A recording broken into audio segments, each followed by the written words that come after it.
я говорил, что Так. можно перестараться. Ну вот. Эшкір'я, Владь, мы сидели тут с Альбертом літаральна хвіліну до гэтага, такія, Сейчас я типу, разберусь. Можно перестараться. Ну вот. А где это? Ой-ой-ой. Сейчас у кого-то там это зациклится.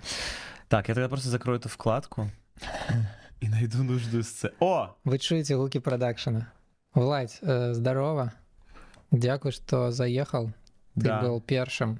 Запіс, я думаю, што Повинен застанецца. застаться. Калі мы з Альбертам не на ганьбем нічога. Начнем ебаться на камеру. Я думаю, дарэчы, это не само по сабе не праблема. Для Ну, в нас нет, для Ютуба большая, я тебе да. так скажу. Карацей, да. Дзякуй, што я думаю, што ты цікавішся таму, што ты хочаш паглядзець, што мы Да. выканаем. Мы таксама хочам паглядзець, што мы выканаем. Да. П'ем, карацей, каву за здароўе всех стримеров беларускіх, Владь, беларускамоўных. першы гость, твоё Да, здоровье. Владь, дзякуй табе за натхненне, таму што ты, афіцыйна кажу, вот Альберт, ты, Артём Ставер, і яшчэ Грабі, і яшчэ пару стримеров натхнілі мяне стріміць і прапанаваць. О, а что сегодня за концерт? Сегодня Да. какой день недели? Сёння Понедельник? панядзелак. Концерт в понедельник. Да, это нормально. Это те самые бедняги, которые не смогли в хмурых нормальный день забить, хоть писали за 5 месяцев. Я дарэчы, заўважыла, я забыл уже, што я казала перад гэтым, але па-першае, вельмі паважана ганарова, што ты і на канцэрт ідзеш і на стрымачок. Мгм. Нервы в Барселоне, ё. Трэба сказаць, што ты хорошо Чувак. заехал.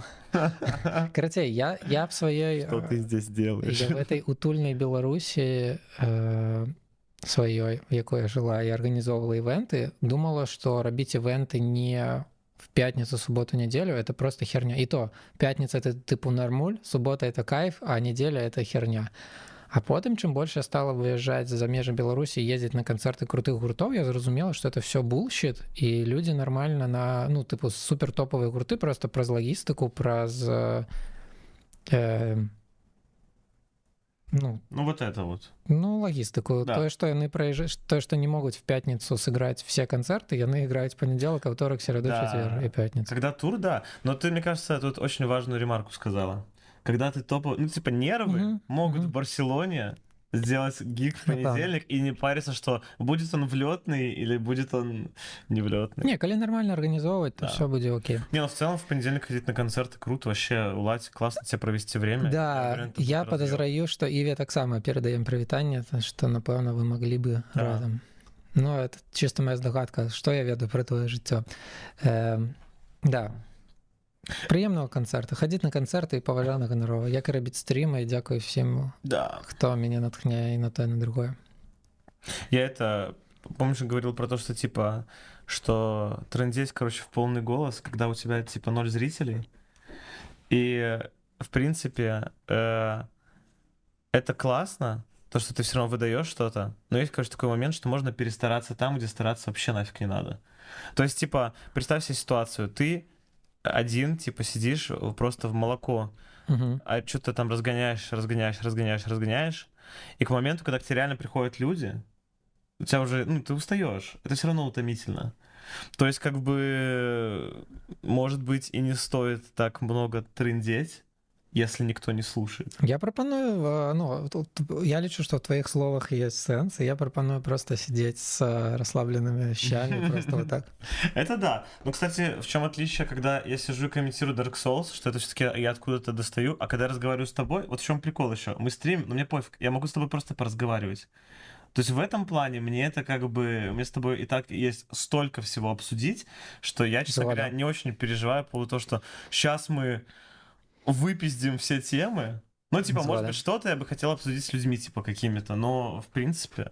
как бы Ну вообще і пофиг. калі ты в адной щі что-то выконваеш і стрім і што заўгодна яшчэ, это заўсёды што стрэсовенька, а ў двух Да. весялей. Хотя, блин, это очень удивительный эффект, когда, типа, я уже благодаря тому, что какое-то количество, ну...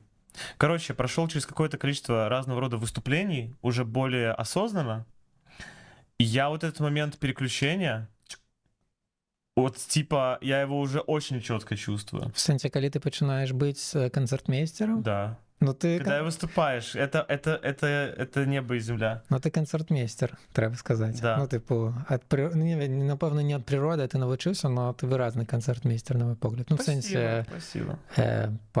Просто по життєвим яким-то ситуаціям, по яких я назирала, що ти такой, типу, включаешь голос ведущего и Kahoot достаешь из кишени такой. Притом в разных ситуациях. Да, но это на самом деле, это действительно, это и, ну, типа, я всегда был такой, когда был маленький, пока это все куда-то не запихнули, короче, я потом это достал, но мне очень помогает, на самом деле, педагогическая моя карьера, потому что, на самом деле, ну, типа, учителя, такие же, как это сказать, attention persons, как и музыканты, и люди, которые выступают, потому что, на самом деле, учитель, хороший педагог, он выступает все равно перед другими людьми, у него внимание всей группы в идеале, цель его — это держать внимание, это быть в контакте, это чувствовать, это вести какую-то свою телегу, но параллельно с этим, из-за того, что я занимался образованием неформальным, у нас были и кахуты, которые надо было со сцены проводить, поэтому там тоже в очень разных стилях, и я это заметил, на самом деле, вот я в пятницу ходил стихи свои читать. Я, типа, их никому не читал, и вот я в пятницу... Да, я, кстати, не рассказывал, реально. Короче, я подумал, ну, типа, они мне написали какое-то количество, я подумал, хочу прочитать, и я пошел, и, типа, я понимаю, выхожу на сцену, ну, типа, мне абсолютно окей. То есть, ну, у меня вообще, типа, ну, вот по этому поводу у меня напряга никакого-то нет.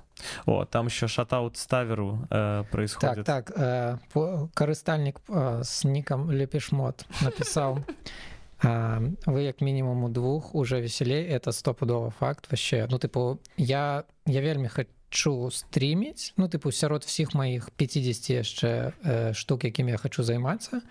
І кожны раз, калі я бачу там, як ты стріміш, ці як, ну, в сэнсе, ты Уладзь стріміш, ці Альберт, ці Артём, я такая, я так само. Вось, і, но все одно, в одно жало это организовывать трошку напружно. А вось мы с Альбертом в чатике тусоваліся у цябе на стріме і такія все, ого. Да, это вот. Правда. І вдвух нашмат прасцей пачаць, вдвух, ну, карцей, звычайная калап-движуха, вось, і мяне Ставер натхніў не стрыміць у сола. Типу, вы з ім абмяркоўвалі, в сэнсе, вы размаўлялі, і ён сказаў, што в сола, типу, не так прыемна, не так лёгка.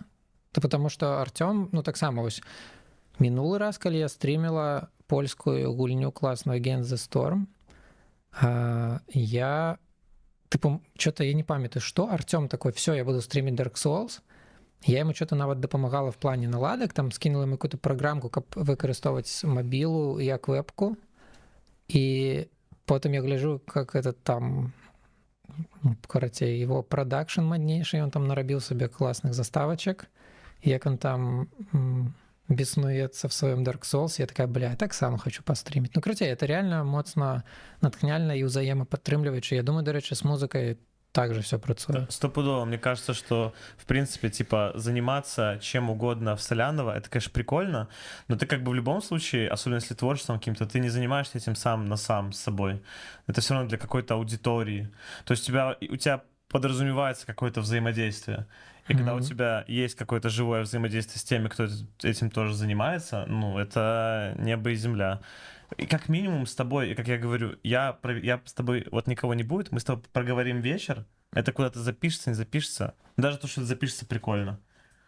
Все, я не проебал вечер, грубо говоря. Згода. А типа, если я, особенно если ты начинаешь какие-то амбиции там свои реализовывать, типа, я хочу стать успешным стримером, то там уже не так все прикольно. Згода. І, до речі, менавіта так же Артём, ну, походу, это першапачаткова Артёміна ідэя была, вось записывать подкасты, якія мы там 2 гады ці сколькі год. Там, где вы за столом на улице сидели. У тым ліку, но это уже апошні эпізод, а мы ж да гэтага яшчэ вось тут, дарэчы, в гэтым же пакоі записывалі. Ну, карацей, таксама вельмі просто было рабіць удвух. Ну, яшчэ мне было вельмі просто, таму што Артём все это потым монтировал, резал і все такое. Вось. І у нас нават, дарэчы, былі благослови Божечка, Вседержитель наш Иисус Христос их душу, донатеры. О, круто. Так, то бок нам, я не памятаю, не шмат людзей, но нам тыпу данацілі на гэты падкаст, но все трымалася на энтузіязме Артёма, і вось гэтых пары данатаў этого відавочна не хапіла. Але, ну, карацей. А про что вы делали подкаст? Мы звалі кагосьці в госці. Мы рабілі, напрыклад, так, это першы інстанс, як ты казаў, першы інстанс маёй камунікацыі з Мікітай Білевічам. Мы его выпісалі прямо из этого. Прикол. Прямо яшчэ тады из Вільнюса выпісалі прямо в эту хату. Эту звезду. Да, он приехал в какой-то ковбойской шляпе. Мы тут на запись все мемы, ведаешь, коли ты с кем-нибудь новым классным хочешь выпулить все мемы в секунду, сколько можешь. Попробуйте с Микитой выпулить все мемы в секунду, это будет бесконечно просто. Вот. У меня есть несколько друзей, с которыми, в принципе, если подхватить эту волну, то секрет вечного двигателя для меня уже будто бы и не секрет. Да, я памятаю, что мы, короче, мы выконвали с Полиной Чернобровой, мы записывали еще один подкастик, с Китиван, Артём записывал с Квадрой. Ну, короче, там у нас нормально было. Я не всех зараз перечислила. Квадро — прикольный никнейм. А ты ведаешь Квадру? Так само персонаж. Квадробер, я знаю. В Quake был Quad Damage. У меня первая ассоциация с этим сильно. С Quake. Что я хотел сказать? Каратей, было прикольно кожный раз, но когда приехал Микита, было типу в 1,5 раза больш меташна, чым звычайна, а потым мы яшчэ рабілі перапыначак у запісу, каб выйсці папаліць і папіць кавы. І мы яшчэ вось на гэтым перапыначку выконвалі ультраметашную з тройным дном дыялогі. А потым мы вярнуліся запісаць другую частку, і яна ўжо была настолькі далёка адышла в гэтыя узроўні меташнасці ад папярэдняй, што там складана было. Я уже и забыл, какой Артём в этом плане человек, потому что сейчас такой, да, там Микита, есть у меня один, типа, Саша кореш, который такой, но я вспомнил, что такое вообще общаться, типа, угорать с Артёмом, это действительно кроличья нора. Ну да. Я с ним давно не виделся, реально. Ну вот мы с ним увидимся. Я надеюсь, на следующей Шатаут Артёма. Шатаут Артём, да. И его новой хате моднейшей. А на самом деле прикол в том, что мы типа часть футажей с Микитой Орловым записали на ВХС-камеру. Я помню, что он как раз занимался оцифровкой. Да, ягоны видеограбер занимался оцифровкой. А кто был его видеограбером? Что? Не, в смысле, видеограбером я маю на увазі... Я думал, конкретный человек, просто это был намек, что на самом деле это была ты. Не-не-не, у него есть такая пипка, USB-штука. Да. Ты ее вставляешь в компьютер. Вот. И у некоторых людей бизнес трымается на такой штуке. А у него в это нужно вставлять? Короче, мне нужна камера для этого. Или у него есть какая-то хрень, которая воспроизводит кассеты, ты не знаешь? У Артёма есть хрень, которая воспроизводит кассеты, она называется камера. Все, так, а ты поедешь оцифровывать до Артёма в новую хату? Ты не просто так поедешь. Ну, оно вот как-то совместно. Я ему написал, типа, можешь помочь? Он говорит, да залетай просто. Ну, типа, я думал спросить просто как, что? Или может он как-то помочь? Он говорит, просто, типа, пригоняй, залетай. Вот. Может, тоже за компанию, если... можно разглядеть. Повод увидеться. Покажу кассетки. Он сказал, что в понедельник приезжает. Кратей, а можно я календарь здесь посмотрю? Что происходит, блядь? Пиздец. Ну да. Ну если он в понедельник будет, то вот где-то 29-30. Или уже в следующем году. Я вернусь 29-го уже с Гданьска. Да. Я яшчэ хотела сказать на тему стриминга в соло. Докладнее играния в компьютер соло. Одна з ідэй у мяне стріміць была ў тым, што я люблю гуляць в камп'ютарныя гульні. Але нібыта я ў гэты час не займаюся сваёй цудоўнай кар'ерай музыкі, дыджэйкі ці каго заўгодна яшчэ, просто разжижаю мозг, што вельмі паважана, ганарова і патрэбна. Иногда нужно разжать мозг прям в плохом смысле даже. Иногда нужно разжать мозг. Я подумала, можа я буду просто гуляць в камп'ютар і стріміць, каб хаця б, я не ведаю, мець маленькі шанец яшчэ пакамунікаваць з людзямі. Да. Все равно творчество — это вся коммуникация. Ну вот у меня, кстати, с играми... Я вообще не играю сейчас. Я не играю уже, я не знаю, месяц, наверное. Жестко. Ну, я играю в одну игру, это Hearthstone. Я типа восстановил какую-то... В принципе, да, это игра. Я восстановил там какие-то карты, там много насыпали, типа, тем, кто давно не играл. Плюс-минус разобрался в мете. Оказалось, что я сейчас играю намного лучше, чем раньше. и нашел пару колод, которые меня прикалывают, таких контроль-деки такие, где надо мозгами, короче, подумать. Вот. Ну и типа удобно, потому что я с телефона могу играть. Во-вторых, я сейчас только на своем маке что-то делаю, виндовый комп с крутой видюхой. Я просто типа отдал. Скажи мне, пожалуйста, это вряд ли, да, то, что сейчас видно на экране, то, что ты открыла? Что ты имеешь на увазі? Вот ты видишь? А, ты просто play не нажал, все. Мгм. Ладно, Улай с нами общался. Это было бы... Не, я читаю. Он бы вряд ли читал, вряд ли он мысли наши читал. Так, до речі, ти вже закранув тему здимання Микіти Орлова. Да.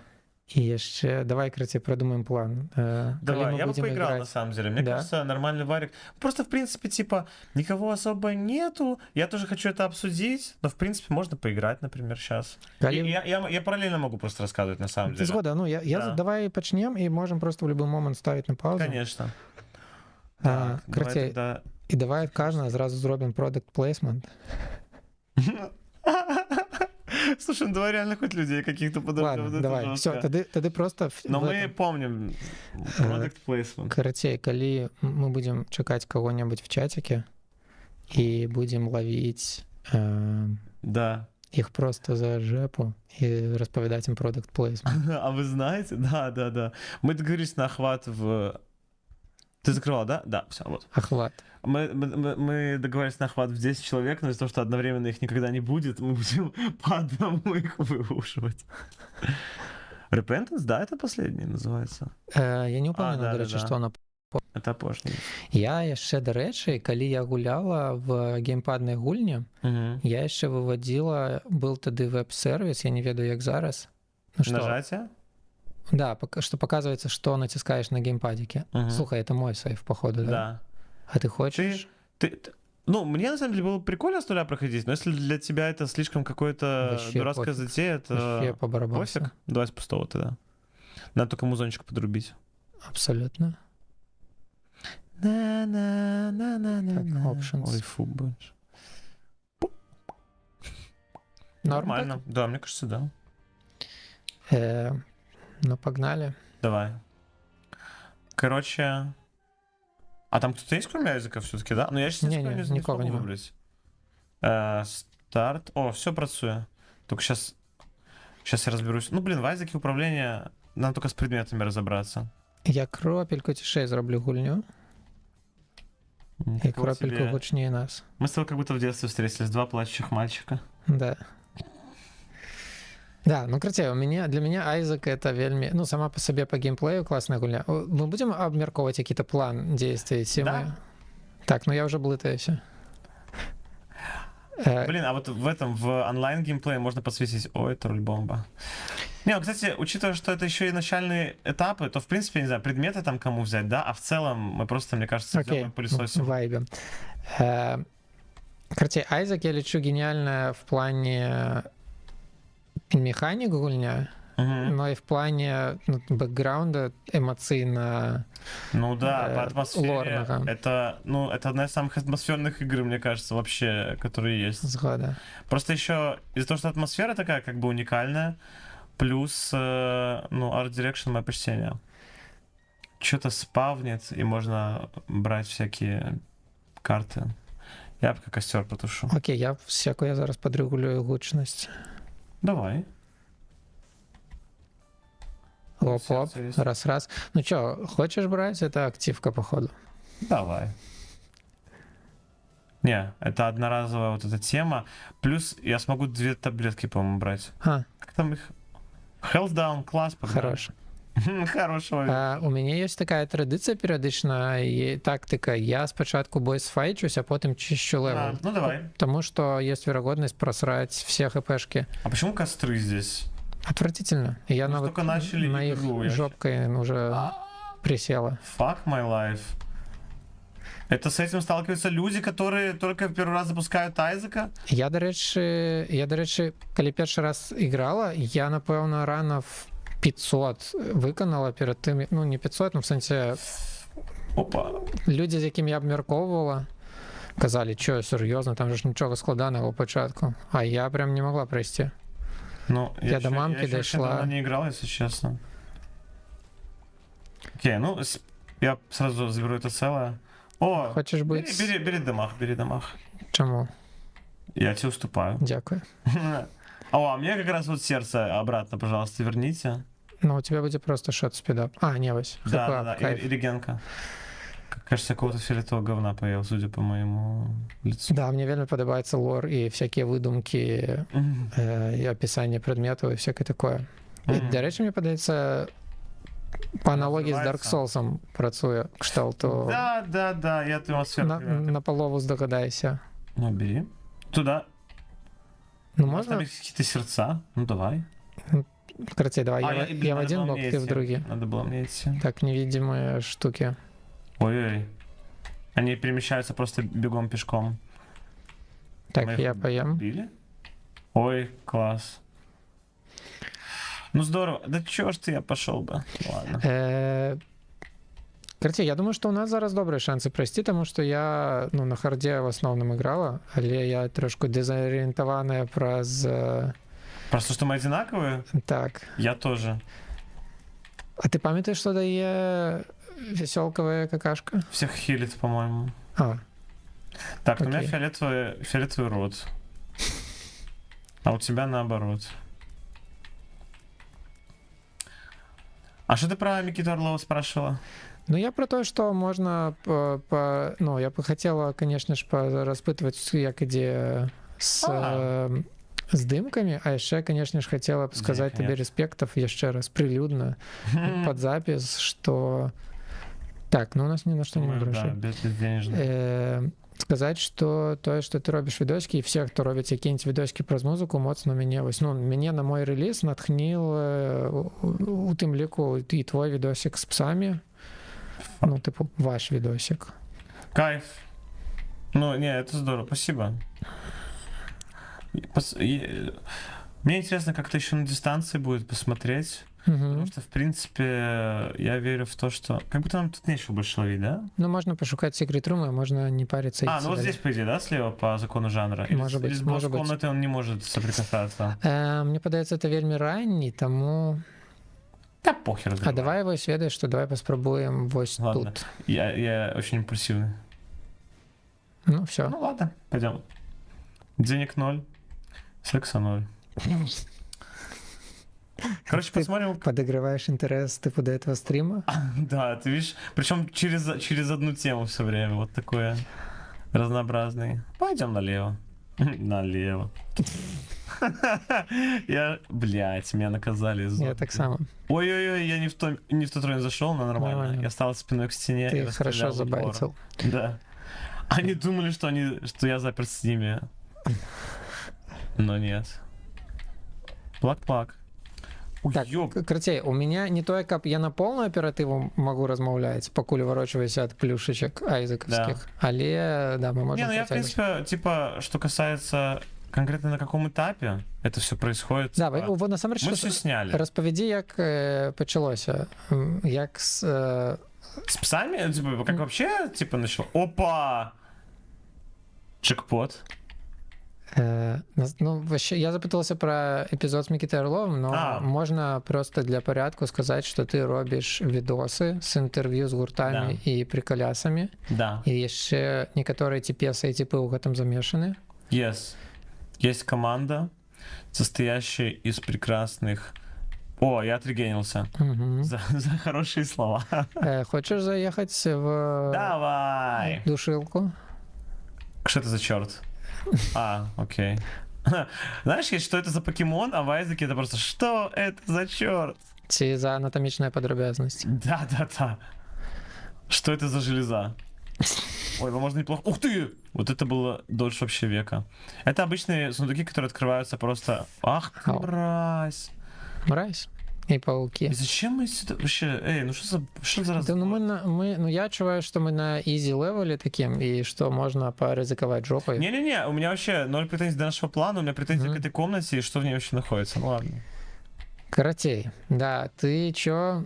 Ты однойче идешь, и такой, сдыму-ка я крутой видос с интервью и концертом. Так было? Ну, там, короче, я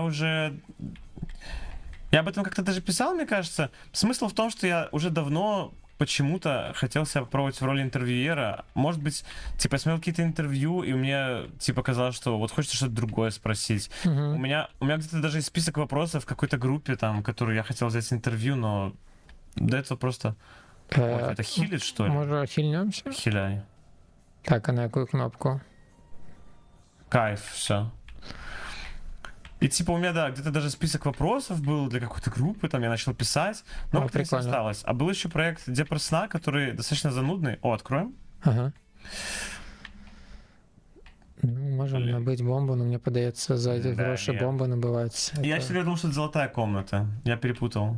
Все Типа, норм. у нас не... у нас ключ есть, пофиг. Короче, Депр сна есть проект прикольный. Там достаточно занудно все, но там очень прикольно. То есть изначально, на самом деле, я больше всего даже хотел... Короче, для меня был важен интересный, прям необычный авангардный визуал. Что, будем взрывать? А у нас нема А у бомбезжек. нас нема. Ну тут и как бы не варто особо. Как будто бы. Короче, мне было интересно сделать вот такой прям авангардный, странный визуал. Ты маешь И на увазі интересный выставленный кадр? Выставленный кадр, фактура самой картинки, типа там зерно, не зерно. Мгм. Я тебе потом покажу, может быть. Ну, ты не знаешь, Депр сна? Это ютубный канал. Да, да, это проект. Челик. Первое интервью, кстати, с Пашей Техником у него. Угу. Ну там типа еще... Нечаканный поворот. Там типа чувак такой, причем достаточно интеллигентный, но у него очень интересные вопросы. Идем Да, погнали. на экзекуцию. Да. Так, нам надо их по одному, да, по-моему? А я хз. Я не просто буду чарджитися. Или один звереет, просто когда... Ух ты. Не, это інший, я не просто незалежний. Кровь на Мгм. земле дамажит, ё-моё. Fuck my life. Блин, да. Ой, ты сука, ну... Быканув меня. Я на грани. Так и я так само. В этом суть этой игры, видимо. Все, он не психанул, смотри. Не, это ты, что на пуповине близняты. Твою месть. Так, Можно иди, сердечко, да? конечно. Спасибо. Я лес не Вот давай захавала. дэмэдж я возьму теперь. Давай. Это дэмэдж? О, Это... бери. У меня есть регенка, типа. Ой, у меня есть регенка зараз. Отлично. Что-нибудь там еще будем? Погнали. Золотая комната, как будто нас ждет. Короче, ну и там был интересный визуал, и мне было интересно прямо именно вот с таким глючным визуалом, типа странным сделать. И интересные разговоры, потому что вот у этого человека реально были какие-то глубокие вопросы, и мне они нравились намного больше, чем... Блядь, Середньостатистичне. да. До речі, ти зауважив? Я перепутал нас. Ти зауважив, що ти почав негодувати ще до того, як нам, типу, дамагнуло? Я ненавижу эту комнату. Я так само. что... Так, я зараз все зрозумію. Давай, я в тебя верю. Ніхуя. Давай, красотка. Так, що он дає? Ну, короче, просто модификатор, орб-эффект. Да. Ну, выводи нас, короче. Да, треба ще назад, як то десять. Самая роковая была ошибка в этой комнате, что я перепутал нас просто, и все. Ты маешь право. Это да. Бля, хорош. Боже, лишь бы камеру тебе не портить. Да Извини. пофиг. Да нет, нормально. Ой, самое, знаешь, плохое, что я, походу, я же не резну сейчас. Ты Я резаешь... после убийства босса. Нет, ты, походу, резнешься на наступном левеле. А может быть, да. А может быть и так, и так. Зараз проверим. Сейчас узнаем, да. Короче, хотел сделать интересные разговоры, глубокие и интересный визуал. С интересным визуалом по итогу не получилось на самом деле. То есть, ну и в принципе я не то, что сильно расстроен по этому поводу. То есть просто хотелось так. Ты хотел большего чего-то? Я хотел прям авангардный, странный визуал. Но по итогу, короче... Ну, может быть, не все одразу просто? Во-первых, может быть, не все одразу, во-вторых, может быть, и не стоит. То есть, опять же, я уже... Это чему? Потому что уже ближе к концу производства, где-то на монтаже, я начал задумываться о том, что, блин, ну это все на самом деле не прикол, не шутка. И к этому можно относиться чуть серьезнее. В том плане, что у этого может быть какая-то польза. А не просто, что это моя какая-то прихоть. А, кстати, ты ранее хотел просто, типа, ну, просто варить? моя игрушка, типа, какая-то, знаешь, да? Цікаво. А потом, когда оно все начало получаться, и я осознал, что это вообще такое, и я такой, типа, блин, Возможно, нам есть какая-то ответственность в том числе. Так, И даже не столько ответственность, сколько возможность сделать что-то хорошее. И сделать что-то хорошее в контексте нашей сцены музыкальной — это помочь людям популяризоваться. Ну, в сэнсе, типу, ты знайшоў гэтым які-то сэнс, што ты... Просто для мяне не гучыць зрабіць какой-то супер экспериментальны трэшачковы стылёк дрэнным. В сэнсе, это не значит, что это не будут люди глядеть. А я тебе потом покажу, какой там стилек.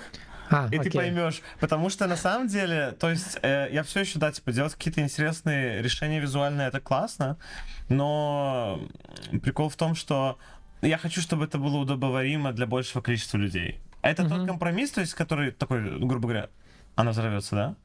Ну давай сорвем, типа. Пока малой. Типа это тот творческий компромисс, на который я готов пойти с точки зрения того, что у этого как будто для меня какая-то миссия все-таки появилась. Что типа это я делаю не просто по приколу для себя, а это я делаю в том числе для людей, которые к нам приходят. Это значит, что сделать это чуть-чуть более удобоваримо. Ну и плюс это сложнее, действительно. То есть, ну, в принципе, да, как будто не все сразу. И я все равно за эксперименты... Это много денег, да? Да, я бомбанул. Взрывай нахер. Это 10-ня. 10, ну... Чирик. Мне падабаецца, як мы просто цалкам праігнаравалі факт, что мы трай слили. Да, ну, как бы... Чё тут, блядь, нам нужно открывать кого-то новых. Так, что это? Creep deals per second and... О, прикольно.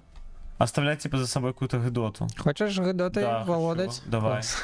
Мне, короче, нужно... Сейчас мне, по сути, прикольно будет даже не прямой урон, а какие-нибудь модификаторы, наверное, чтобы эта гидота тоже их накладывала.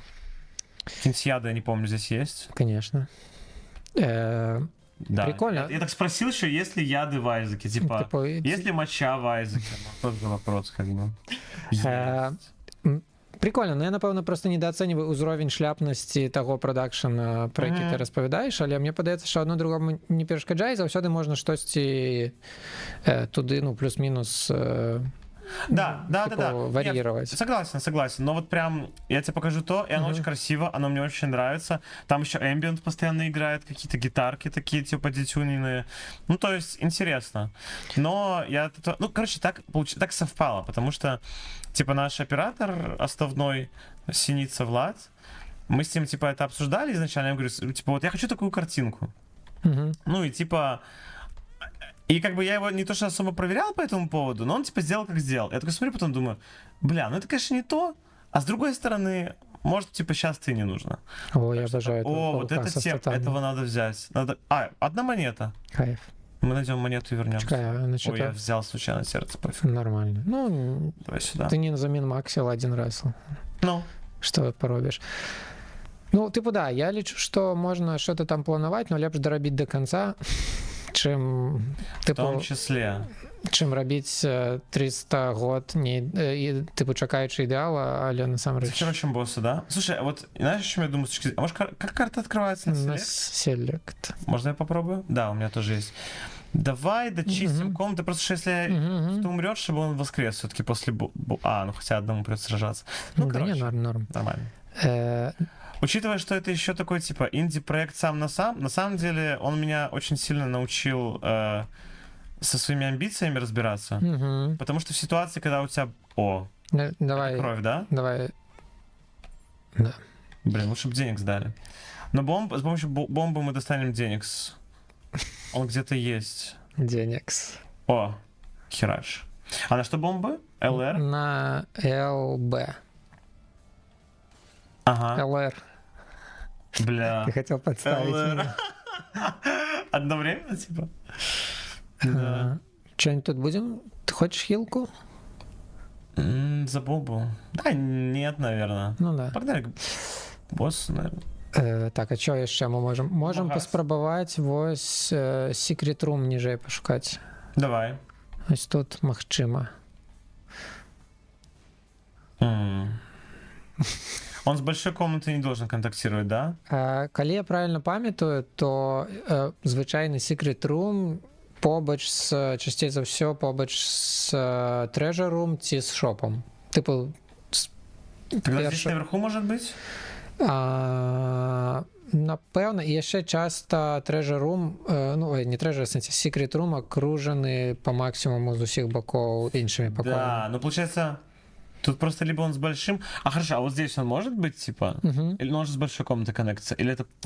На великую пофіг. Ну, можемо поспробувати. Давай там одну бомбу под... А, можно и здесь сбоку. О, давай спайдера набивати. Бери. Взрывай. Нихуя. Ну ладно, ничего страшного. Кратей, чё там ты казал, инди-проекты? Про амбиции, что... Ой, как прекрасно. Господи, я как будто в этот... О! Он... у меня слезы замедляют, получается. Прикольно, это орб-эффект и способ его накладывания в одном модификаторе. Это круто, меня закидали говном. Здесь воняет говном, здесь воняет... Блять, я буду мишенью. Ну ты танкуешь говно, треба сказать. О, прикольно. Твоя жижа сбивает чардж? Она один чардж ему иногда сбивает, я так скажу. Хорош. Блин, надо ДПСить жёл. Сука, умри, говно. О, no. Все. Ты видел, она траванулась, кстати? Да. Забирай твое. Я больше нездоровая. Ну да, я при сердечке. Ну что, жрем колеса. Давай. Блять. Бля! Эксплозив здесь еще такая незаметная. Спиддаун, ладно, моя очередь. Не, ну треба сказать, что там был шанс. Был шанс зауважить, что у меня из-под жопы снеслась Но бомба. так резко вообще, неожиданно и неприятно. Я еще такая, эксплозив, и такая, что эксплозив? Что это может быть? Так, бери себе ляльку, правильно? Мне не нужен рейндж, как будто бы с теми слезами. Ну ладно. Так, будем Колесо, экспериментировать. давай я сожру второе. О! А это что было? Хз. Это хорошо. Бери себе... Какой? Можешь взять обоих. Ну давай. Давай таблетку, может... О, ну все, кайф. О, хорош, я вельми рейнджовая стала. Короче, у тебя команда, которая состоит просто из людей, которые согласились просто так этой хуйней заниматься. И ладно, надо как-то это себя переучить, не хуйней, короче, этим проектом заниматься. Да, это важно. И ты можешь хотеть как продюсер, условно говоря, там, как фаундер, называй, ну, как хочешь, да, типа. А ты афішалі, ось ти був першасною силою, першим самым імпульсом, каб гэта пачалося, правильно? Да. Ну, типа, изначально я такой, типа, я один это буду делать, я не один это буду делать, я не знаю, просто, ну, так совпало, что вот на Новый год... Короче, на самом деле, первый импульс в каком-то смысле, ну не первый, если то второй, это группа Ковельские псы. Потому что, если мы взорвем вот здесь, оно взорвет оба камня? Давай попробуем. Давай. В принципе, я готов и 2 бомбы на это потратить. Я официальная закладчица бомб. О, все, да. Ну, кайф. Отбили бомбу. Отбили вообще с кайфом. Что-нибудь еще будем прокапывать? Ну, тут нема, с крыжиками ну, можно. Да, как-то жалко. Ради коричневого сундука 2 бомбы не надо. Коричневый. Короче... И это как раз началось в минулом году. Вот на Новый год буквально. Кайф. То есть я съездил в декабре на концерт, который был в Белостоке, на котором у нас не было вообще людей. И мы сыграли сами для себя, потому что в местном клубе в афише мы просто значились как панки, и все. Я памятаю. Это про Ковельских. Это про кого? Там мы ездили, я тогда менеджерил Транзисторс, и ездили мы, Транзисторс, Сербский нож, Псы, может быть, еще предыдущая версия группы Данилы Вашкевича и Вовы, и кто-то там еще, не помню, как этого чувака просто зовут. Сердечко. Бери. У меня черное сердце еще есть. Кратей, по мерках Варшавы это нихуёвый был лайнап. Сейчас вообще, да. Типу, таким лайнапом зараз в Варшаве можно назбирать. Выходим. Далее. Да, но это был Белосток, и я напомню, никакого промо, по-моему, особо не было. И мы, вот буквально, там типа бар, и под баром еще один бар. Про второй бар ты хер узнаешь. Но в первом баре есть афиша второго бара, и там просто написано «Панки», блядь. Ну, короче, это было смешно. Но, я тебе так скажу, я со всеми там познакомился, и это, короче, атмосфера была очень крутая. Это, знаешь, был такой капустник. То есть, ну, по сути, мы приехали и выступили сами для себя. И, ну, для меня это... Да, все отметили, что это было очень классное мероприятие. И как бы никто не пожалел, что поехал. Вот. Кстати, Белосток Music Club, РИП, собственно. Да, он закрылся? Да. А что так? Промо не занимались? Возможно. Опа! Ой, я съела С сердце кайфом. стейка. Что это Вот это дурной от нас хочет? Панки монет, Монеты? коинсов. О, так это же этот. Не, подожди, это какой-то бичуган, он даже не играет. Если бы он играл на чем-то, я бы сказал, ты Егор Бобов, типа. Бля, мне так сподобался. Мне на концерте Мне жалко. 13-го жалко грошей, ці жалко його взривати. Не, взрываем, да. Мы можем не Просто взрывать. Кнопка ЛБ, да? Все. Но видит Бог, это ты подклал эту бомбу. С удовольствием. Карцей, мне охуенно сподобаўся на псах момант, калі... Калі наведвальнікі і наведвальніцы канцэрта пачынаюць, збольшага наведвальнікі, дарэчы, пачынаюць скандзіраваць пеніс, пеніс. Да. І Денис такой, ну вы это, яшчэ Егор давайте тады. А все игноруют это цалкам и працягваюць скандзіраваць пенис. И он потом такі, Да. СВЧ случилось.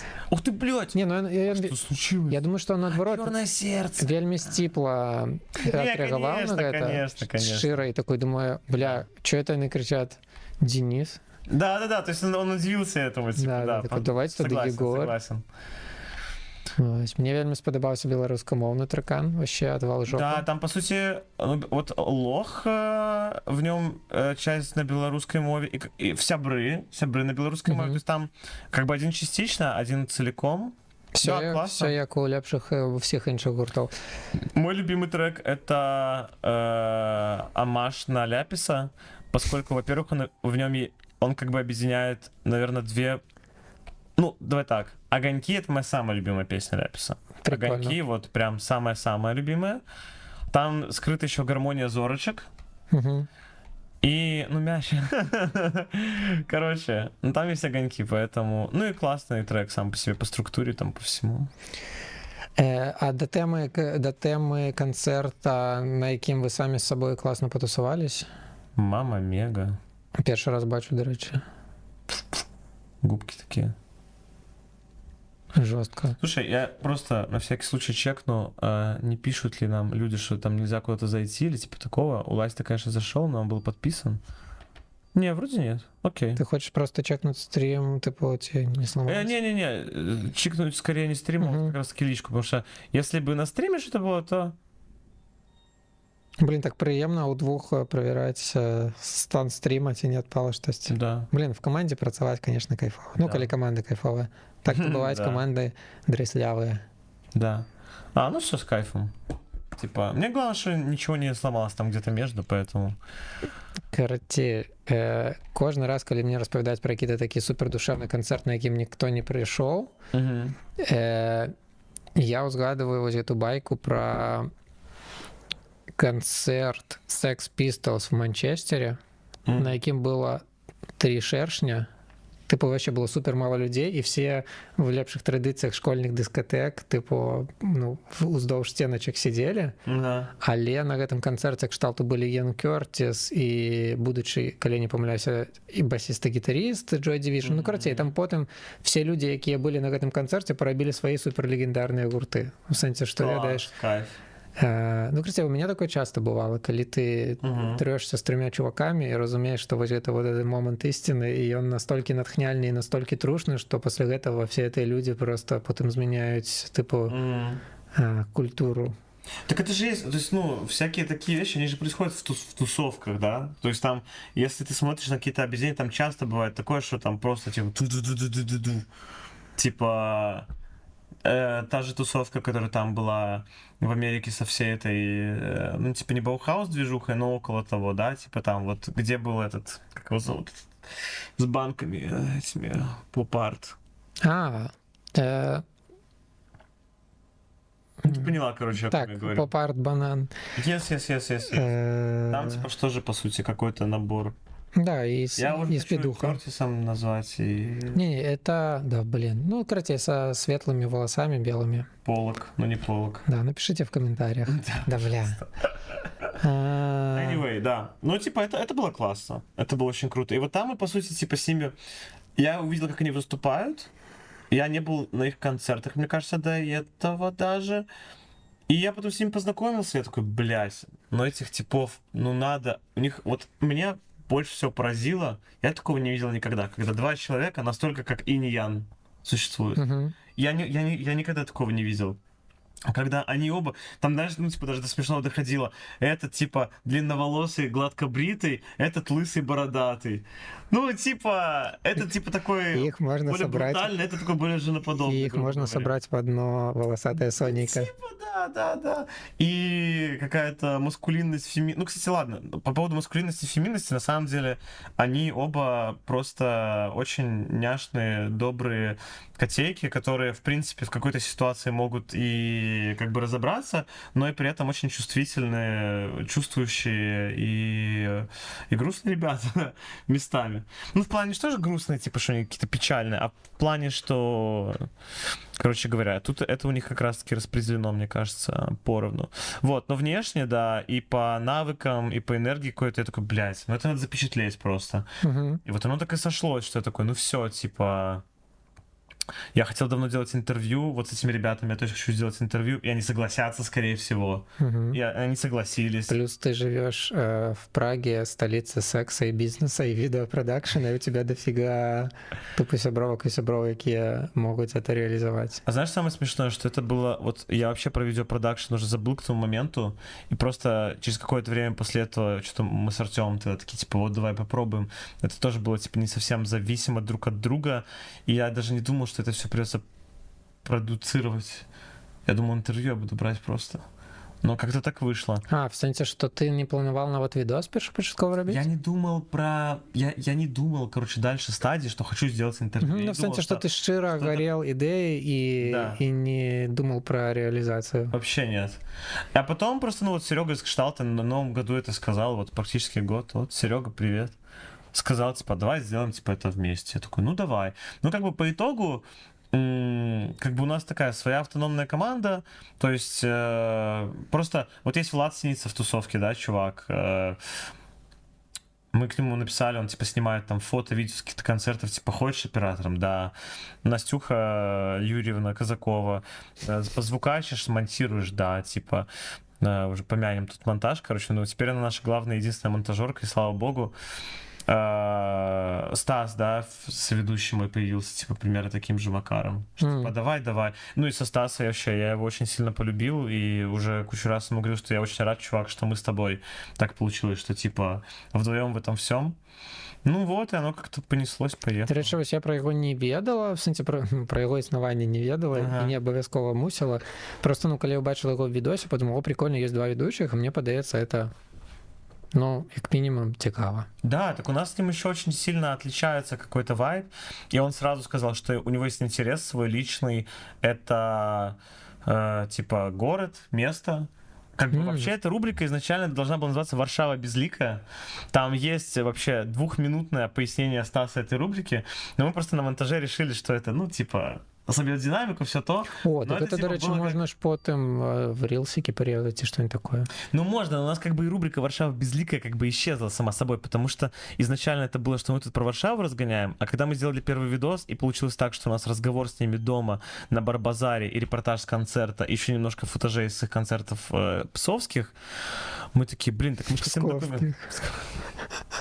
Псовская, ладно, не буду продолжать, что там псовская может быть. Ну, я заўсёды ведала гэта мем, але ніколі не паглыблялася в сутнасці, і Поля мяне недавно просветлял про некаторыя эпізоды. Я даже не знаю, это просветлить считается или наоборот, знаешь, протемнить. Ну да, залежит, с какого края ты глядишь, где у тебя вверх, где у тебя низ, Да, когда да. ты имкнешься. Но, короче, да, и мы это сняли, потом такие, типа, бляха, ну это ж, типа, нам понравилось, что это получилось как документалка. Мгм. А раз документалка, то тогда прикольно еще туда уйти. Поэтому в этом видосе у нас будет... У нас, короче, один разговор с мой с Микитой, типа, дома, тоже такой, типа, длинный, грубо говоря, снялся. И он на рок-пикнике, он у себя дома. Мы планировали в аквапарке, не получилось, поэтому мы пошли в музей ретро-игр, компьютеров и приставок. О, там кайфово. А он просто еще лоу-файный же такой чувак, и оно как-то... Мы еще на ВХС это все сняли, Там типа. полный кайф. Блин, Бля, я ведаеш, я, конечно же, марю потрапіць в твою программу в любом Да. выглядзе. І калі яшчэ там будуць вадзіць в кампуктар іграць. Я насамрэч, бачыш, я іміцірую уже гэта вот этим стримом, что мы гуляем с тобой в компьютере, размаўляем. Я типа спробую тебя закодировать. Это прокси-версия, так сказать, да. Хорош. Ну Блин, и а там вот. прикольно? Ну, типа, я просто Да. подумала на вот сходить. Да. 40 зетов, 45, и ты ходишь, и там чуваки такие, снимайте что угодно. Там есть какие-то алдовые приставки, там есть алдовые компы с GTA San Andreas, Хорош. компы с Counter-Strike 1.6, Вот Guitar Hero всякие. по этому я не суммую. Там круто. Я бы туда еще как-нибудь А вот с сходил, Guitar Hero я бы хотел вместе. поиграть. Там еще причем Guitar Hero, барабаны, гитары, Мгм. вокал. Блять, погнали. Да, надо ворваться как-нибудь, я согласен. Какого хера мы еще... Блин, Все, ребят, стрим заканчивается. выезжаем. Это... Памятаешь, мы же, блин, на реп-кропку все, идем поиграть. Может, пошнем Ну, с Guitar Hero? реп-коробка, меня реп-коробка, кстати, получается, мы типа джемиться собирались, да? А джемиться это надо какие-то песни другие учить. Ну, я ведаю, мы уже подрыхтовали 3. Ты умовно песни. Влад классный гитарист, и он выучился на... гитарист, да. Мне кажется, я немножко лох в этом плане, что Почему? мне кажется, я не вывезу уровень Смотрите, так, игры. так левел игры — это просто прийти и повайбить, ты что? Ну, с инструментом, Ну, в сенсе. Да, давайте, Ладно, давайте. Кратей, мы... Это просто еще одна организация, да. А Сходу, так, в принципе, да. Кратей, круто было бы, да, поиграть в музыку и поиграть в Guitar Hero и сходить в ретро-музей, в сенсе музей ретро-гульню. А зараз мы вертаемся до панча, где я тебе перебила, что вы сняли... Что? Ну то есть смысл в том, что если с псами у нас там было типа 2 дополнительные локации, то с ним у нас, то есть, что типа я с ним сижу дома, просто тренжу, еще их 5. Он в Spotify играет, он на репточке, он у себя дома, он... Ну, короче, и таких штук 6, наверное, или 5, ну, типа, много реально. Да, и вот в основном это все как бы мы с Стасом разделили, что типа это его вотчина.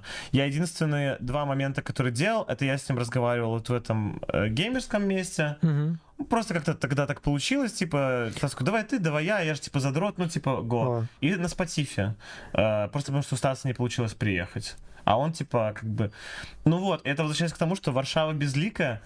Ну тут как бы уже просто оно все утянулось в такую именно документальную историю про самого героя, что типа Варшава, не Варшава, это как бы, ну, уже... Трэба сказаць, што ведаеш, бывае такое, што ты штосьці робіш і ў тебя ўжо ёсць для гэтага назва і какое-то сістэмнае бачанне. Ці наадварот, ты спачатку прыдумваеш сістэмнае бачанне, назву і потым метадычна робіш, а бывае, што ты просто вайбіш і яно само потым паступова фармуецца, таму што вось тое, што ты мне пісаў, яно ўсё яшчэ патрапляе в эту какую-то канцэпцыю пра Варшаву, таму што вы здымаеце персонажы, якія жывуць в Варшаве, ну пакуль што. Да, оно просто разрослось, и, ну, мне лично, на мой субъективный взгляд, мы это никак не обсуждали в команде, и просто, ну, оно на монтаже так получилось. В принципе, мне нравится, когда оно бесшовно все проходит. То есть, когда, то есть, когда эта рубрика, она есть, но тебе не нужно там ее, типа, обозначать. Ребята, а сейчас, затаите дыхание, у нас рубрика «Варшава безликая». Друзья, и потом идет на 1,5-хвилинная заставка. Да, то есть это шоу внутри шоу. А так, получается, все, у нас она есть. У нас уже все это, как бы, весь этот фьюжн. Вот, поэтому... До речі, я думаю, что эта рубрика «Непрошенные парады по промо». Да, давай. Я думаю, что, вот, например, я уже амаль отстреляла все свои идеи с презентации трека и клипа, но я еще возьму кавалочки клипа, самые цікавые, якія мне падабаюцца, больш за ўсё, і закину в пост в инсту, просто каб людзі, якія не дайшлі до Ютуба, могли поглядеть хотя бы кавалочки. Да, не, слушай, это вот. Спасибо за совет. И мне падаецца, что асабліва з улікам того, что у вас, ну, досыць, сколько там с псами видос тягнется?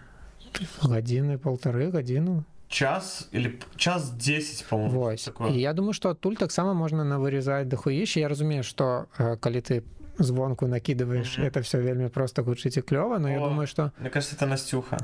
Здравствуйте. А может, не Настюха? Привет. Здравствуйте, привет, Альберт. Кто бы вы не были. У Насти просто в никнеймах так, присутствует. Карацей, мы подозраем, что гэта Анастасия, но мы не упэўненыя. Таму Да. калі ласка reveal yourself, калі хочаце, а калі вы не хочаце, то Да. нет. Дару, это я. Блин, памятаете эту классичную тему, калі вы в домофон звоните, и вам тут кто-то я. из домофона такой: кто же? И такой: это я. И не вообще не важно, там, туды вы потрапили, не туды, вам открывают, потому что это же я. Я Вот. занимался домофонными пранками в детстве. Я Звонили трошку. И я говорили кропель. какую-то хуйню там, типа, я уже даже не помню. Скажите раз, скажите два, скажите три, вас наебли. Нет, таким мы не занимались, никто бы не повелся. Да, так шмат бы. У нас настолько атомизованное громадство, что до 3 бы никто не дошел. Самое доверливое вы сказали только раз. И, до речі, тыя, хто любят cut the losses, типу, і атрымліваць хуткі вынік, яны бы сказали: пошел нахуй, пидорас. Да. Мне кажется, это оптимальнее. Ну, а по поводу, короче, промо... Ну, короче, мы что-то нарезали просто уже, по сути. У нас же лежат, типа, эти рилсы. Да, я мы с Никитой памятаю. будем еще, типа, перед тем... Плюс вы же можете перед тым, як выпускать эпизод, так само накинуть попередних. Ты поведаешь в предыдущих Ну, да, из сериях. предыдущего можно. Кстати, это прикольная идея. Посмотреть, что там еще мы не надоели. Но мне, кстати, кажется, что, блин, это было тяжело делать. Ну, может быть, сейчас свежим взглядом что-то найдется, что еще хочется. Потому что проблема с коротким форматом, это еще тебе нужно найти что-то, что помещается в короткий формат.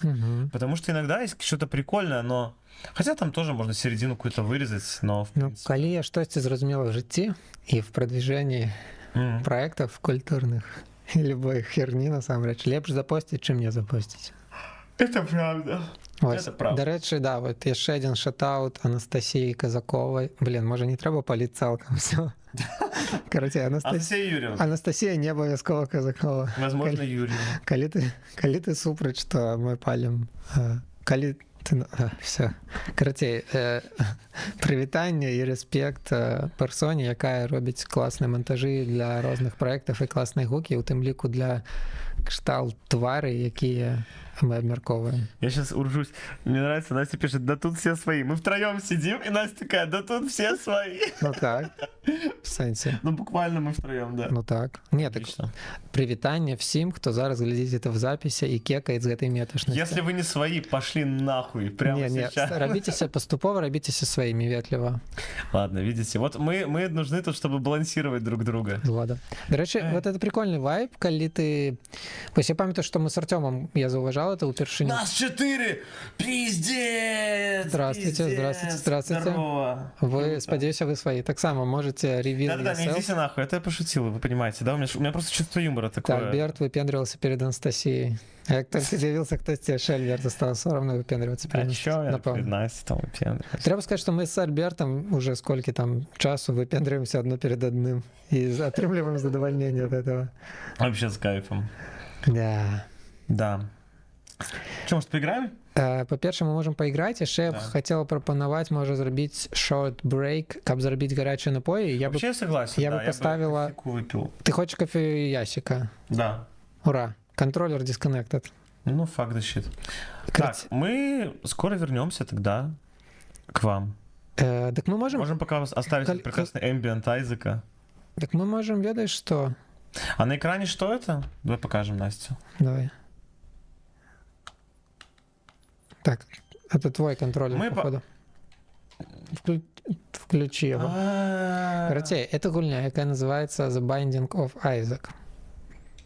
Перекладается як сгибание. Бендинг. Ну так. Связывание Исаака — это библейский сюжет про то... Ладно, я даже не хочу рассказывать, там не прикольно. Что мы будем робить с дисконнектнутым контроллером, Альберт? О, ура. Да, короче, давай погуляем трошки, каву поставим. Давай, да, покажем. Вот, мы как раз сейчас на босса идем. Короче, вот этот персонаж, который робит водичку под себя, это Исаак Альберта, а вот этот другой персонаж, блядь, мы два Альберта, яких гуляются одинаковыми персонажи. Короче, мы ходим по подвале, всяких по катакомбах и стреляем своими слезками, потому что мы плакаем. Вот это очень реалистично, кстати, то, что мы играем двумя персонажами, которые ревут, мне кажется... Да. Коли до меня дошло, что это слезки, меня супер проняло. Ну и все вот этой кат-сцены поміж левелами, это просто... Ну что, у нас нема все одно бабок. Давай босса пойдем заварим. Так. И пойдем заварим. Зараз будзе жорсткі бойсфайт. Вось эти Не типы, вдумывайтесь, что это. вось Мой это вам совет. типы на пупавіне. А кого первого надо загасить? А пофиг, яны у Всё равно взбесятся. сваіх мерзкасць, да, мерзкая, гадкая. Может, бомбу? Яшчэ в этой гульне класныя гукавыя эфекты і музыка. Я памятаю, калі Артём доўга іграў, я показал ему Поймал, Айзека, і да. он жорстка вообще прошел нашмат больш, чым я. Ой, ты ему показала? Ну, Молодец. не упэўненая, но, скажем так, калі я не першая была, то я дакладна папуляризировала своим Респект, прыкладом. респект. Я очень уважаю людей. То есть, когда я, например, знаю каких-то чуваков ключевых, которые что-то очень сильно любят, и я потом узнаю, что это кто-то им показал, Ага. или показала, или показали. Вот этих людей я вообще супер уважаю, потому что, ну, по сути, ты открыл для человека мир такой. Ага. Пойдем к Очень сатане. круто. О, мы можем выйти к сатане. Так, А что там с сатаной? Сердечко потерять можем, да? ну там мы просто можем зайти и ничего не набывать за, Мы можем за выйти. здоровье. Так, давай, кто хочет брать этот У меня, кстати, ячмень? у меня просто ячмень. Такие предметы в этой игре. Ну, короче. А можно посмотреть список бонусов текущих у нас? Вось, почекай. Просто у меня, кажется, есть хрень, которая типа... Ну, короче, вось яны слева. А предметы именно. Потому что у меня, по-моему, есть предмет, что можно стрелять только... Ага. Вот таким выглядел. Короче, бери, наверное, ты, потому что у меня, Окей. по-моему, стреляет только левый глаз. О, давай это возьмем позже. Класс. Стреляет левый глаз. Что непонятно? Ой, ёп. Я возьму сердечко. А, Я не, так. давай не будем покуль брать. Ну, пофиг. Случайно. Ну, гляди, я не упэўнены, что ну, можешь, калі ты хочаш, ты можаш взять, напрыклад, вось гэтую тушку, яна будзе, ну, это тыпу бадзі, ён дамажыць, але можна не траціць здароўе на гэта насамрэч, здароўе. Я не хочу, у нас 4 сердца, типа, это херня. Так, почекай, про што мы размаўлялі важное такое? Про эту игру, Полное СДВГ. про Артема. Да, крацей, музыка класная. І Музыка Артём, класная. калі стал шмат праходзіць, а у нас ва ўсіх тады такой был депрессивненький настрой, я яшчэ вот пісюн адпал, калі ласка. Крацей, депрессивненько тады было, і мы і так Поиграешь депрессивны. немного, да? Давай. Давай. Окей. І крацей, О, срань. Артём жестко зафигаривал в Айзека и вгонял себя этой музыкой. Ну, уявите себе, там 5 годин слухать эту музыку. И покутывать. А Артём жестко ебошил вообще. И чё? И в какой-то момент мы с Артёмом смекнули, что лепш ему трошку подзавязать покуль что. Ну, типу, не Да, то, как я да. вырашала за Артёма, но я сгодилася з ім, что Ой, выходи. все добре, все добре. Я приняла просто на свой твар. А, до речі, хто придумал назву «Кшталт твари»? Да, коллективное творчество, на самом деле. Мы стояли на балконе, разгоняли, типа, названия. До речі, мой улюбёны кліп, я не упэўнены ўжо за трек, але кліп дакладна клас, ці як он называется? Почекай. Зрачок? Зрачок.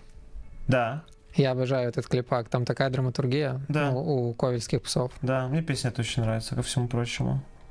Мне падаецца, она недооцененная, потому что, до речі, я хочу повыпендриваться, я все ніяк не знайду падыходзячы момант повыпендриваться, я думаю, Пора. что это ён.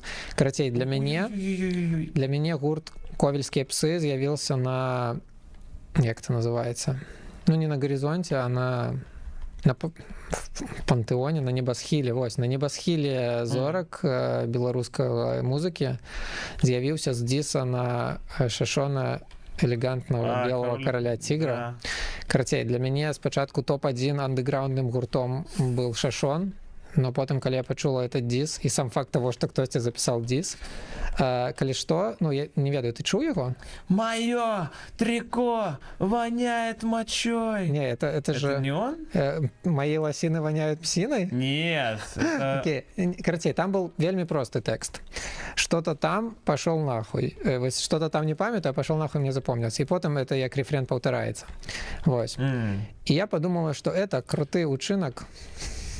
Мое трико воняет мочой, пенис кривой. Панк-революция будет жива. Окей. Будет всегда. По-моему, ну я, может, что-то путаю, но, по-моему, что-то там такое было. Но это круто. Ну, я, видишь, так получилось, что я до 2020... Какой сейчас год? 25-й? А Получается, большой я тоже. Да, Дожились. с Новым годом.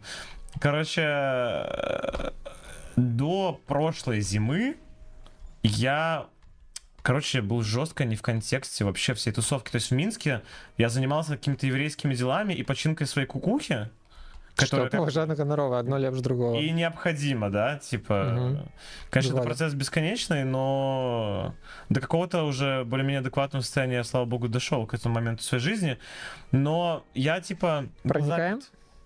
Да, давай. Very slowly charge for block shot. Можно я возьму себе О, чувачка? бери. Ты будешь якраз кайтить, типу, Да, разматывать. класс. Короче, и поэтому, ну, мы причем с одной моей подружаней, мы думали, типа, делать какой-то проект, связанный с локальной культурой, но она была тогда намного больше в ее контексте, чем я. Ты, наверное, даже помнишь, ты приходила к нам домой, и у меня была подруга Алиса, мы еще такие, типа, что Skip Min Squirt, может быть, что-то будем делать Так, вместе. Ксенія, конечно, я пам'ятаю Алісу. Я Алісу ведаю ще задовго до тебе. Я колись давно диджеїла постпанк, и она Точно, отжигала Yes. на этой тусе. Ну вот Алиса в Минске вообще была завсегдатайка таких, ух ты, ебать, что это была за радиоволна. Ну, я докладно з ёй вось праз КМВшні тусовки, вона адносно періядычна наведывала їх, сярод поважаних гоноровых тусовщиц и тусовщиков. Да, а я в граффити даже никогда не был. Так і, слухай, як тобі сказати, там нібито ти і шмат згубив, але нібито і не шмат. Ну, в сенсі, ну, тут я даже не то, что скорее, типа, книга «Я заспавню бомбы». Поваренная книга как спавить на... РТ? На триггер, наверное, да? Угу. Короче, это даже не то, что как-то ною, потому что, в принципе, я уже осознал, что я, наоборот, рад, что я сейчас вкатился во всю эту тусовку, потому что, во-первых, у меня уже и сил побольше, инструментов, и нету вот этого момента, что ох, а было, как-то было. У меня сейчас лучшая жизнь как бы происходит. Мне сравнивать с собой даже, ну как бы. Ну, короче, коли б нам было уже по 89, і ми були б на штучним, типу, апараті яким-небудь, типу, ведаеш, ныркі ці лёгкіх і гэтак далей, то было б, мне падаецца, дарэчна штосьці такое казаць. А з улікам таго, што мы прямо зараз можам штосьці зрабіць... Я хочу использовать предмет, как, чтобы не тратить бомбы. Блять, ну давай. Живы будем, не помрем. Если какая-то будет жопа, то я выбегаю. Ой, я подхилилась. Хорош. Ну просто заспавнится дофига бомб. Вот, коляска. Извини, не, все добрый. Подстава. Но нормально, все, получилось идеально. Твой смоук классно все расконтролил эту бомбу. Да. Вот, поэтому, типа, я был не в контексте, и с ребятами я познакомился, да, уже здесь. Ну, то есть, по итогу-то, меня это все притягивает. Ну, плюс я знал, что сам как бы хочу музыкой заниматься, а это как бы комьюнити, да. То есть, ну, теперь я понимаю, почему меня так тянуло сюда, в принципе. То есть, как бы я об этом особо не думал, просто мне почему-то казалось, что это круто и прикольно, а сейчас я уже как будто могу сказать конкретно почему. Подчистим еще нычки. Там одна комната снизу. Или хочешь босса? Ты говорила, что ты босса любишь валить первого. Ну, коли не помрем, то все сходится. А коли помрем, то не сходится. Пип. О, Настя, босс называется Пип. У нас есть определенный... Уёб твою по голове. Это вообще не обовязково звязано, просто интуитивно. Я люто орала с фразочки «писк моды». Отповедно, последний писк моды. Последний писк моды. Ты же чул это, конечно. Что, где? Ну, в сенсе, последний писк моды. Ну, сейчас, честно говоря, вот ты сказала, ну, в сенсе... последний писк моды, как будто мода умирает, это последний писк. Ну, короче, годов 15 назад так казали. Было. Что-то у нас здоровье кончается. А по моче нельзя его ходить, наверное, да? Ну, я бы просто не стала... Да, из эстетических соображений. На всякий выпадок, да. Блин, а глаза еще летают, это же оружие его, да? Угу. Сказал я и получил глаз в глаз. Так, не губляем концентрацию. Меня зажали в углу. Так нормально, зараз зареспавним. Да. Ой, красотка, задоджила хорошо. Молодец. Респектасьон. Ура. С вашего позволения. Эдак Fire rate, мультиправ. Вот, а у меня, кажется... Блять, у меня left eye. А нет, посмотри, это было на предыдущем ране, у меня два глаза. Видишь? Угу. Левый, правый, левый, правый. Тогда... Так бери ты. Ну все равно возьму, у тебя же как раз на правый modify. Еще это... Терза. А может это я тоже... Сори. Ничего, не, бери, все нормально. Сердечко просто мало, я думал, там черное захапать. А там было черное... там белое. Ну, соул, который, да, синее. Шерое. Ну что, погнали, прошвырнемся пару сипов кавы. Сипов кола. Карацей, я тогда поставлю. Перапынак. Насамрэч можна пакінуць, так, не ведаю. Ну, я просто надпись тогда захуярю. О, кайф. Да, мы вернемся праз пару-тройку хвілінак, паграем сабе кавусі.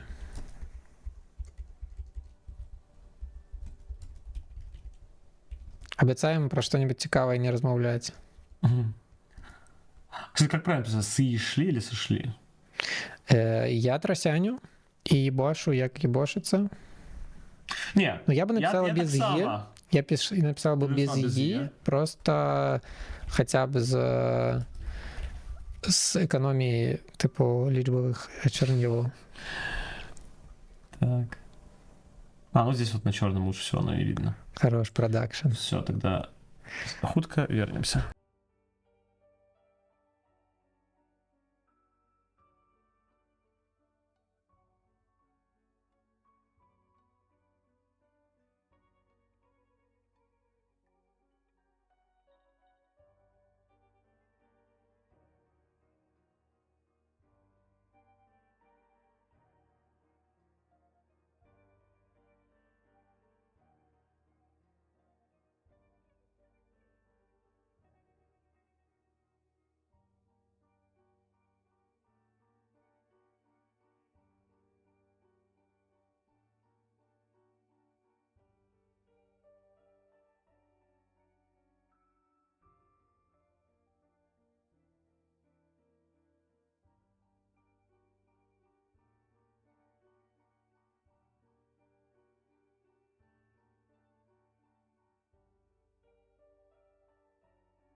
Так.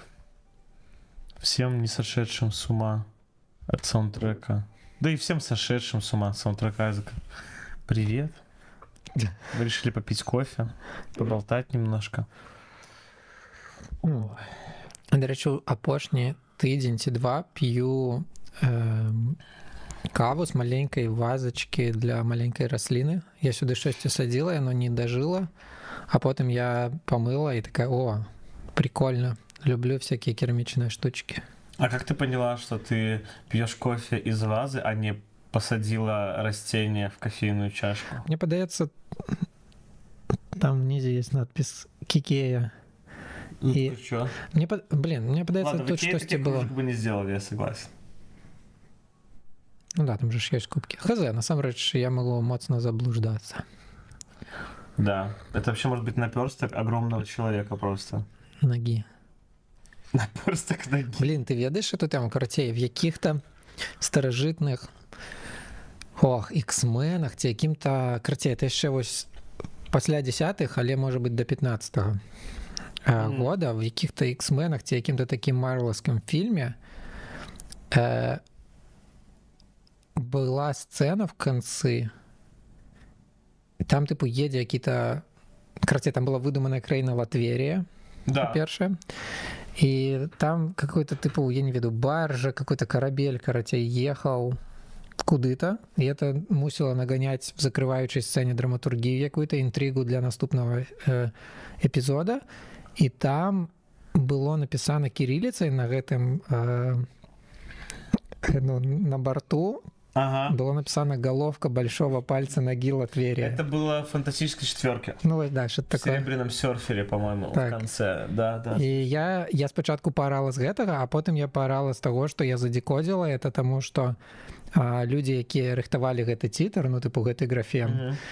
яны напісалі в Translate «Goes to Латверия», но яны опечатались и написали «Goes to» и, ну тыпу, тое То Латверия. Ну, а тыпу, а то это вот так. хорош.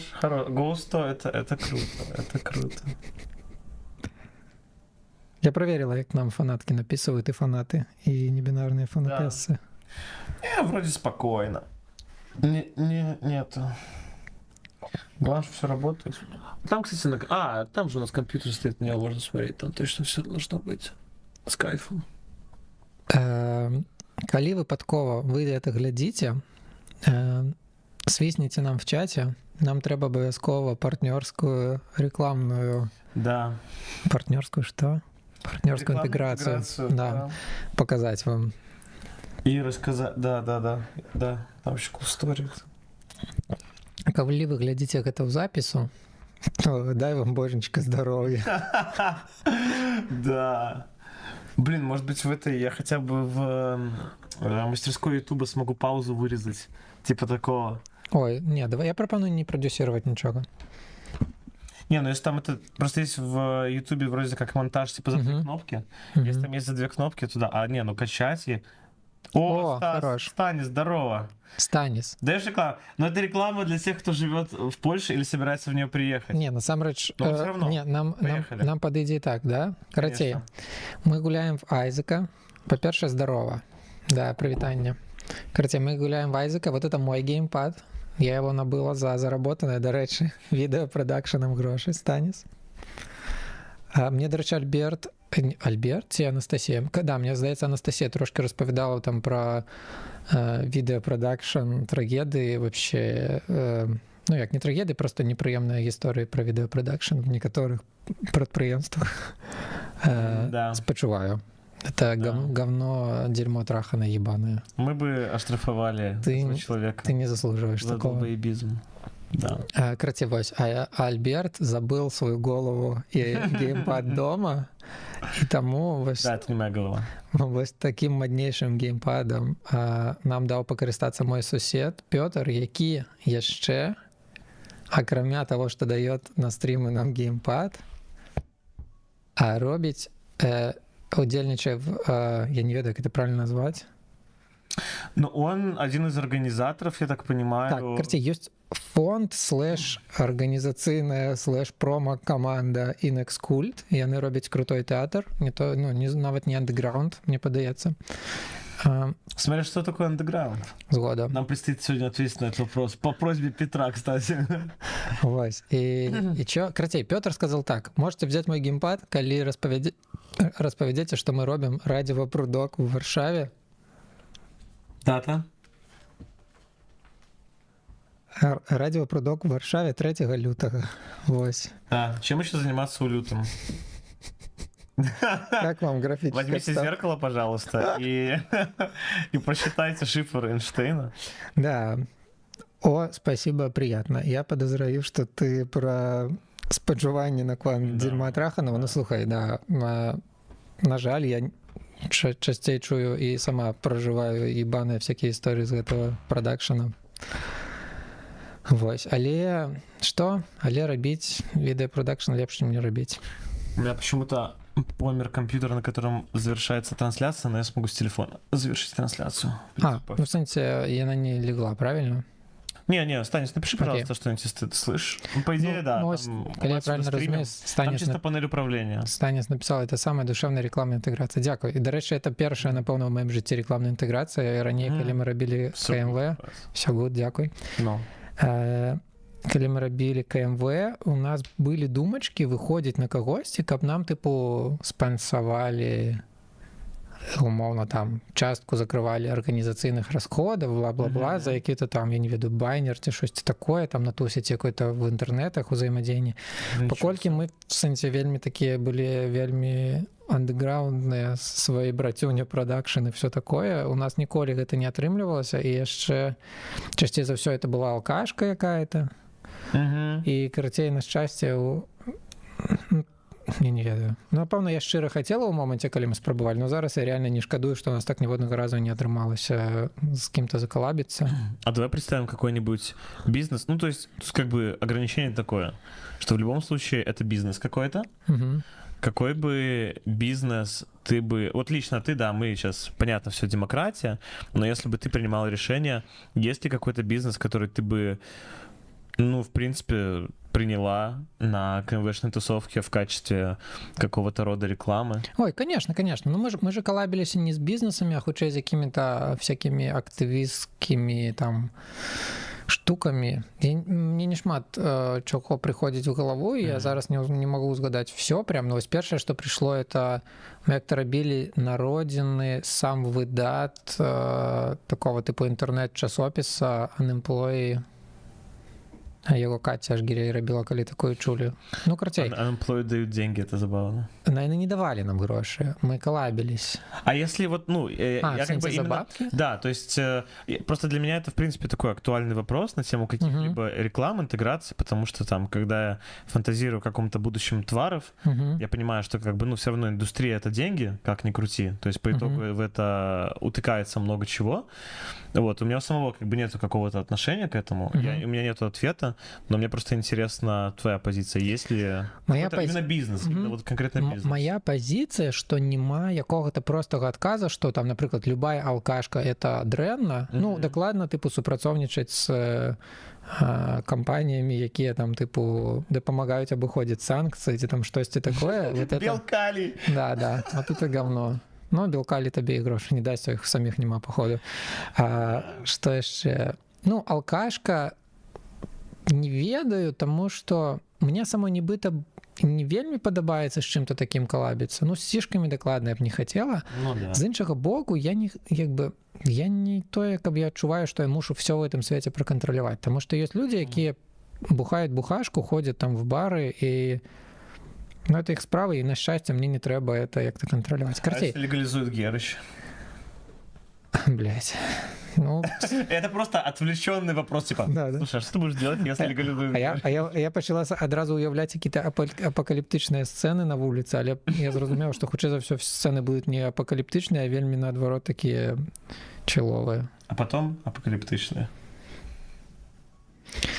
Карацей, Я думаю, што няма простага адказа і все трэба разглядаць індывідуальна, таму што я думаю, што в залежнасці ад карацей кампаніі з аднаго і таго ж умоўнага сегмента могуць моцна адрознівацца хаця б просто па працэсу внутренняга ўзаемадзеяння. Галоўнае з клёвымі людзямі працаваць і у меня, напрыклад, было калісьці давно я працавала в канцэртным агенстве досыць таким не самым буйным в Беларусі, таму што там все было падвязана з ментамі і сям'ёй Лукашэску самае буйное, не веду топ-4, топ-5 можа быць з усіх, што в Беларусі існавалі. І мы закалабілись з какой-то сеткой крафтового пивка типу, а я займалася, умовно, промо там часткова.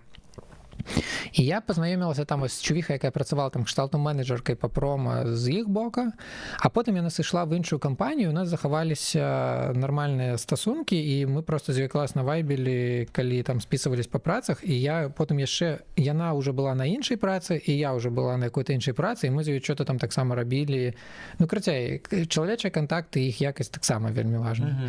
Таму хз, моя першая думка, калі б мяне запыталіся, што лепш за ўсё ўвогуле не пра бізнесы думаць, а пра фандрайзинг какие-то человечи, это самое, мне падаецца, арганічнае, таму што як бы...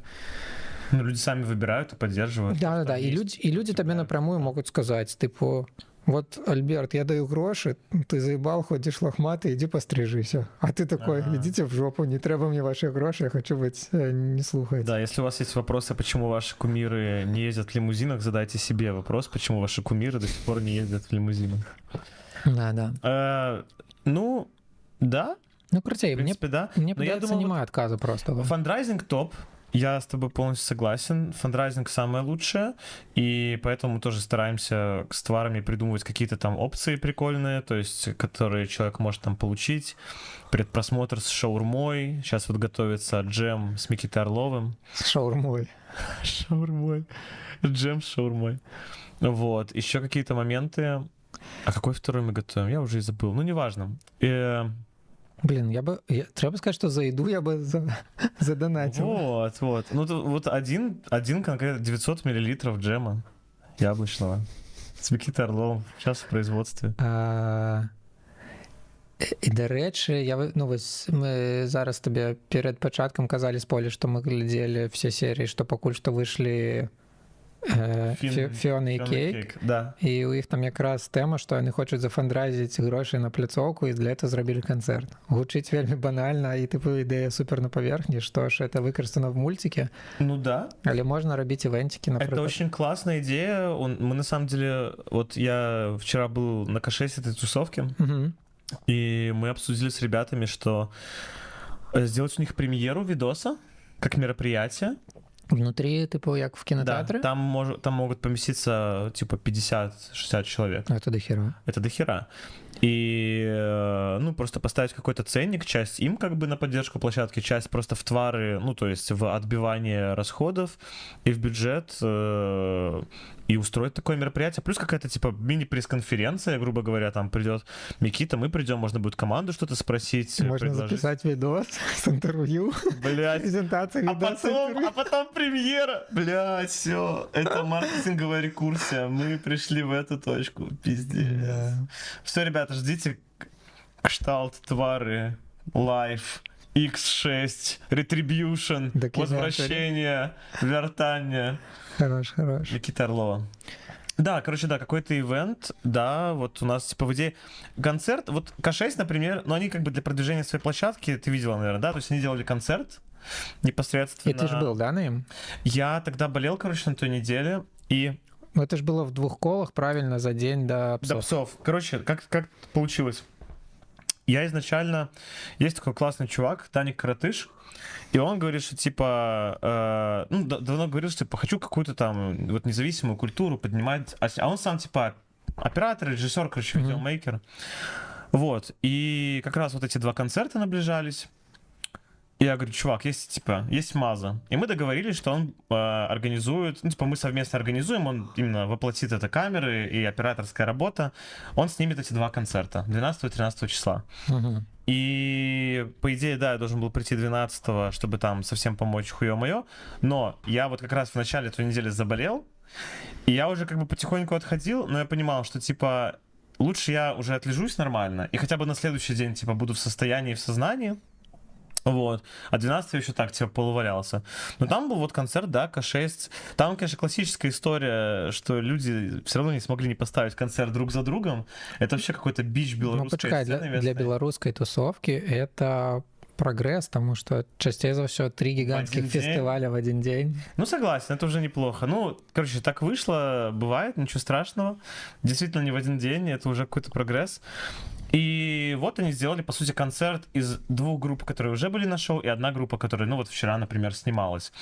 И то есть в теории сделать потом какой-то концерт Твары с гостями, которые были до этого, и типа часть какой-то, ну, учитывая, что все эти концерты, они как бы по большей части не то что влетные, но там типа, ну, там не то, что деньги зарабатываются. Так відавочна. І мне падаецца, чым менш это самадастаткова в плане, ну, бюджета умоўна, да? Чым менш это умоўна рентабельна і самаакупаема, тым больш ёсць сэнсу все гэта одно за другое мацаваць, тому что ну, вы и так уже как бы подставили свою жопу, ну, все мы подставили свою жопу, что вписались в какие-то проекты там за бесплатно. Ну, мы и так уже как бы вклали, заинвестировали в свои силы, кинули уголька в топочку паровозика, які яшчэ не ехае сам. Это и не только силы, деньги тоже. Ну так, ну відавочна. Ну, в сэнсе, ресурсы, час. Так или иначе, да. Ну, істотныя, трэба сказаць. Калі подлічваць по рынковых коштах. Да, если ты еще как бы смотришь разницу между тем, что ты мог бы получить за эту работу, действительно, то да. Вот. И раз уж мы как бы кидаем свои ресурсы в этот паровозик, то варто нам всем кидать типу, ну, как бы в одну топочку, как бы, ну, короче, это все, да. Чем больше мы этого пациента типу дефибриллятором бьем. И чем больше рук одновременно это делают. То есть, ну, что мне очень понравилось вчера вот на К6, я там познакомился с чуваком Антоном, который, если я правильно понял, он как минимум режиссер этого шоу, которое выходит. Он вроде монтирует, красит, ну, короче, что-то робит. Вроде даже, может быть, он и продюсер, надо посмотреть в титрах. И он типа супер за объединение. Он супер за какие-то коллабы, коллективные движи, совместные мероприятия, вот это все. И мне очень понравилось, что он как бы... Они смотрят, походу, в сторону того, чтобы К6 стала как условная Студия 42 была в Минске. И это, на самом деле, вот прикольно, как раз-таки, когда я интервью брал у Микиты. Ну, и Микита, и Студия 42, как бы вещи, понятия неразделимые. И мы с ним говорили об этом, и действительно, как будто Студия 42 — это такой хороший прототип, то, от чего можно оттолкнуться в плане делания какой-то движухи, потому что, по сути, к чему мы пришли вчера, что у нас есть какое-то комьюнити. Этому комьюнити, оно плюс-минус однородное. Этому комьюнити нужно давать поводы собираться вместе. А где собираться, это как бы один из главных вопросов. Поэтому вообще респект ребятам из К6, то, что они этим всем занимаются. Ну, типа, в эмиграции такое делать. Респект, что яны ёсць, что яны живы, як и мы. В сэнсе, як и нам респект, что мы не умерли и не приуныли, и не стали обывалами. Да. Че, может, поиграем? Давай. Я хочу тебя спросить даже кое-что. Ой, давай. Телефон, сори. Сейчас я реконнектну контроллер. Да, калі што, калі хочаце паддаць газку этому стриму і жыцця, закидывайте любые темки, ну, амаль любые. Фильтруйте хотя бы трошку там. Ну, вот, распавядайте, какие у вас там дела, понимаете, и все такое. Да, Станис, вообще интересно, что там, как у тебя. Вот мы со Станисом... Вот я перестал играть в игры, и я вот еще с друзьями реже стал видеться. Вот это, конечно, минус. Но, как бы... Рассказывай, что там у тебя, как, если ты еще тут. Так. Натисни резюме. Блин, мы с тобой поменялись персонажами. Напевно. Давай мы махнемся. Все окей? Так, абсолютно. Попилотирую моднейший геймпад Петра. Ну, посмотри, какой там не D-пад, там просто там экстра D-пад. Это Ковалочек шитка в клеточку. Это танцевальный коврик, как бы, ну, реально, уже полноценный. Dance Revolution можно играть просто, знаешь, типа пальцы. Так, погнали, да? Мы что-нибудь будем глядеть там на комната левеле? еще одна, а у меня сердца нету. Ну, пойдем. Так, почекай. Ау. Так, может... Смотри, кто-то из нас разблочил управление, там можно, типа, посмотреть инвентарь, кажется, нормально. Что? Ты что-то сейчас нажимала, короче? О, нажми X. X на... По какой? По PlayStation, ну ладно. Не, по твоему. О, видишь? Вот мы разобрались, как твою читать всю тему. Ага. А на что ты нажала, чтобы у тебя появились вот именно кнопки? Select. Окей. У Стаса все потиху, двигается в кино, делает сейчас всякое аудиовизуальное. Прикольно. Кайф. Гучить абстрактно і упевнено. Это, ну, мне поддається добре. Ну да. Не, ну, блин, Хай все отримається. как ни крути, если ты человек, которому интересно заниматься творчеством и хочется, то как только ты этим перестаешь заниматься, то жизнь превращается в какашку. Будем... У нас есть золотой ключ, мы можем открыть, по-моему, бесплатно. Не, у нас же ж 0. Так это же золотой. Окей. Нет? Ну, ты прав. Он бесконечный, то есть сейчас у нас на локации бесконечный. О, хаос. Блин, хаос это очень жестко, кстати, у нас денег нету. Он заспаунит нам... ну пикапс, это может быть не прям слоты полноценные. Мы можем чисто теоретично поспробовать замайнить из трупа взорванного пенензы. Не Давай. факт, что они выпадут. Я вообще сердце больше хочу даже увидеть, чем что бы то ни было. Окей, 2 монеты. Еще 2. А чё по... Ой, а где тут селект? Ну мы все уже... А, там арена. Я пошел на следующий левел. Ну, погнали. Я что-то ссусь. Как ты видишь. Мы не ведаем, что я это. тебя хотел спросить по поводу вашего релиза с травмом. Ну, во-первых, да, уже я готов бесконечно поздравлять, что это вообще Ура, случилось. дякую. Насамрэч, мільён падтрымкі ад сябровак і тыпу не вельмі блізкіх і вельмі блізкіх. Это я реально на стероидах. Вось тыдзень, першы дзень реліза і тыдзень пасля реліза і дагэтуль тыпу я на жорсткіх стероидах. О, тоже обнимаю, Стас. Шчасця, здоров'я, куды б ты там не бег. Хай все атрымаецца ўзаемна. Дзякуй, што завітаў, да сустрэч. Да. Так, да, все, дякую, что послухал. Блять, мне надо не сдохнуть бы как-то. Они взрываются. Все, у меня полсердца. Опа! Чё, да. Да, ты говорила про то, что да, куча поддержки. Нечакана дофига падтрымкі, я просто до гэтага... Ну, в сэнсе, чакана, конечно, чакана. Калі б мяне хтосьці запытаўся в якой-то ситуации уже далёкай по часе ад гэтай, я б сказал, ну, конечно, у меня типа крутое комьюнити, в сэнсе, ну, вакол мяне крутые люди, я как бы отбираю отборных. Но есть такое ощущение, что пока это не произошло, то типа, ну, как-то да, непонятно. Что оно было потенциально, а калі оно стало кинетическим, я охуела, насколько шмат падтрымкі, насколько люди с увагой ставятся до моей творчести, и сколько их увогуле шмат. Знаешь, что тебе огромный респект? Что ты сразу же загасила этого урода, которого я терпеть не могу гасить посередине комнаты. Я не знаю, как ты это сделала, но, блядь, спасибо. Чисто на спинном мозге, на самом деле. Охуенно. Просто это враг, который испытывает одну из самых слабых моих черт, это терпение. Ага. Поэтому. Так, я левый, ты правый? Что бы это ни значило. Кнопки. Бля, я словила 2 плюхи. Бля, тут невозможно. Тут... Не, это магчыма просто... пока летит... Сейчас. Все. Класс, дякую. Да. Ну, кайф. Не, это супер. Просто, честно говоря, знаешь, вот я это... Особенно мне как-то отрадно и вот как-то прям вот радостно за вас. В том числе потому, что я как будто сейчас вот пытаюсь сам расчехлиться со своим чем-то, творчеством.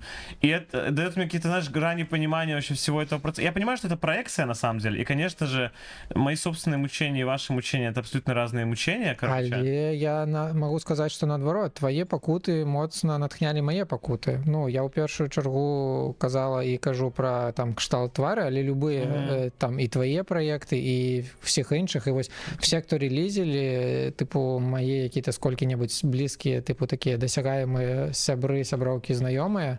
Сейчас буду взрываться. Ага. Ну.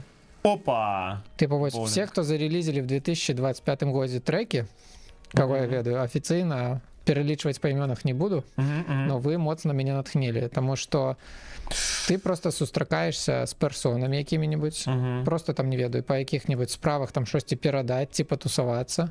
Бачыш, што это людзі з 2 рукамі і 2 нагамі в сярэднім, такія же, як ты, якія встаюць у раніцу і надзяваюць штаны па адной штаніне за раз. І вот яны робяць рэліз, і яшчэ там якое-то нехілае цікавае промо придумываюць, что-то там посцяць, бла-бла-бла, і ты думаешь, блядь, ну вот яны же могуць, малайцы, і я ж, напэўна, таксама ну, не тупее.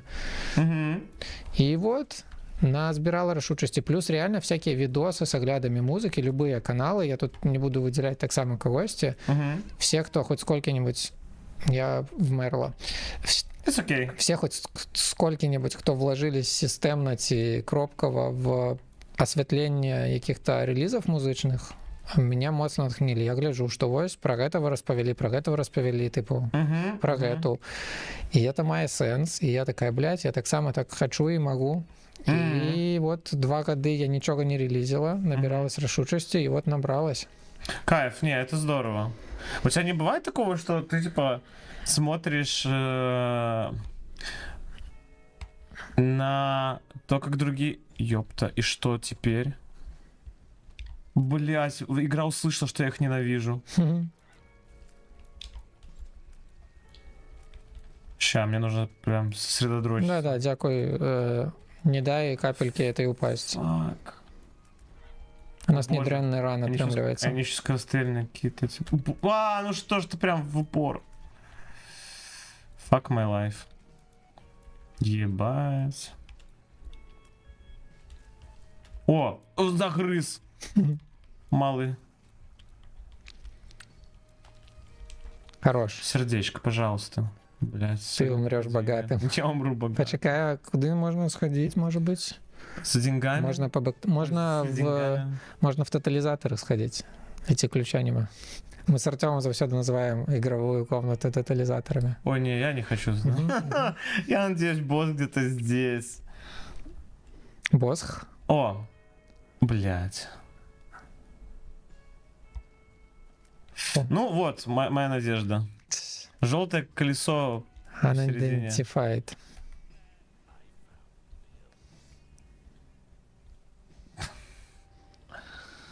Ладно, Альберт, я не знаю, что мне делать, честно говоря. Идти на босса или в комнату какую-то. Наверное, в комнату. Ну, типа на боссе я точно помру. Ну, не точно, но с высокой вероятностью. 90 там, что-то там. Короче, блядь. Так, ладно. Не, нормально, там ты про шипы пройдешь, они досить просто. Ну, в сенсе... я забыла, что там пукалки эти. Хорошо, что ты забыла, кстати. Это я замотивировала тебя. Ой, сори, сори. Все окей. Сейчас чуть-чуть. Блядь, что это вообще такое? Ну, оно хотя бы не плюется и не прыгает. Покуль что. Покуль что. Ключ. Это значит, что можно сходить... В магаз. Может, хочешь в магаз спочатку? Да, хочется рам все-таки выдержать этот, ладно. Чуть-чуть похардтраем. Похардтраем. А, до речі, ось ты же можешь все, что хочешь робить. Да-да-да. Хочу хардтраить. Хочу выжить. Я хочу жить. Reveal the floor layout. Does not reveal room icons. Ну, нібито навіть може бути корисно, тому що там в трежер в всяких штуках, і у тебе бомби навіть є. Ну, як би у нас, но... Беру. Вкладываем? Ну, конечно. Давай. Инвестировать безопаснее, чем драться. Окей, ну я вижу, какие бонусы, в принципе. Почекай, а где секрет-румы? Какие-то либо это, либо это. Нет, почекай. А чему она не ревелит секрет-румы? Она просто нету иконок, какая-то комната. Ой, блин, у нас там до сих пор худко закава, я только сейчас заметил. Оп. Все. С кайфом. Так. Ёпта. Не? Я играю за себя, все нормально. Так. Ну, короче, туда, видимо, надо идти. Осторожно, там будут вонюточки. Нормально, там по таймингу, в принципе, проходит. Окей, карту можно пока закрыть. Ну, чё, понеслась пизда по кочкам. Осторожно, Блядь. осторожно.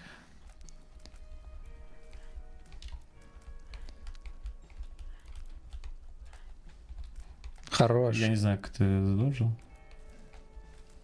На спинном мозге. О, Хорош. мало еще закрывает, мне нравится, от выстрелов. Фак. Окей. Вот ключ жалко. Ты можешь бомбануть вот этот пенек. Пику-то что она Вот вот эта это? кнопка. Блять. Как глупая смерть. Так, вот эта кнопка. Вот эта кнопка. Хм, Ну, живее. Ну что, давай, проникай. А, ключа нема. ну да. Нема ключика. Может, там будет. Ну, надо, мне кажется, рисковать. Типа, ну, Конечно. И он просто в какашку зеленую. А, не, и он еще бомбит. Так, осторожно, она со сплэшем бьет. И испавнит еще спиногрызов. она вонючая. Ну, короче, там нормальный сплэш таки. А как он, а что он влево начал идти резко? А он твоего паренька хотел Ну, как загасить. будто, Осторожно. будто что знает.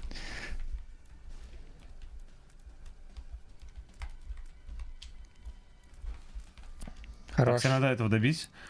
Вау, ты видела? Что? Спаун... где? Какая из них какая? Хайп. Нет, мне нужна вот это. И как ее использовать? Что? Как... На РТ попробуй. А также эктаблы, походу. Видала? Кайф. Что выпало? Кайф. Сейчас Кайф. чатик хочу вернуть. Кайф. Ну, короче, ты Зарезюмишь? резюмирую. Заизюмишь. Так. А зараз нібито і на босом. А это, по-моему, мама наступает. Угу. Головне, не самому не подставиться под мамку. Бля.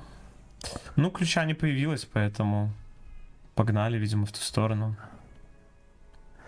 А расскажи вообще, что вас там издали на каком-то лейбле, у вас взяли интервью Вообще, мне угарно, что существует сайт postpunk.com, The Postpunk веб-сайт. Это Exactly. прикольно. Actually post-punk. Ну, Да. это, типу, здоровая американська-берлінська медіа, як ми потім довідалися, потім ми з Андрієм робили research. Короче, у меня просто был план як-то хоча б трошку ширей запостить про наше музло, чим калі б мы просто запостили ў сабе. Это таксама паважана ганарова, это таксама вельмі моцная магія, калі ты релізиш сваю музыку, это адразу такі level-up. Вось, але мы хотели что-то придумать, и мы думали, что раз мы зрабілі кліп, то мы просто пропонуем кому-нибудь закинуть не на наш YouTube, где столько самоотданные аматоры травмы, а на який-нибудь YouTube, ну просто інший. Там, где побольше подписчиков, что-нибудь тематичное, и на какую-то больше, типу, тематичную по стилях музыки аудиторию, а не там позиционировать себе як белорусские там артисты в миграции, что так и есть в сенсе, и мы так себе все одно позиционируем, потому что это правда. Просто вопрос на какую аудиторию? Ну, в сенсу тем, что хотелось просто трошку что-нибудь новенькое зробити, тому що ми, так як ми вже релізились. І я почала вельмі довгу вандровку в пошуках всех магчымых там лейбаков, YouTube-каналов, и насамрэч я просто писала, чакала по месяцу, по 2 месяца, мне не отказывали, и это затягнуло релиз, ну, типу, дату релиза там подвинуло на полгода, может, нават. Фига. Так. Не, ну это крутая работа, на самом деле. Это тоже найти в себе силы, все это рассылать, это круто. Плюс это было вельмі муторна і доўга, праз тое, што ў мне не было такой типу рашучасці і все такое. Вось типу зараз я бы зрабіла это все за 2 месяца, а не за 6. Я бы писала нашмат энергичнее, там меньше чакала бы, больше денежала. Вось. Вот что, скажи, пожалуйста, что тебя в первую очередь так зарядило после релиза? После релиза? Ну да, то есть мне кажется, что та решительность, о которой ты говоришь, это что-то, ну, ты говоришь, типа, вот сейчас за 2 месяца. И вот эти... А я просто разогналась с кратей. Я думаю, что Ну вось гэты фідбэк-клуб, напэўна, што я памятаеш, я там калісьці давно табе показывала кліп, калі ён яшчэ не до конца быў смонтирован, это яшчэ до реліза было. Да. И ты там что-то сказал, что типа вот это прикольно, вот это мне подается не вельмі удало, там вот это там то-то, вот это сё-то. И я такая: вау, круто, мне Альберт вельмі на сур'ёзных щах, ну, типу, без всяких приколов. Ён, ну, відавочна, что я не чакала, что ты так скажешь, но мои внутренние там всякие страхи и тревожки, типу, я не ведаю, могли б мне намаляваць сюжеты, калі б я разогнал эту паранойю про то, что ты скажешь: ой, блядь, слухай, нема часу зараз, я там, типу, заняты. Это так странно, просто... Конечно. Это удивительно вообще. Просто я сталкиваюсь с какими-то подобными вещами, и я уверен, куча людей с таким сталкивается. И это такое безумие, просто... Так странно, даже то, что ты говоришь, что, типа, да, я знаю, что у меня есть позитивное всеродие, типа, ну, оно реально, то есть тут это объективная информация, но когда речь заходит о том, чтобы делиться чем-то своим, мозг начинает такие картины рисовать, которые, ну, такие, вот, как ты правильно сказала, паранойю разгонять. То я могла себе уявить, что ты скажешь, типу, ну, типу, ну, нормально, типу, добра, рабі яшчэ, но, типу, я бы, я не ведаю, я могу себе уявить, что, типу, ты кажешь это як-то без души, без огонька, и что тебе не цікава. А я вось показала тебе, Артему показала, что такі-то кавалачак. Там, ну, Андрей відавочна моцна мне падтрымлівае, тому что мы все это разом робім, і, як бы, ну, сур'ёзны чувак, якого я вельмі паважаю, там, за шмат яшчэ іншых всяких проектов, вельмі сур'ёзна впрягаецца. Ну, короче, мне моцна натхняе, что для людей это вельмі real shit. Не шутка какая-то. Да, типа, что они серьезно включаются. Типа как ты приносишь, ну, у меня сразу, знаешь, какая-то сцена, как бывает наоборот, когда там ты малый, приходишь типа к родакам, посмотри, и типа для тебя это очень много значит, а они типа не врубаются, просто не врубаются. И ты понимаешь, что как бы дело даже, ну, типа... Нравится, не нравится, они в принципе как будто бы даже не дали этому такого внимания. Не воспринимают это всерьез. Ты бы хотела, да, чтобы они именно внимание какому-то уделили. Типа. Да. А я вось по всех, с кем я коммуниковала еще до релиза, все вельмі всерьез это воспринимали, при тым, ну, всерьез не в сенсе, что, типу, я не ведаю, яны меня поважают, и вельмі сур'ёзнымі вещами такие: о, класс. Добрый вечер, Альберт. О, ура! Приветик снова, я тут заканчиваю качаться. О, привет. Респект всем качкам и качкесам. Да. Я завтра, до речі, в ранечку, я сегодня пропустила, бо у меня вночі болела голова, я нават съела ібупрофен, але ў раніцу пойду в сілоўню таксама і в сауну пагрэцца. Хорош. Карацей, люди шчыра вельмі адгукаюцца, мне бачна, что для іх это важно. А вы ведаеце, ну, напэўна, всем это знаёмае адчуванне, что табе складана to cherish, як это назваць, карацей, складана шанаваць штосьці сваё. А ты бачыш, як людзі з увагай і клопатам і такой, типу, вельмі, ну, карацей, вельмі клапатліва ставяцца да тваіх штук, типу, і сур'ёзна. І это, типу, так моцна натхняе, што цябе ўспрымаюць сур'ёз. Вось я памятаю, у мяне таксама такі быў культурны шок і такі матывацыйны пінок пад жопу, калі Богданов дыджэял на шоу Чалова, счастья ему, здоровья. Вось. І ён дыджэяў мой, сярод іншых, ён дыджэяў мой трек. І я такая, и он там прям такой пританцовывает, такой наебуривает. И я такая: это ж мой трек. О, здорово, Стас. У нас в чате еще Стас. Вот, собственно, мой соведущий. Здравствуйте, Стас. Стас шарит за Айзека. Передаю респект Стасам, якія шарят за Айзека і робяць одно з моих улюбёных YouTube-шоу «Кшталт твары». Трейдмарк. Вось. Карацей, і ён диджеет это, и такой вот старает. Я бачу, что он не жартует, что он подставляет свою, ну, не то, что подставляет как бы под удар себе, но он, типу, вышел на сцену с этим и с моим треком, ну, что, как бы, он верит в меня, он верит в мою творчество, и я такая: вау, нихуя, чё, это, ну, кратей, ну, это такая вот борьба с... Мы вот сейчас обсуждаем, Стас, короче, у Альберта вот был релиз недавно, то, что я постил и скидывали вот в группу эту травм проекта, Сябр, клип с этими всеми головами каменными и не каменными головами. Четко все расписал. Да, и вот мы разгоняем тему про то, что вот в принципе, да, всех этих тревог и сомнений творческих. Вот мне почему-то кажется, что...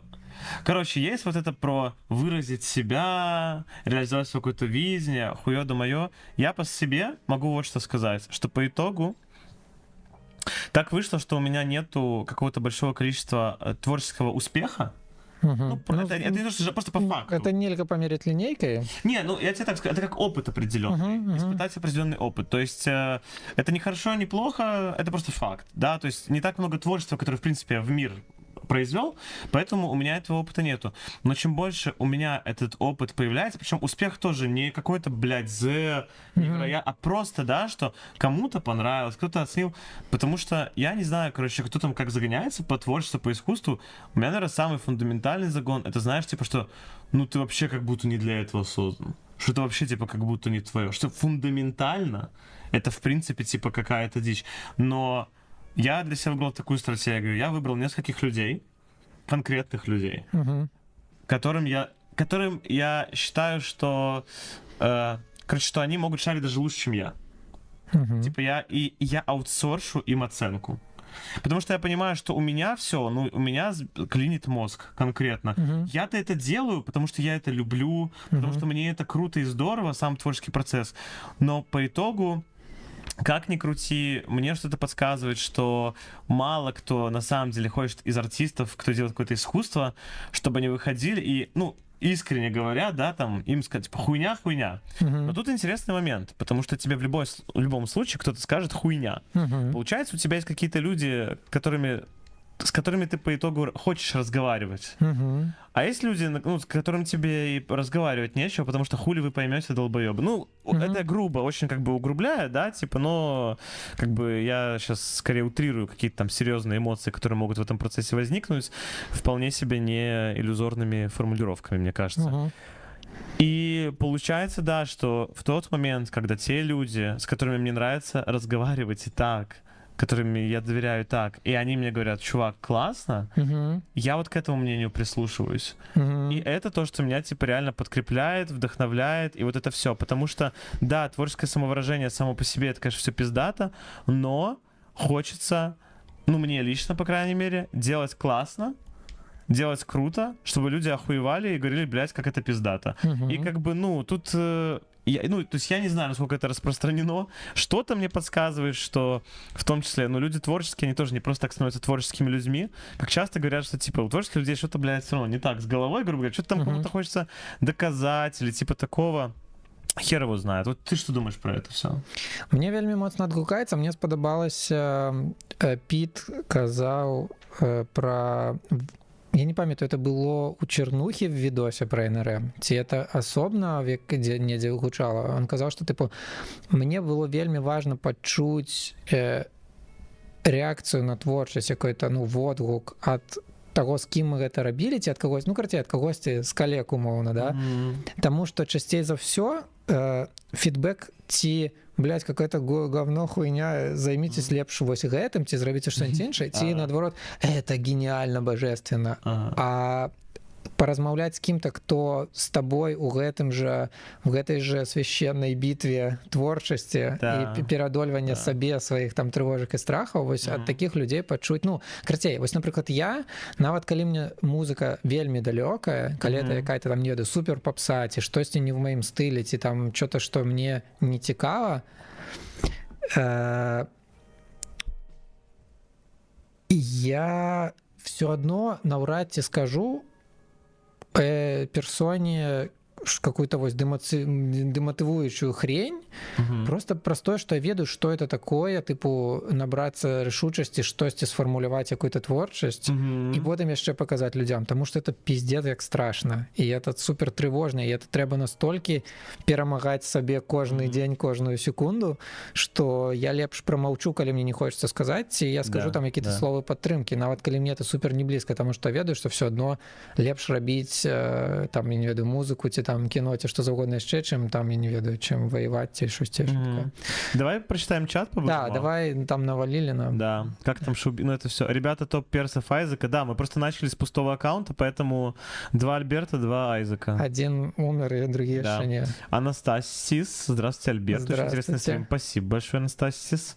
Здравствуйте, Сис. Здравствуйте. Надо, наверное, босса этого пробовать. Острые высказывания пошли. Это про хуйня ці божественно, ці это про что? Ну, мы вообще-то такие на острие мысли. Мы Гайсы есть, и небинарные да, персоны.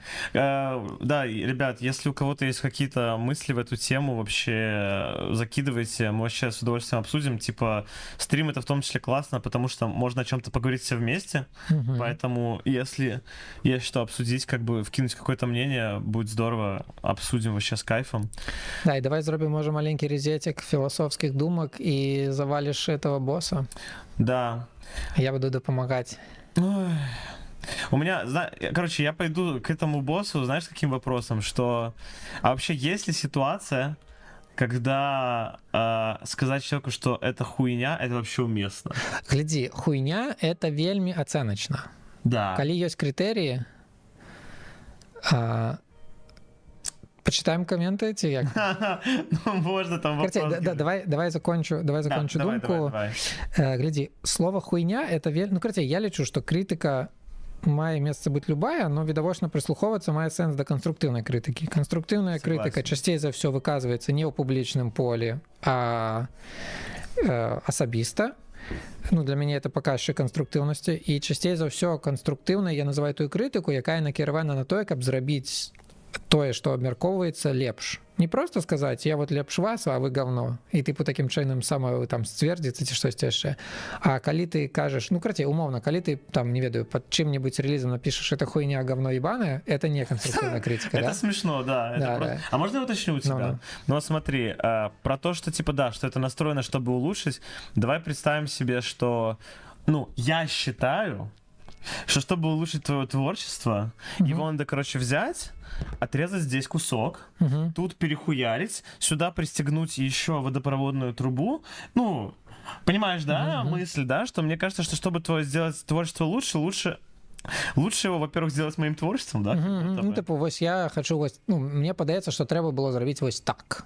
Да, то есть я понимаю, что как бы самая идеальная критика — это критика, которая понимает твою задумку и направлена на то, чтобы помочь тебе. Ну, это не чудо какое-то, да, типа не факт, что это тебе поможет, но направлено на то, чтобы тебе реализовать твою же задумку пизже. Ну, это тонкий момент. Карацей, я могу себе уявить такого кшталту критику, что типу, вось, чувак, гляди, там я послухала твой трекан, и для мяне это моцна там падаецца, што это вось там блізка да такіх-то стылей, можа быць, карацей, умоўна, там, мне падаецца, што ты вось натхняўся вось гэтым і вось гэтым, ці там табе блізка вось гэта і вось гэта. А ты ведаеш, напрыклад, яшчэ вось такія гурты, там, ці што, ну, карацей, якая-то не такая штука, што кшталту, блядь, зрабі, тыпу, інтра в 2 разы карацей, яно занадта зацягнута. Хаця, можа, і такое. Ну, камон, любы, калі это атмасфера даверу, і все сабе адчуваюць бяспечна, і это не такое, што, тыпу, ой, погоди, я сейчас все перераблю. Ну, ты, калі это з павагай, і ты прыслухоўваешся да таго, што як чуліда чалавек хацеў першапачаткова сказаць,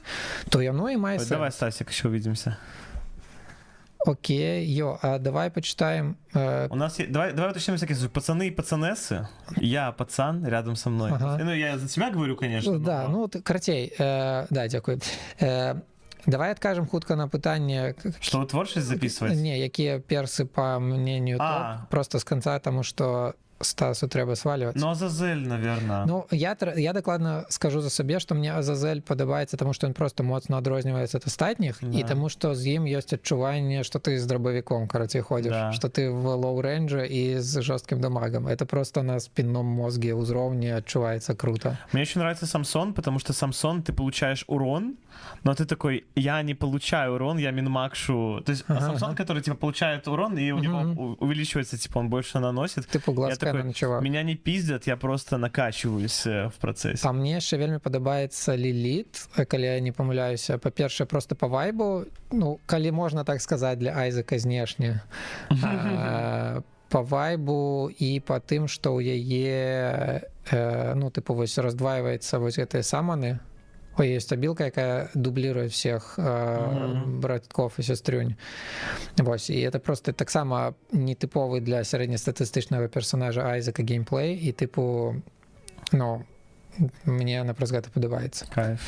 Классный вопрос, мне нравится про твой... Давай, может быть, ты вот скажи, что ты думаешь, а я просто зайду уже босса это начну пиздить, потому что у меня этот waiting room уже... Окей, ты маешь на увазе пытание, пацаны, то ў творчасць Што запісваць. творчасць запісваць, да. Калі я правильно зразумела пытанне, маецца на увазе, да, удакладніце, калі я неправильно зразумела. Бомбы типу, есть? што мы лічым творчасцю, што мы не лічым творчасцю. Я думаю, што я бы для сабе сфармулявала это так, што все, што мы робім для душы, типу не для бабак, ну, в сэнсе, творчасцю можна і нармальна зарабляць. Мы живем все яшчэ в капіталізме, і нам трэба набываць ежу. Дарэчы, чётка ты его завалил. Это был просто, босс, повезло, честно говоря. Сердце твое и спичка, наверное, твоя. Давай. Карацей, все, что мы робім праз натхненне, это и есть творчасць. И это не важно. Мы там, типу, малюем, спяваем, танцуем, пячэм ежу, я не ведаю, пішам сябрам натхнёныя паведамленні ці штосьці такое. Вот, карацей, все, что мы робім по такому, по энергии, рашучасці, натхнення, вот это и есть творчасць. Я не ведаю, все творчасць у якім-то сэнсе. Может, я думаю, что это в каком-то смысле, знаешь, типа разгоны про то, что считает творчеством, а что нет, начинается вот в этот момент. Короче говоря, это в том числе какой-то gateway, способность все-таки что-то засрать. Знаешь, типа, блядь, да это хуйня, это не... Ну, типа, понимаешь, в чем прикол? Згода. Ну, трэба сказаць, што... Ну, а у меня яшчэ одна думка была про то, что, можа быць, ведаеце, калі пачынаецца такой комерсны конвейер, і вот это уже таксама складана называць творчасцю, калі, ведаеце, падстройваюць там под аўдыторыю і уже там чисто скопипастить у кого-нибудь, что популярное, и вот такая погоня за мейнстримом, а не за творчестью, но это... Как бы отличие творчества от искусства. Блин, вот мне, честно говоря, сейчас я слово искусство... Типа, что творчество, мне кажется, это какая-то деятельность, а искусство... Это просто, типа, ты как будто с разных сторон называешь. Типа, творчество — это деятельность, которая направлена на создание произведений искусства. Но... Мне простей это вызначыць адрозненне праз ангельскую мову, типу creativity и art. Как вам мой pronunciation? Fucking awesome. Bloody. Карацей, ну, типу, мастацтво — это, ну, типу, искусство. Ну? Это... Я переключу пока, если мы выясним. Давай. Я заодно яшчэ збіралася прапанаваць сгонять мне на горшочек. Ой, сейчас. Четко завалил босса, респект. Дал шанс еще этому. У нас это одна комната в полчаса будет. Карцей, мне падаецца, творчасць — это штосьці такое индивидуальное, кропкавае, а искусство, типу, гэта вось мастацтва, это як культура агульначалавечая. І в сэнсе, ну, насамрэч, это пытанне фармулёвак, хто як называе, но мне просто падаецца, што творчасць — это больш индивидуальная, а может быть, мастацтва — это больш коллективное, хотя хз.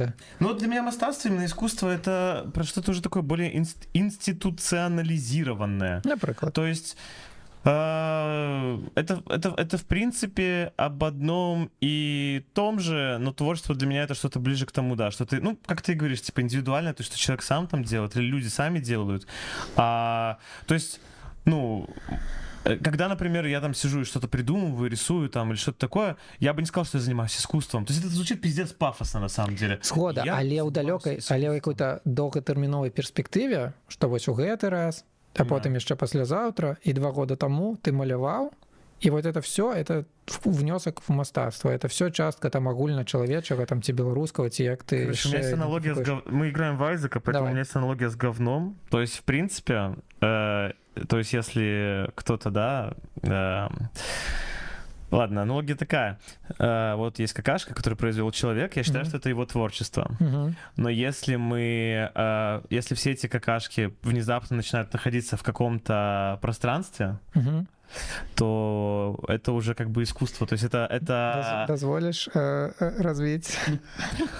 Господь. Калі наш лирический герой садится на горшочек и выкакивает какашечку, это творчесть.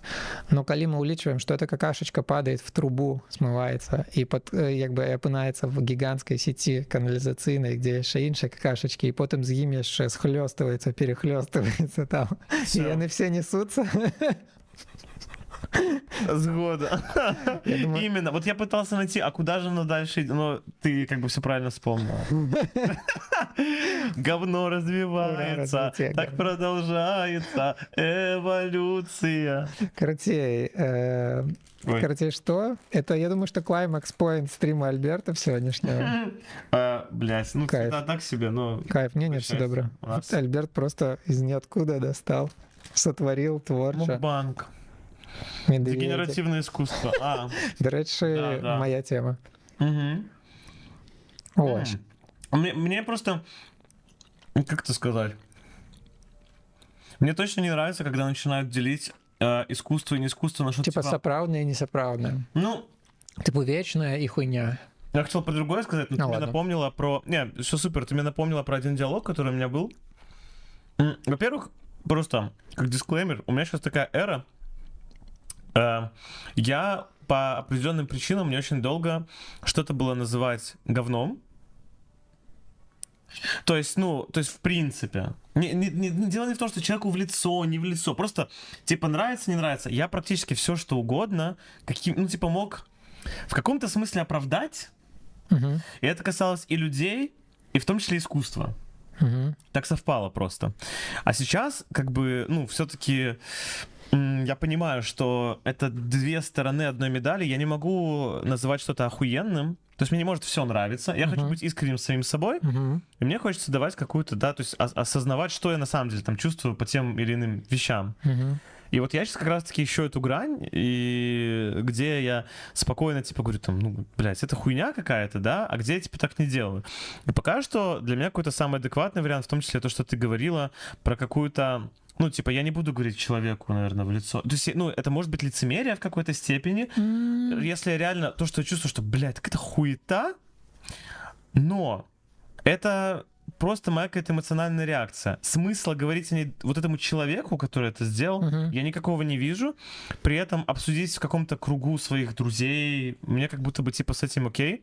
Но я вспомнил одну историю, короче, тоже вот на тему разделения. Ой, спасибо, Настя, спасибо. Да. Короче, я думаю, что можно объединять в один патч комменты «Ура, развитие говна» звучит как дегенеративное искусство, но мне нравится. Взаємно. Да. І що за Альберти, всім Альбертам, Альберти. Дякую. Я думаю, що ти якби ексклюзивно вилучаєш нас, Альбертів, із інших Альбертів. Я думаю, що ми не горше інших Альбертів, як мінімум. Дякую. Дякую за в любом случае, вообще спасибо, что пишете в чат, что общаетесь. Это на самом деле очень круто. Типа, мы на самом деле вдвоем тут классно сидим, но, как я уже упоминал выше, крутость стримов для меня лично в том, что ты можешь общаться еще с большим количеством людей, и это классный формат взаимодействия. Я, до речі, коли б була ось завтра в Сіловні, я б не супраць послухати подкаст, какой-то лайвстрім Альбертов, но это немагчыма в моем выпадку. Да. Короче, я вспомнил историю. У меня есть одна подруга, которая... Вот тоже интересный момент. С какого момента кто называет себя музыкантом, режиссером, вот это вот все. И вот эта моя подруга, она изначально кинорежиссерка, и сейчас у нее даже книга есть. И, в общем, у меня с ней был такой разговор, как раз в мою супергуманистическую такую эру. Мы сидели, и она говорит, типа, сейчас, типа, все, кто не лень, называют себя фотографами. И я говорю, послушай, искусство, оно же правда субъективно. И она такая, нет, есть там какие-то правила, там хуявила, вот это все. И как бы, с одной стороны, я как бы с ней отчасти согласен, что на самом деле, если ты хочешь круто, это интересно, что я думаю, что есть какое-то объективное круто, если ты хочешь круто поломать правила, у тебя получится намного круче, если ты при этом знаешь, как их соблюдать, и поэтому знаешь, как их круто можно ломать. Я згодны, што прямой взаемасувязі паміж веданнем правілаў і класнасцю выніка няма. Согласен. Да, тут я в том числе согласен. То есть, а у нее был такой тейк, что типа, короче говоря, что из-за того, что какие-то люди свой, если не искусство, как мы это назовем, альтернативно, допустим, в ее риторике это был высер, продолжая развивать тему говна, видимо. Если, то есть в ее представлении эти люди, они врубают такую, типа, инфляцию настоящих фотографов, потому что как психологи, да, типа, я психолог там, блядь, сейчас я вам психику пролечу, сущность в виде гномика вылечу, из этого страдают психотерапевты. Ну, тут, конечно, у меня намного сильнее реакция, потому что это вопрос здоровья человеческого, а искусство, ну, как бы вообще похуй. Да не, ну есть же люди, которые могут померти от дрянного мастака. От кринжа. Да. Умер от кринжа. Эксперты, экспертессы, высокоранговые. Вот, и я как бы такой, ну, типа, да, и в чем, то есть ее аргумент был такой, что вот, чтобы действительно можно было отличить вот тех, кто, типа, actually фотограф и не actually фотограф. Типа, а как мы иначе поймем, кто да, а кто нет? И у меня как бы ответ на вопрос, нахуя нам понимать? І з тым ты справа, што вось глядзі, калі, ну, я ставлюся да гэтага так, што калі хтосьці робіць штосьці нецікавае, не сапраўднае, не ведаю, не глыбокае, не трушнае, там, як заўгодна, то я могу просто на гэта не звяртаць увагу, таму што, ну, напэўна, раз яно такое вот, ну, не крутое, то і для чаго мне звяртаць на гэту увагу? То бок, калі людзі просто фокусуюцца на чым-то, это значит, што это ўжо іх чамусьці зачапіла. А чаму это іх зачапіла, это уже там трэба вось разбірацца з псіхолагамі, дарэчы, таму што, зноў жа, ну, мне не хочацца, я не ведаю, мне не хочется забараніць всем, хто не дасягнуў пэўнага тэхнічнага ўзроўня, займацца музыкай. Ну, просто тому, что это вообще не это звучит как пиздец какой-то. Это не моя справа, это какой-то гулаг кому-то побудовать. У меня был один человек в моей жизни, который запретил мне заниматься музыкой, и спустя определенное количество времени я понял, что, блядь, какого вообще хуя? Это просто для меня запретить заниматься творчеством, ну, если мы говорим там не про какую-то, не знаю, цензуру политическую, это тоже как бы полный пиздец, то я не представляю себе, да, адекватность. Это как, типа, ну, запретить разговаривать. Ну, типа, ну, это тупо как-то. Типу, мне падаецца, людзі, якія кажуць, што вот это нельга, вось это несапраўдна, і нам трэба выдаваць ліцэнзіі толькі правільным там артысткам, ну, артыстам. Яны абслугоўваюць свае якія-то трывожкі такім чынам. Я думаю, ну, это моя асноўная версія, і што мяне асабіста не мусіць ебаць, хто там што робіць. Ну, я вот понимаю, что мои личные реакции, когда я такой...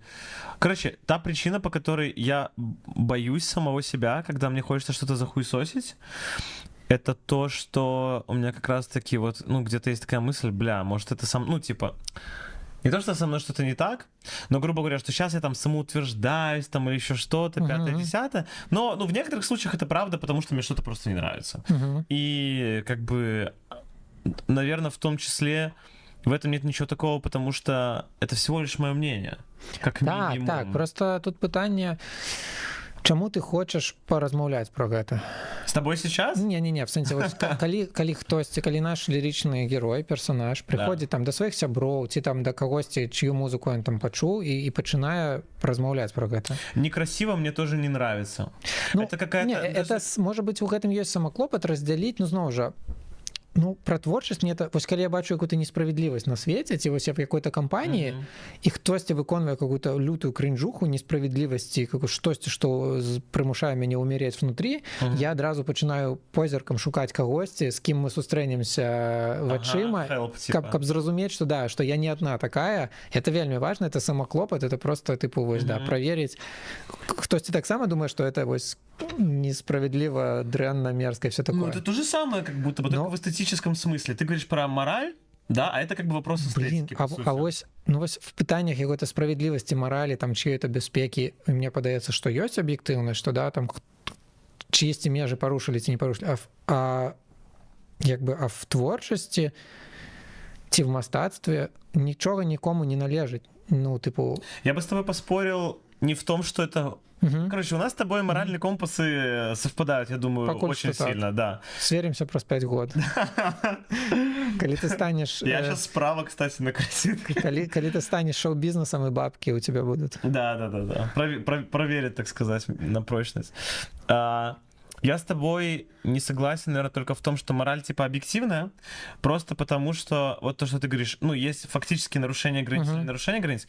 Действительно, есть фактическое нарушение границ или не нарушение границ, но оценку этого, насколько хорошо или плохо нарушать или нарушать личные границы, это все равно по итогу субъективная оценка. И я с тобой, в принципе, я думаю, в большинстве случаев соглашусь, где это уместно, где нет. Мне, например, я для себя нашел случаи, когда для меня нормально нарушать личные границы людей, это когда мне кажется, что происходит какое-то насилие, или, например, ну да, и типа, и если никто не обратит на это внимание, то типа это пиздец. То есть для меня лично. Поэтому, то есть даже, видишь, про нарушение личных границ я могу найти ситуации, где для меня это окей, для меня это не окей. Но это все потому, что это все равно субъективно. Но как будто это все про оценку. Конечно. Но тут мы оцениваем типа поступки людей по отношению друг к другу, типа в моральной сфере. А тут мы типа оцениваем эстетически. То есть понятно, что, грубо говоря, моя оценка моральная может спасти кому-то жизнь, а моя оценка искусства, ну, не спасет, скорее всего, жизнь. Но при этом, помнишь, я говорил про то, что очень важно, как будто бы, что есть у меня люди, которым мне важно их мнение конкретное. И вот с ними мне как будто хочется поддерживать эту связь. Вот это постоянно сверяться, что мы все еще на одном полюсе. Опять же, без какой-либо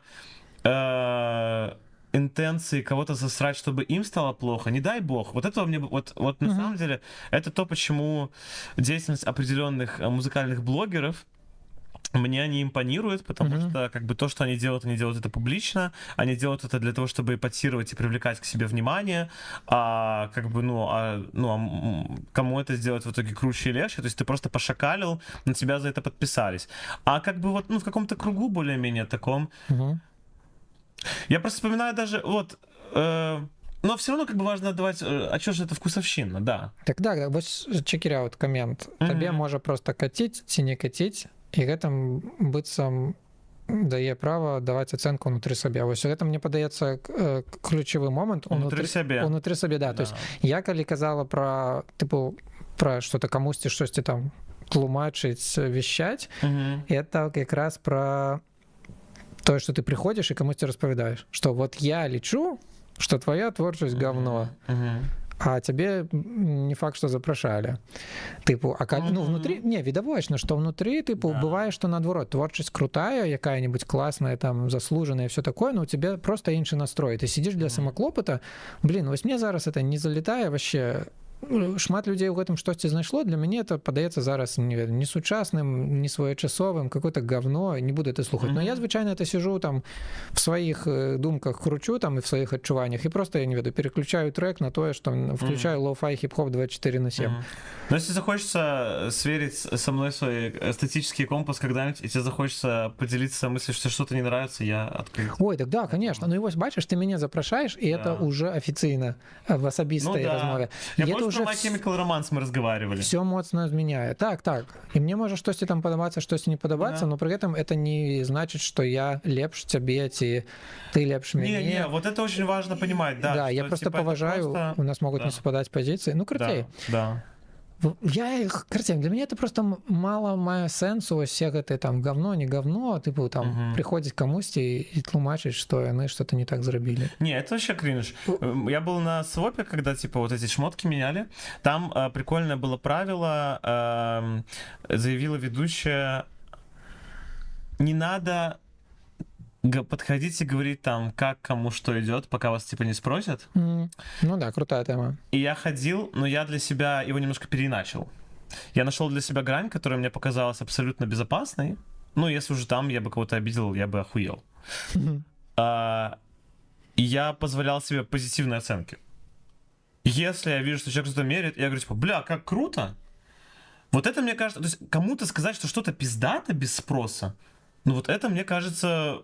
Ну, я не представляю себе в ситуации, в которой... Не, типа, можно загенерировать контекст. Например, это коли там, умовно, какое-то кіраўніцтво на працы в формальной обстановке, какой-то мужик на кіраўнічай пасадзе, жанчыне на пасадзе, якая падпарадковаецца. Ну, да, типу... я понимаю, да. Крацей, але, ну, зноў жа, яшчэ можна... Творчество, давай можем вернуться как бы на творчество. Яшчэ можна ацэньваць сам які-то акт творчасці, а можна так сказаць, нібыта з фармулёўкі будзе вынікаць, што ты кажаш пра чалавека і там пра яго агульначалавечую каштоўнасць, штосьці такое. Ты ведаеш, можна сказаць, ты хуёвы творец, тыпу а можна сказаць, мне падаецца вось гэты адзін з сотні зробленых і яшчэ 1000 патэнцыяльных трэкаў не такі ўдалы, як быў папярэдні, і это уже ведаеш зусім па-іншаму сетапіць твой месседж. Бля, я учусь, чтобы вот то, что ты сказала, что типа ты хуёвый творец, это тот голос, с которым я сам воюю, как бы. Так я там так добре и разбираюсь.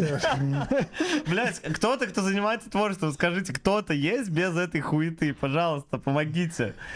Ну, потому что, типа, как раз-таки все остальное, там что-то конкретно кому-то не понравилось, вот это все, да вообще похую. Ну, типа, это мне на самом деле искренне, когда я что-то делаю, и кто-то дает, типа, какая-то хуйня, ну, грубо говоря, мне нравится, потому что кто-то это воспринял как что-то. Ну, типа, это внимание, это все про какое-то внимание. Это лепше, чем ничего. Да, это что-то, это прикольно, типа, ну, и опять же, вот у нас под тварь писали комментарии, я не знаю, сколько это негативно считать или нет, но мне понравился коммент, почему, кстати, ни одного дизлайка, что очень О, до речі, коли хочеш, ми могли б зараз навіть почитати коментарі прям і пообмірковувати їх. Мне подается, да, это прикольно. Пожалуйста, можно, в принципе, давай выведем. Это, типа, не так сложно. Сейчас, давай музычку, типа, оставим. Откроем хромчик. Я, наверное, открою тогда новое окошко под это. Нет, ты можешь прям моим ютубом користатися, у меня там якраз история выключена. Вельми рекомендую. Это не инкогнито открыл, просто новую. Типа... До речі, респект тебе за эту тему с No Mobile Internet. Да-да-да. Здравствуйте. О, здорово, Александр, добрый вечер. Добрый вечер. Я могу рассказать вкратце про новую эту mobile интернет. Да, ну можна зараз, можна не зараз. Ну просто крутая тема, тому що я ось мене подбесили недавно. Ну, по-перше, мне перестало хотеться упарываться всякими видосиками, а по-другое, меня вырубило, что, ведаеце, шмат штучны інтэлект відосаў выдаюць пад не штучны інтэлект відосы, і карацей, я такая, я больше не могу никому доверять, и это настолько, типа, уже низкая, тленная такая упячка, что я не хочу в этом. Я Анастасию Юрьевну уже, мне кажется, успокаивал несколько раз после того, как она ревела из-за сгенерированного видоса. Ну, типа, это как бы, это не про... Окей, в ТикТоке хватает видосов, которые слезоточивые, даже без нейросетки, но теперь их можно просто, блядь, вот так. Ну, не совсем вот так, но... Тут пишут, что расскажи, я расскажу просто про эту интернет-тему. Да, короче. Я увогуле за любого кшталту детокса, тому что треба сказать, что в наш змрочны час вельмі складана не затарчаць жорстка на ну, каким-то таким отупляющим контенте. Ён бывае карысны, но як заўважыла одна чувеса, якую Полі читае часто Ветка дракона? Так, что это, ну, як бы, калі ты залипаешь сколько-то там гадзін в день, там, типу 3+, это уже сузмярыма, блядь, с опиоидными залежностями. Да, ну, типу, да. Ты просто лежишь, там сидишь и ничего не робишь. И это стрёмно. Это пиздец. Так хотя, причем как бы и все... Может, кому-то все заебись. Не, ну я думаю... Ну, блядь, кому-то... Если так мерить, то, в принципе, кому-то всегда что-то так или иначе там, хоть тебе хмурый, хоть тебе...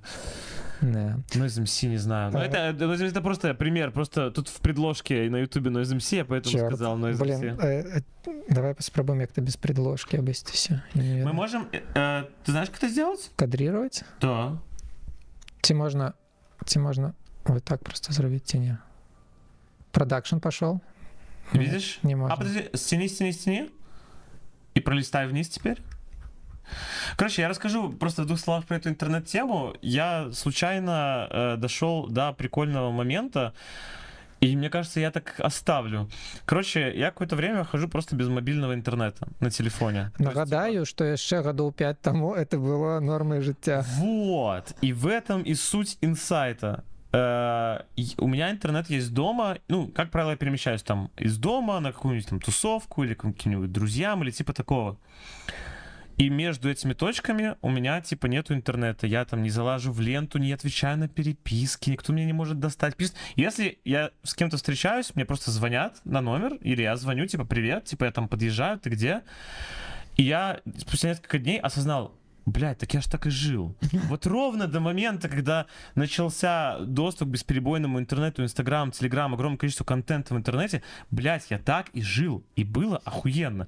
И у меня сейчас есть время, то есть, ну, в принципе, нам, мозгу, нужно какое-то количество времени, которое он ни хера не делает. Просто обрабатывает все, что типа там уже накопилось.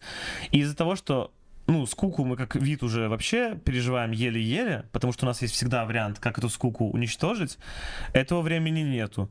И вот, типа, ну, у меня есть книжка, которая... И, бля, кстати, вот до интернета я все время с книжкой ездил и музыку слушал, скачанную на телефон. И, в принципе, типа, я к такому пришел. Я, до речі, недавно... Набрали ковельские псы. А это здесь... Это где-то пошел видос? Да, сорян, босс. Это не здесь. Подожди, знаешь, что ты сделала? Угу. Короче, смотри. Давай. Продакшн пошел. Ой, блядь. Вы могли услышать начало видоса. Да, я пакуль Альберт вещает, я спробовала зрабіць продакшн, але не вышло. It's okay. Да, Windows. Браузер открывает, типа, ты где-то запустила. Да. Сейчас нам нужно вот это.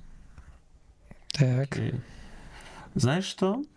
Ты хочешь раздвинуть нас? Я хочу использовать просто вот эту сцену. Мы сюда закинем между, ну, просто посередине. И... Так можно было... Ладно, крутей. А над чым ты спыніўся? Мне падабалася думка, я не хотела бы яе згубіць. Да, блядь, все, просто без мобильного интернета заебись, ребята. Мне очень нравится. Вось, крацей, ты казаў, что скачаную музыку, и я недавно, літаральна, там, может, на тыдні думала, бля, а може я хочу, як в старые добрые часы, добыть себе плеер? О, у меня есть для тебя сразу, ну не то что гайд, короче, опыт, потому что перед тем, как лишиться мобильного интернета, началось все с того, что я решил взять плеер. У меня у кореша оказался с ЦАПом, с хуяпом такой типа флаковый плеер на базе андроида. Но он вот такой, типа, ну он по факту типа чуть короче смартфона, типа, ну вот так где-то. О, Господи. Я погладил телефон, он включил ковельских псов. Да, ну повсюль, бля. Вот насамрэч, вот сапраўдная интеграция. Сейчас еще комментарии под видосом читать будем. Короче, я взял накачал туда дискографию, там, то, что хотел послушать, The Cure такой, наконец-таки послушать дискографию, Nine Inch Nails, там, еще какой-то херни. Перцев, старый альбом.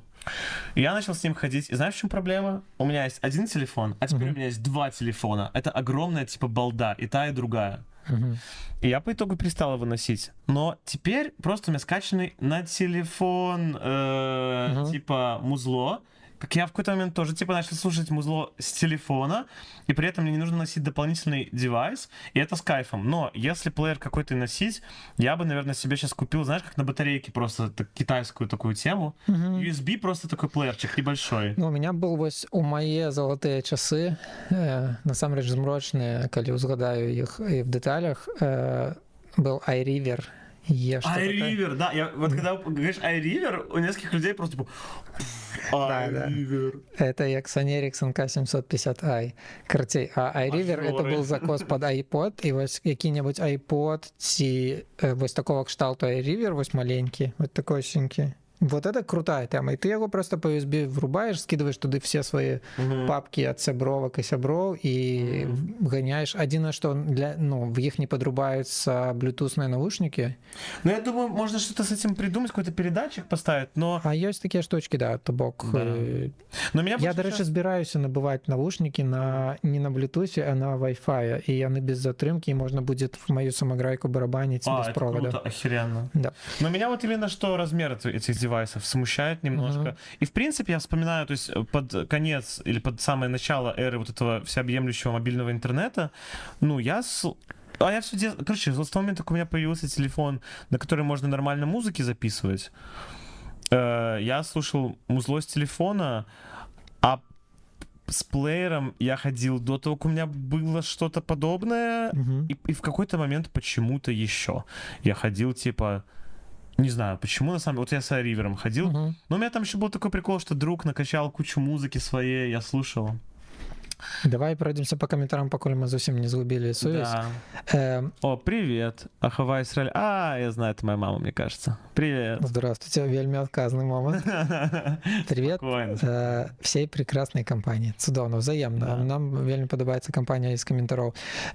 Ахаха, факт, асабліва з коштамі на яго ў Беларусі. А ты думал про мобільны інтэрнэт? Про мобільны інтэрнэт. Блин, вось я не скажу, що там в Беларусі, але я па маіх адчуваннях в Польшчы мне стала нібыта прасцей з мабільным інтэрнэтам. А я уже вот такія рэчы не запамінаюцца. Но я памятаю, што мяне не моцна турбавал мабільны інтэрнэт в Беларусі, таму што я на фрілансе в асноўным існавала, і я з хаты вылазіла рэдка і вельмі мэтанакіравана.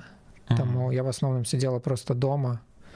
Тому мне, напевно, простей. У меня с этого начался мой ретрит, что в какой-то момент у меня неожиданно почему-то отключился интернет на телефоне. Я подумал, да пошли вы уже. До речи, у меня недавно была тема, что я бывая включаю стримаки, типу, и бывая под их засынаю. Не часто, потому что для меня это так само.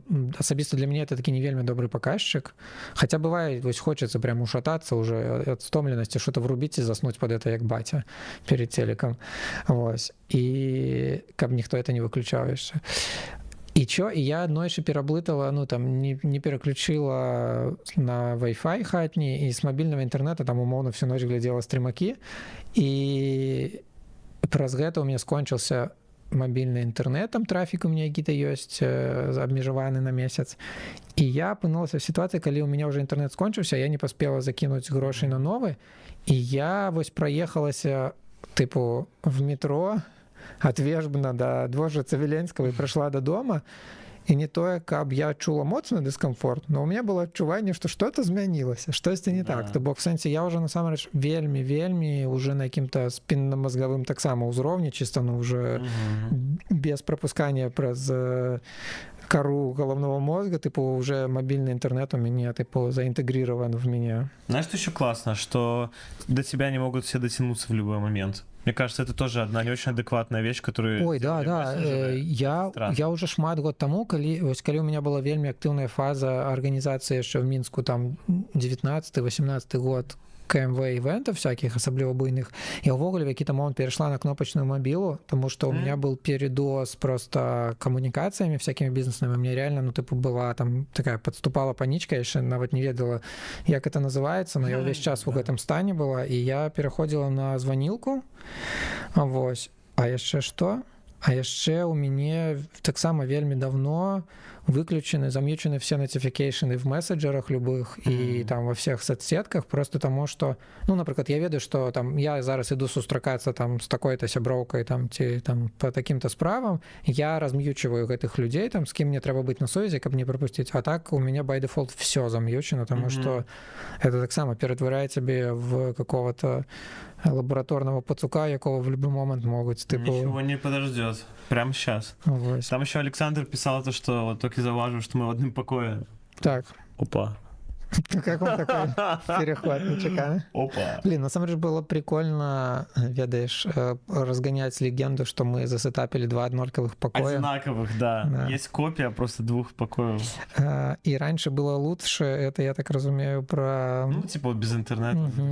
Трэба сказаць, што магчымасць, вось для мяне істотны такі пераход паміж эпохамі адбыўся, калі якім-то там 2012-14-15 мы что-то стояли на вуліцы пасля какого-то концерта с компанией, размаўлялі и обмярковали какие-то байки, там вот это там так-то, а вот это так-то, и чувак такой, зараз загуглю, почакайте.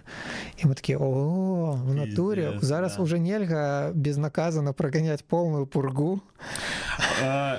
Вот по поводу раньше было лучше, на самом деле, я вообще супер за технологии. В том плане, вот мы, например, с Шансом вчера разговаривали, он мне объяснял, в чем отличие от цифровых и аналоговых пультов. И типа круто, что есть цифровые пульты. Круто, что можно что без выбор. прямпов, фампов просто выводить звук, типа, и пожалуйста. А выводить еще в комп как процессор, все типа классно, здорово. Поэтому вот это, это раньше было хуже. Раньше заниматься музыкой было хуже. Складанием. Вот. А еще теперь все у чата ГПТ спрашивают.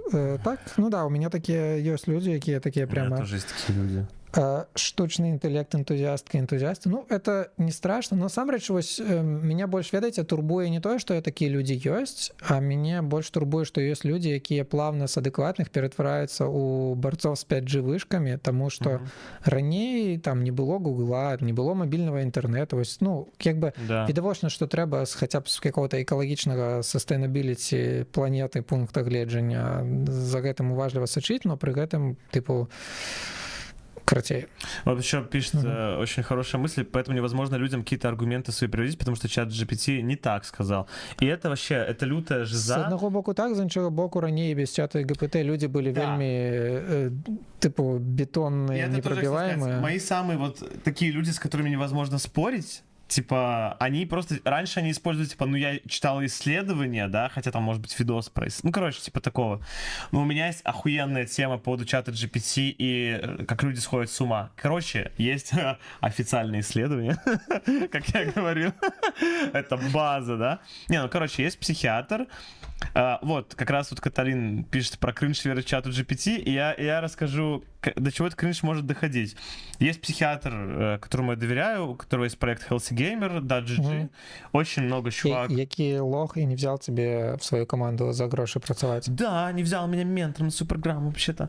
Но... Покуль что? Покуль Может быть, он надумается, но уже будет поздно. Уже будет поздно. Ты его вообще возьмешь. Он мне не нужен. Вообще, твари. да. Я напишу про тебя песню, лох.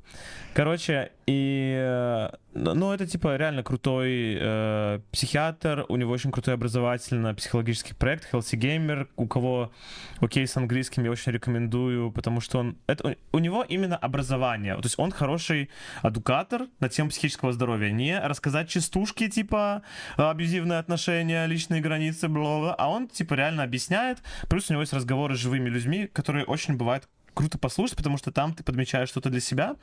Но он, короче, показывал исследование актуальное насчет психоза индуцированным, да, то есть психоза, случившегося из-за нейросетей. В чем замут?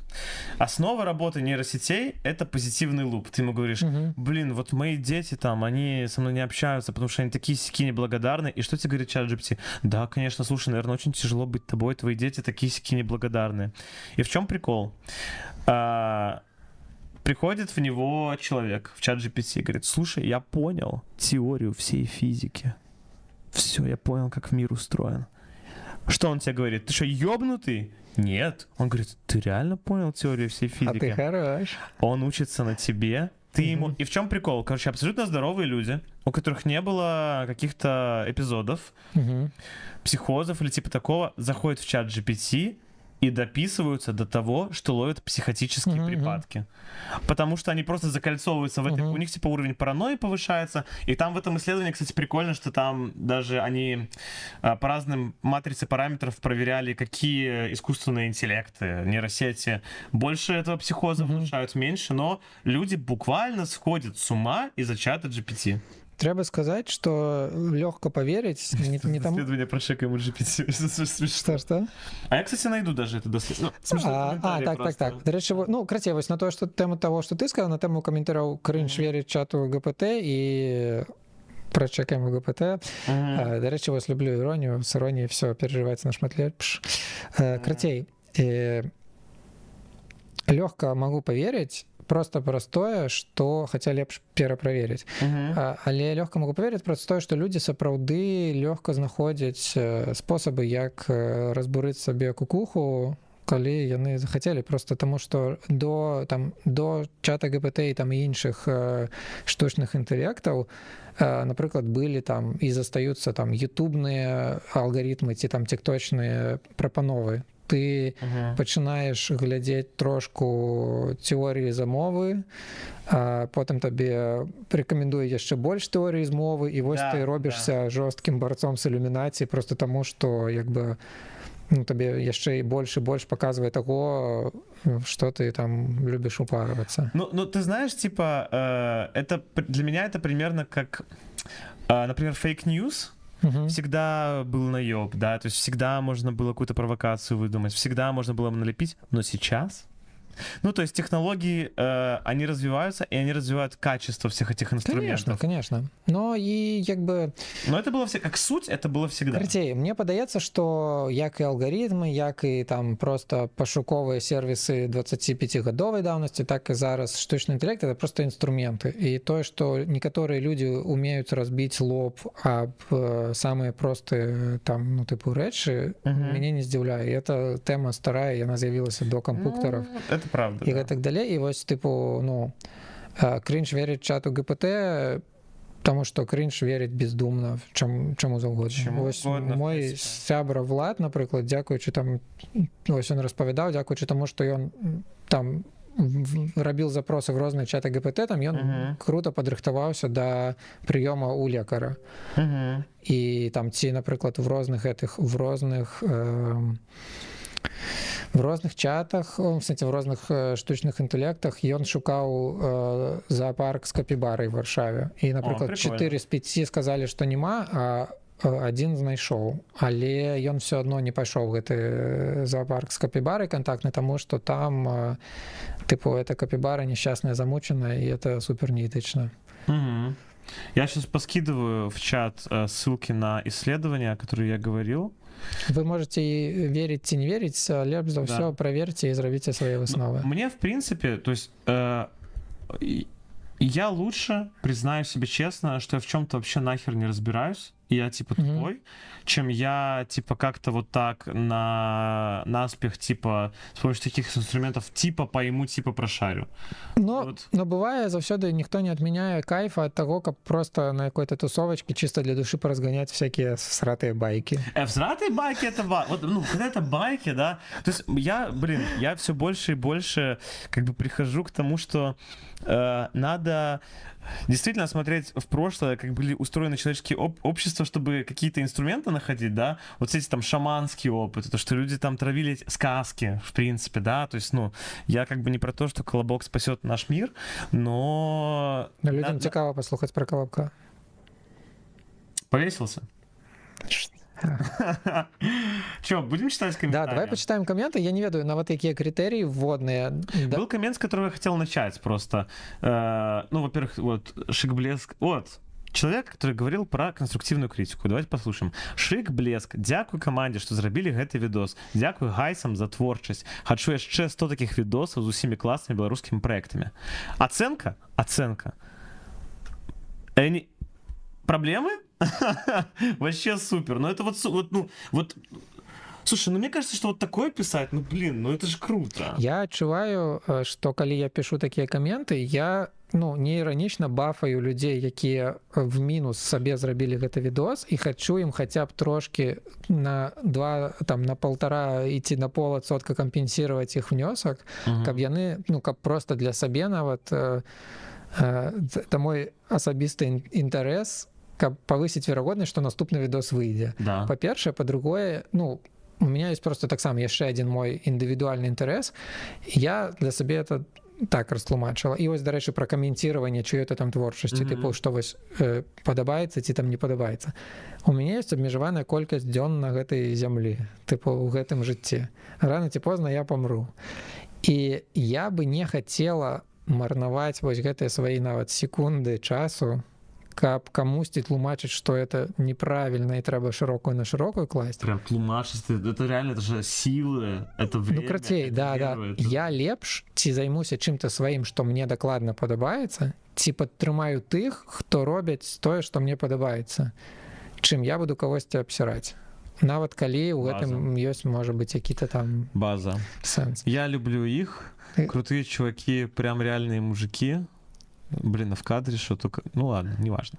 Очень классно. Спасибо всей команде, особенно Альберту, за шедевр документалистики. Мне, кстати, сложно. То есть я вроде... Это странный момент. Ой, прости, микрофон и минус уши, возможно. Хотя нет, блин, нормально. Но я чула, не чула. Я тоже не чул. О, сила мониторинга, блядь, мы знаем все. Короче, я с одной стороны понимаю, что это как будто бы типа мой проект, потому что изначально... Я даже, видишь, я говорю это в кавычках, типа. Потому что изначально мой задумка, мой импульс. Но это типа... это как бы не, ну, не то, что мой проект вообще. Это над этим постаралось как бы много людей. Хотя в то же время, когда другие люди что-то начинают, я их респектую за то, что они это начинают. Я их респектую за то, что они первые толкнули вагонетку. Я их респектую, что они там остаются тем связующим звеном, которое позволяет типа этому дальше двигаться. А вот самим собой, блядь, это очень сложно, честно говоря. Конечно. І менавіта для гэтага і патрэбны вось гэты луп фідбэк-луп, таму што ты сам сабе збоку як бы не прыйдзеш из будучыні такой: «Привет, я Альберт Т-1000. Я передаю тебе респект за этот видос. Это важно для человечества, рабейшее». Очень спасибо, Диана. Очень сильное интервью, как будто живое, без масок, смотрится на одном дыхании. Ну, блин, так и хотелось сделать, может быть... Вось, да, подписывайся. Ну, это сапраўды... Ну, неформальное в добром смысле слова. Да. Хорошая комьюнити, вот мне кажется, это вообще чуть ли не база. Это то, что у нас получится в следующем интервью зацепить, потому что много событий, которые происходят просто среди наших чуваков. Ну, и чувес, короче, просто потому что, как мы уже говорили, основа всего этого движа — это комьюнити. И это на самом деле... Те люди, которых мы там назовем как гости, это просто такие маяки, куда как бы это все прибывает, точки притяжения. И очень важно, что есть точки притяжения, но очень важно, что есть те, кто притягивается. Министр Сепультуры, собственной персоной, классный проект, важная справа. Поддержал нас, кстати, зарепостил себе в канал. Так. И я думаю, что коли персона, якая стаіць за гэтым аккаунтам, у меня есть асноўнае падазрэнне, хто гэта, ну в сэнсе відавочна, што это Саша. Ну, чувак піша класны праект і важная справа. І я думаю, што калі ён кажа пра важную справу, ён мае на ўвазе, што мы все робім адну справу, што в сэнсе і яго праект, і твой, і гэтак далей. І это, ну, это не просто падтрымлівае, это стварае адчуванне, ну, яднання какого-то взаимоподтрымки. Тоже мы это кучу раз уже обсуждали со всеми знакомыми, что вообще, ну, типа за эту осень запустилось много проектов примерно про одно и то же. Мы, К6 лайв, Чернуха начал делать лайвы, концерт, и Перфоратор перефорировался, типа, в что-то среднее между нами и К6 лайв, на самом деле. Треба сказать, что Перфоратор, ну, моя основная версия, что Перфоратор просто подглядели классный формат у Genius Lyrics, я сама его вельми обожаю, и ну, типу, цалком поважанная у них до этого уже, типа, были вот эти лайвы на студии, а они туда добавили еще, типа, вот эти разговоры, типа, длинные. Ну, класс. До речі, що? Почекай, ти що, скіпаєш? Ти зауважив? Зауважив момент, коли в чатике Міністерства Сепультуры, калі Саша анансаваў лайв, ну, типу, Сепультура и лайв, там было пару комментов, калі, типу, написали, а что это за херня, такое же вот уже есть, вот К6.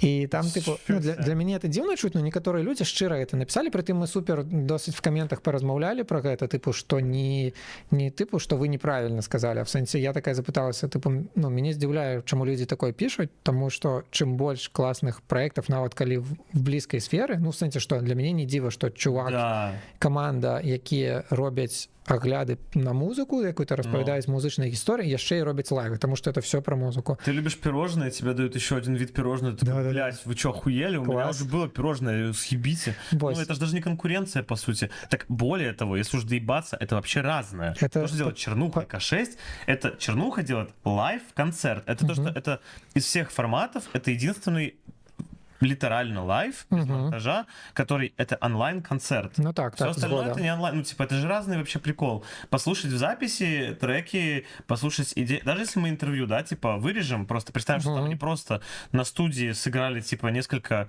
лайвовых песен, ну, типа, это не концерт. Згода. Я хочу найти вот тот этот коммент. Ну ладно. И, до речі, что я хотел сейчас сказать, на конт, и это и на тему того, что коли у нас есть разные проекты, от этого выигрывают и сами проекты, и аудитория их, и про лічбовые технологии и всякое такое. Клёво, коли есть выбор. Потому что зараз, коли ты хочешь упороться и здымать на стужку и монтировать типу нарезанием гэтай стужки, ты можешь так рабіць. А калі ты хочешь снять там подручными сродками с минимальными расходами, ты можешь рабіць все в лічбе. Ну, типу, я бы не здолела зарелізіць, напэўна, наш трек, калі б мне трэба плаціць было б $800 за гадзіну запіси на 8-дорожачны магнітафон. Не, это жестко, это жестко. Давай. Тот типа негативный комментарий, с которого... Да, дарэчы, можа быць, ён не негативно зусім. Как бы изначально моя мысль в том заключалась, что, написали, может быть, что-то не очень хорошее, но мне он понравился. Смотрю интервью и прям чувствую, как тупею. Как мне кажется, если его целиком глянуть в пятницу вечером, вместо пива можно просто накидаться минеральными водами. Человек, грубо говоря, написал, что он тупеет, пока смотрит. А если мы претендуем на какую-то ебать интеллектуальность, то пиздец, он тупеет. Трэба сказать, что это не... Короче, вось чаму бы я это не записывала не то, что в конструктивную критику, чаму бы я это не записывала просто нават в критику, потому что это не про материал. Не про качество, в принципе. Это про адчуванне чувака. І ён сказаў, я гляджу, і я тупе. І ён нават блізка, ці чувеса, дарэчы, не ведаю, ці яны небінарныя чувачілы.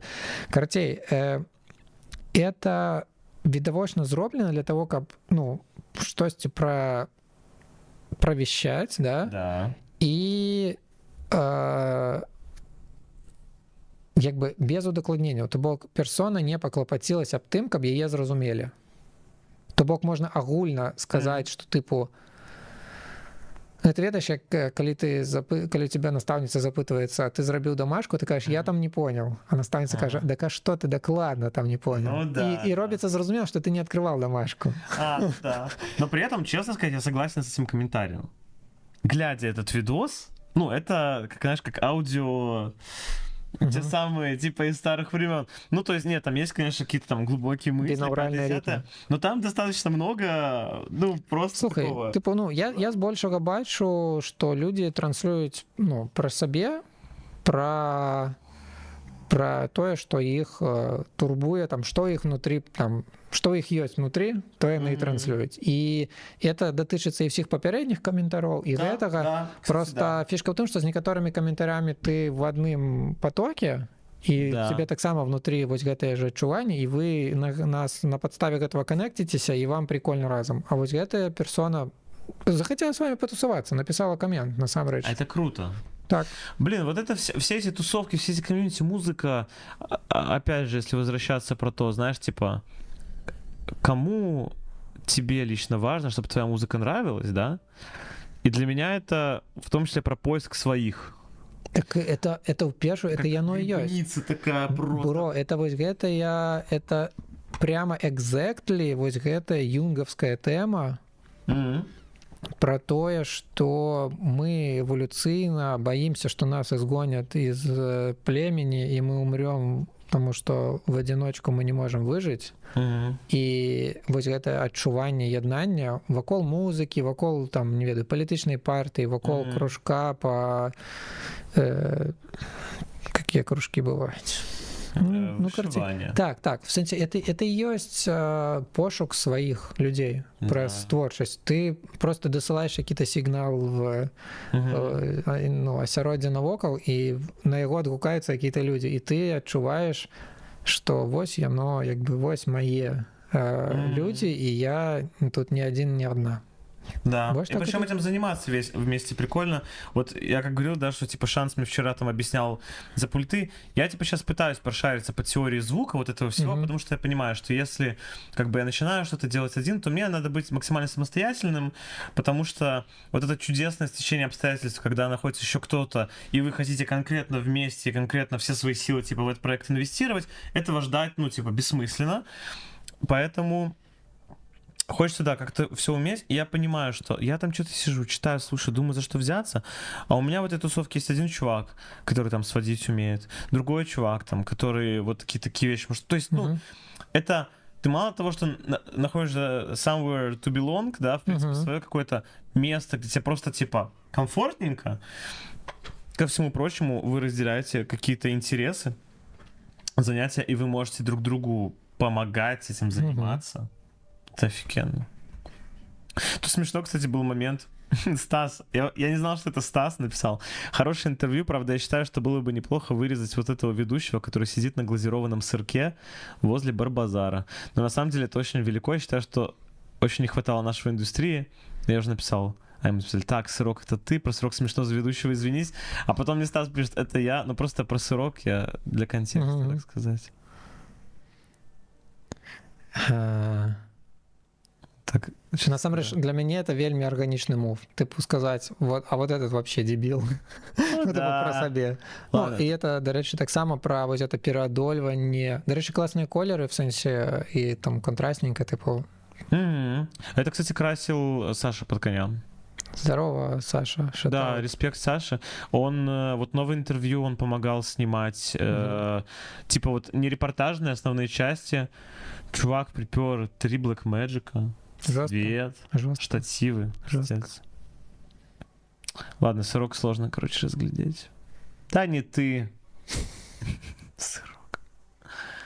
Давай, карыстаючыся магчымасцю, респектнем ковельским псам. Да, респект. Респект. Респект, что еще сказать? Охеренно. Это да. Круто. У них альбом будет в январе. Класс, у меня не. Почему? Когда у тебя будет альбом? Ну, вось я планавала даміксіць все до конца года. Чисто тэарэтычна я могу яшчэ паспець, але не факт. Травма? Ну, я буду... Да, травма. Ну, насамрэч, это... Я нават не хочу называть это альбомом, я хочу это позиционировать как микстейп, потому что это... сборка всех треков, якія у нас, над якімі мы пачыналі работаць. Вось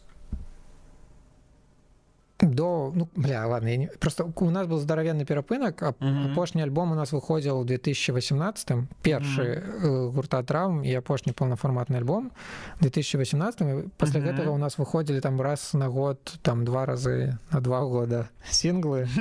Вось. Это геометрическая прогрессия. І ў гэты час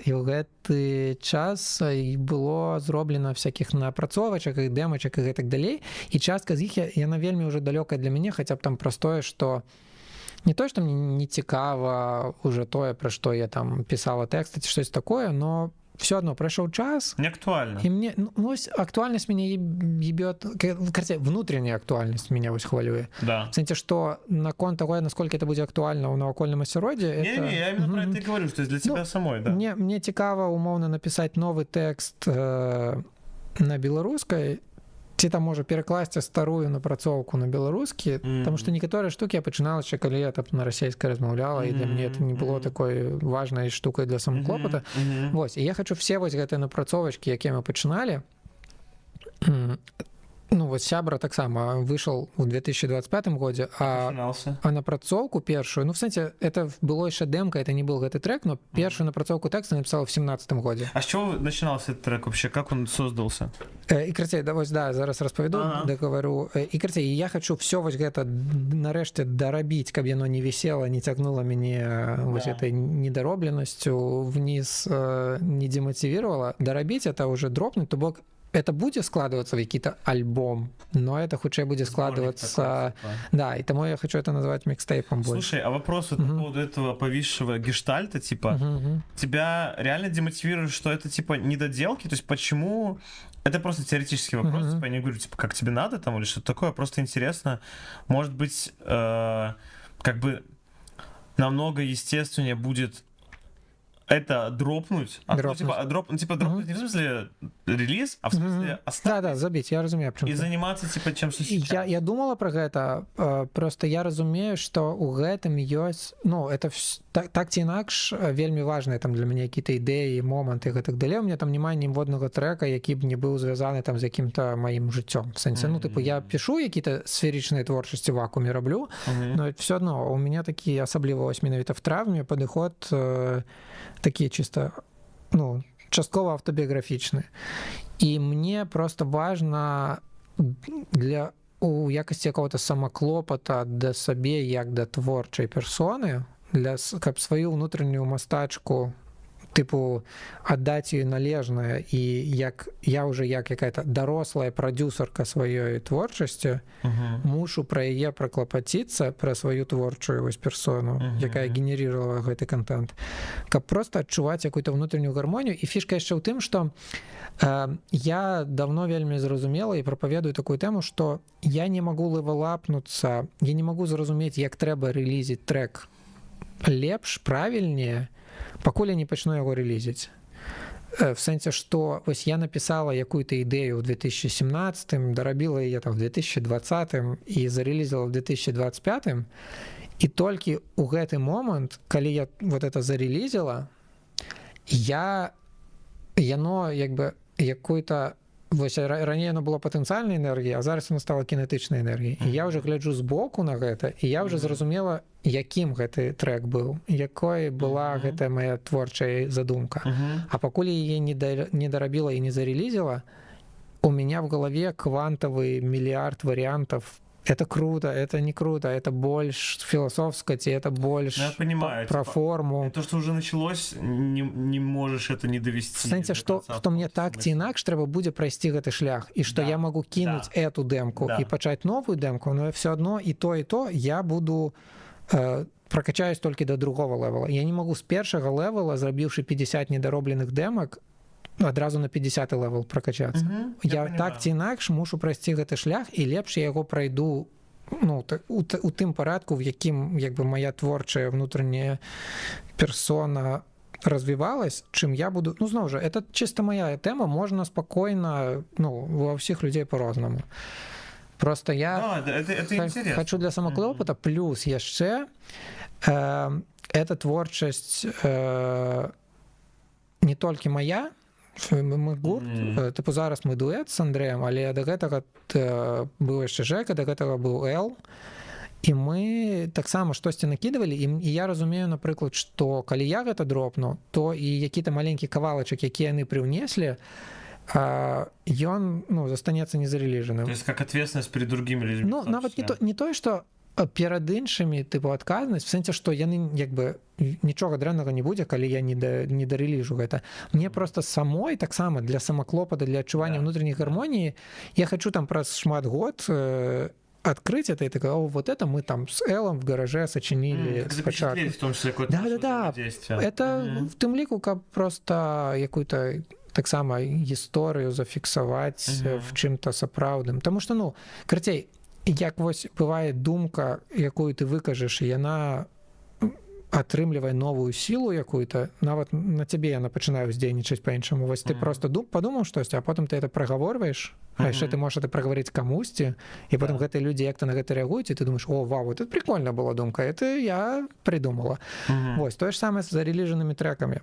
Таму што калі я не зарэліжу трек, да мяне не падыдуць людзі і не скажуць, тыпу, какие-то метафоры, какие-то свои думки, то бок адбудзецца момант гэтага канекшна, і мне хочацца, каб гэты момант этого канекшна адбыўся ў тым ліку на падставе таго, што калісьці я проживала там, нават калі это было там 5 год тому. Ну да, это звучит как-то, я вот сейчас понимаю, что это с какой-то точки зрения, опять же, да, я не говорю там хорошо-плохо, но есть какой-то определенный цинизм в таком типа практическом подходе. То есть, грубо говоря, все-таки, да, это какой-то важный твой опыт. Если он уже в какую-то творческую форму перешел, он уже переварился, он уже, то есть, какой-то, выстраданный, грубо говоря.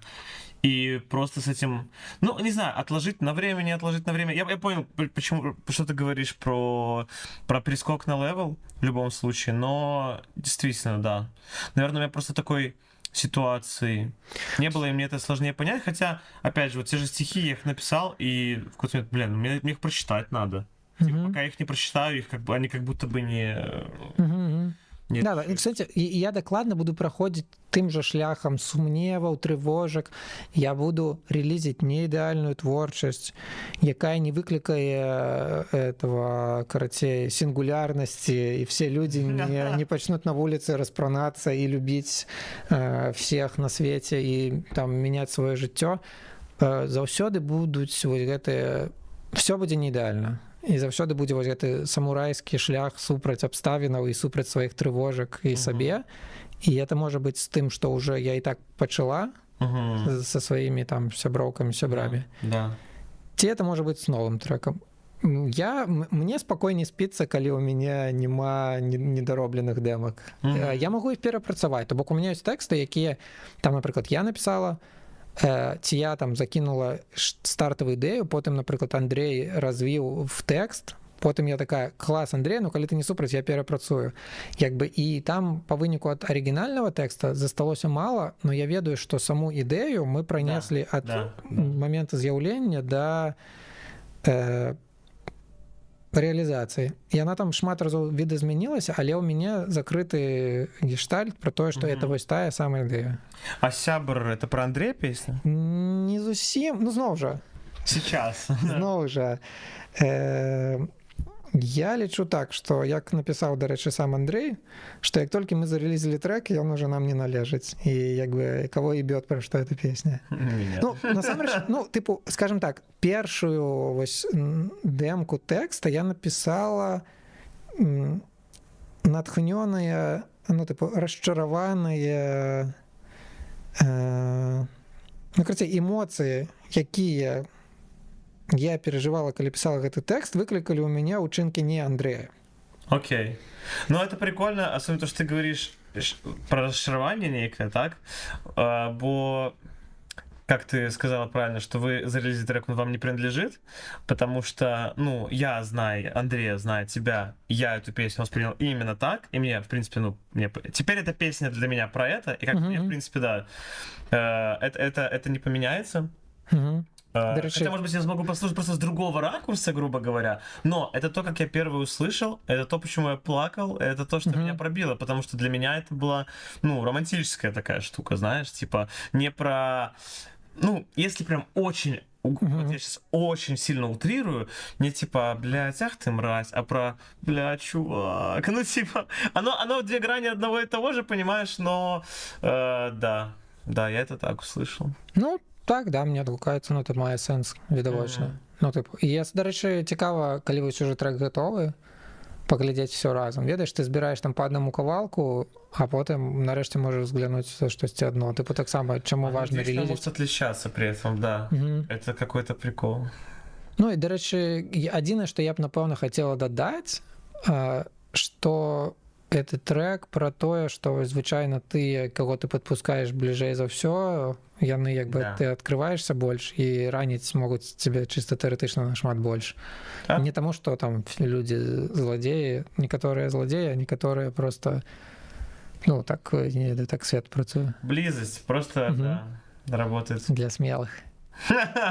Хороший лозунг. Не, ну, тыпу, лепш, мне падаецца, ну, карацей, давяраць людзям круто.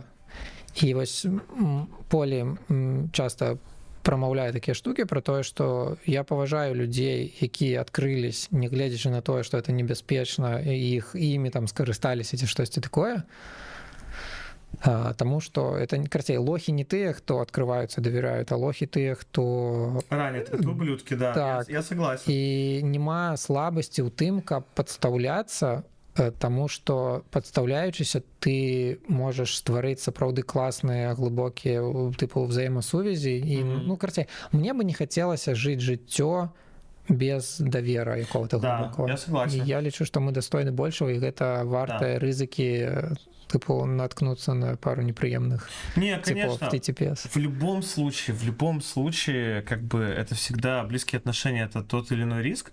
Единственное, что я бы, наверное, добавил насчет прям...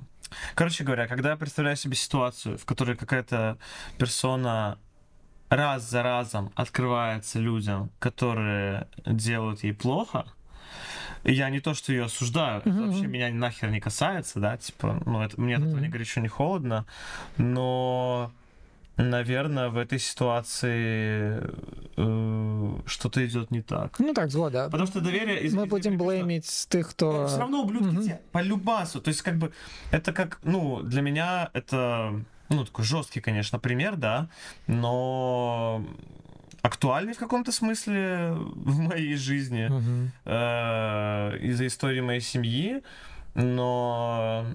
В ситуации, где есть отношения между мужчиной и женщиной, и мужчина позволяет себе физическое насилие, Он уёбок, тварь, мразь, сука, блядь, вообще ненавижу нахуй. При этом, когда мы говорим про слово ответственность за жизнь самого человека, типа как жить дальше, да, то есть, ну, к сожалению, абьюзивные отношения и люди, которые попадают в абьюзивные отношения, так это все устроено, бывает часто, что из-за каких-то там предыдущих травм человек потом затягивается в это, Так, и так. ему... И это, конечно, полный пиздец. Это полный пиздец. Да. Вот. Так что я просто особенно в этом году, я обычно тоже, знаешь, такой типа камикадзе в этом плане, радикальное доверие, там вообще со всеми любить, всеми дружить. А вот сейчас я вот за этот год прям очень сильно поменялся в сторону того, что надо доверять, но надо выбирать прям... Ну да. Стараться максимально... Хотя вроде ты и так всегда выбираешь, но я чувствую за этот год моё вот это... Мой компас, кому я хочу открываться, насколько, и кто мне вообще нахер не упал, потому что, если честно, у меня есть какой-то в базе, опять же, так к разговору про искусство, какая-то херня в духе, ну, надо всем нравиться.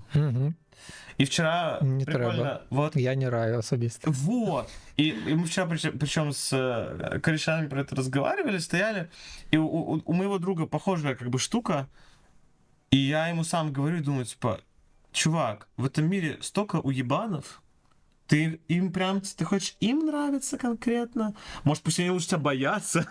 Ну, грубо, чтобы они не подходили к тебе, чтобы они не хотели с тобой связываться. Я не говорю про буквально, типа, угрозы, там, типа, жизни, да? Но в плане, что, чтобы им не нужно было к тебе прикасаться, чтобы ты им не казался, грубо говоря, легкой жертвой, но прям нравится.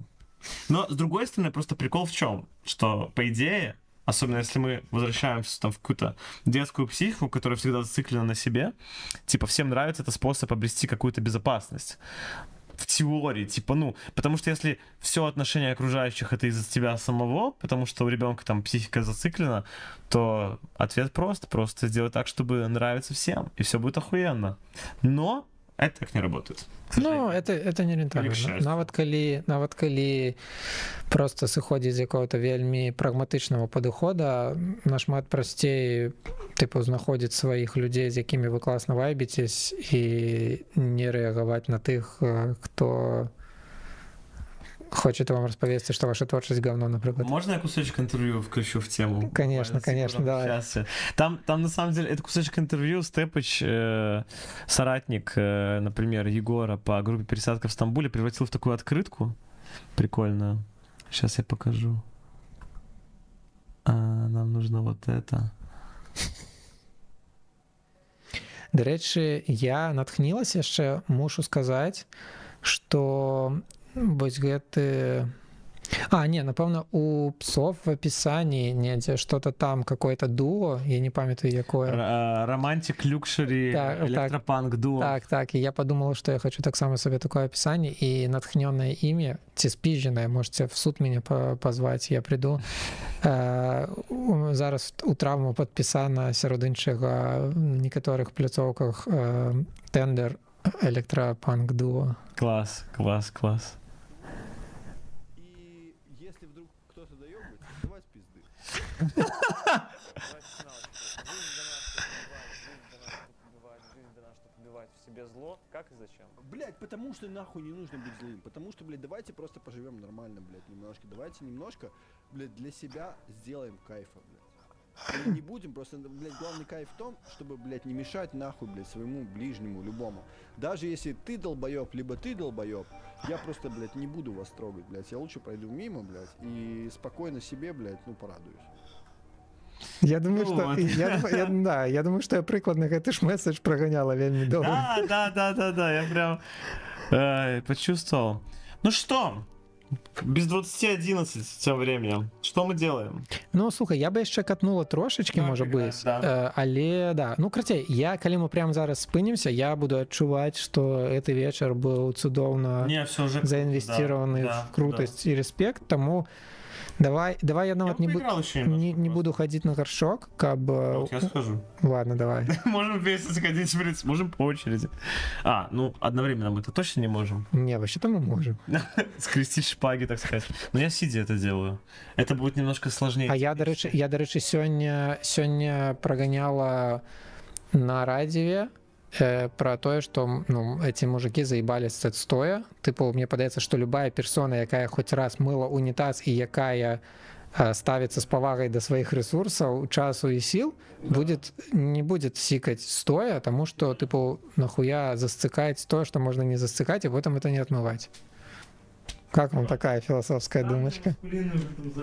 Да. Я, говорите, пропагандистка сикания сидя, просто потому что потом меньше застывает сцак, меньше отмывать их, меньше воняет.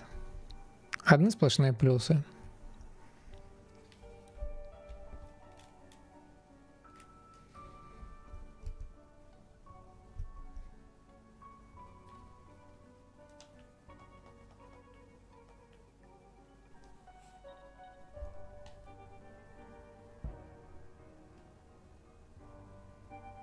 Блин, вот Альберт сышоў, мне адразу стало не то, што няёмка, но адразу складаней размаўляць з вымышленымі сябрамі і глядачкамі, гледачамі з будучыні, якія патэнцыйна могуць глядзець это в запісу. Гіганцкі вам рэспект, што вы глядзіце гэта в запісу, калі вы это глядзіце. Напэўна, вы моцна заматываваны разабрацца в беларускам шоу-бізнесе і паглядзець, як мы гуляем в кампуктар. Блин, у меня не отрывается гулять в компьютер.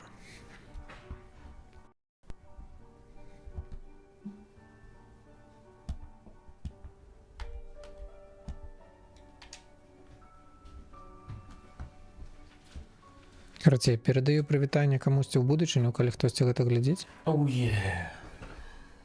Так, у меня не натискается. Повинно? Ну,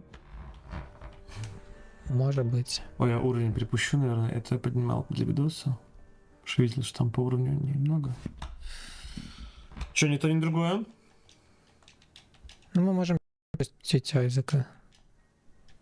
Наш ран. Так, трымай пакуль. Сука. Так не, он же ж сейванется. Не? А, да? Ну, конечно. Это ж Айзек.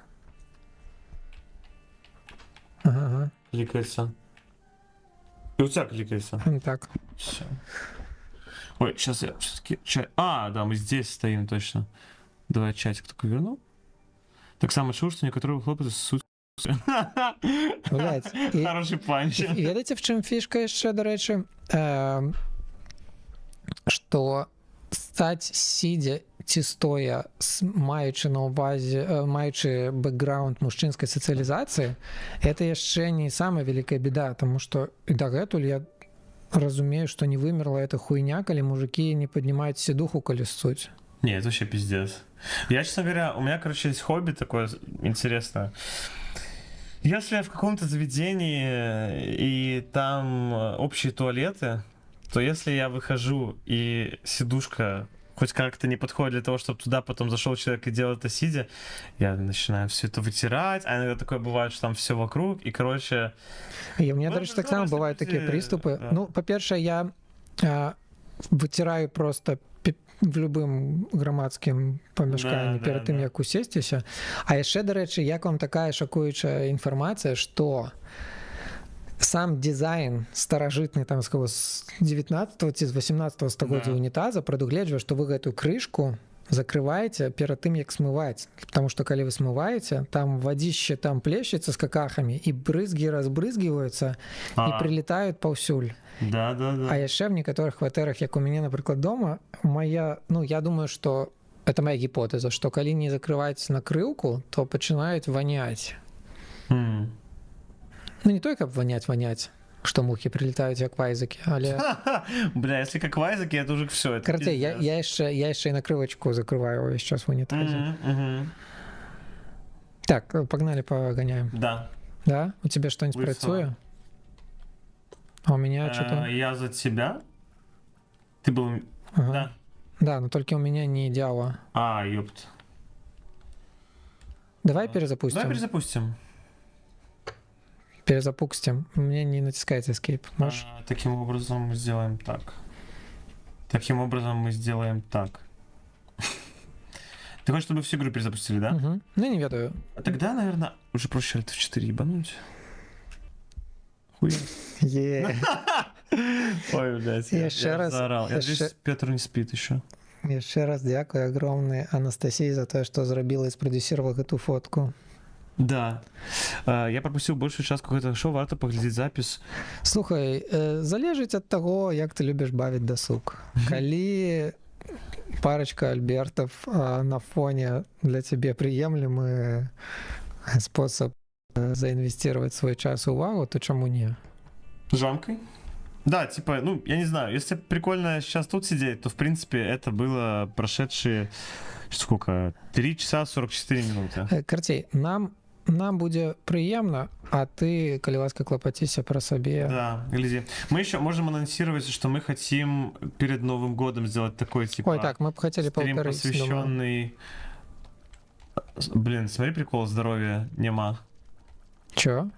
Вот тебе и чё. Прикол. Короче, да, мы хотим сделать стрим. Ну, мы это так прям не закрепили, но идея была, чтобы типа сделать какой-то этот 2025 overview стрим. Ну, карцей, просто собраться перед непосредственно Новым годом. Да.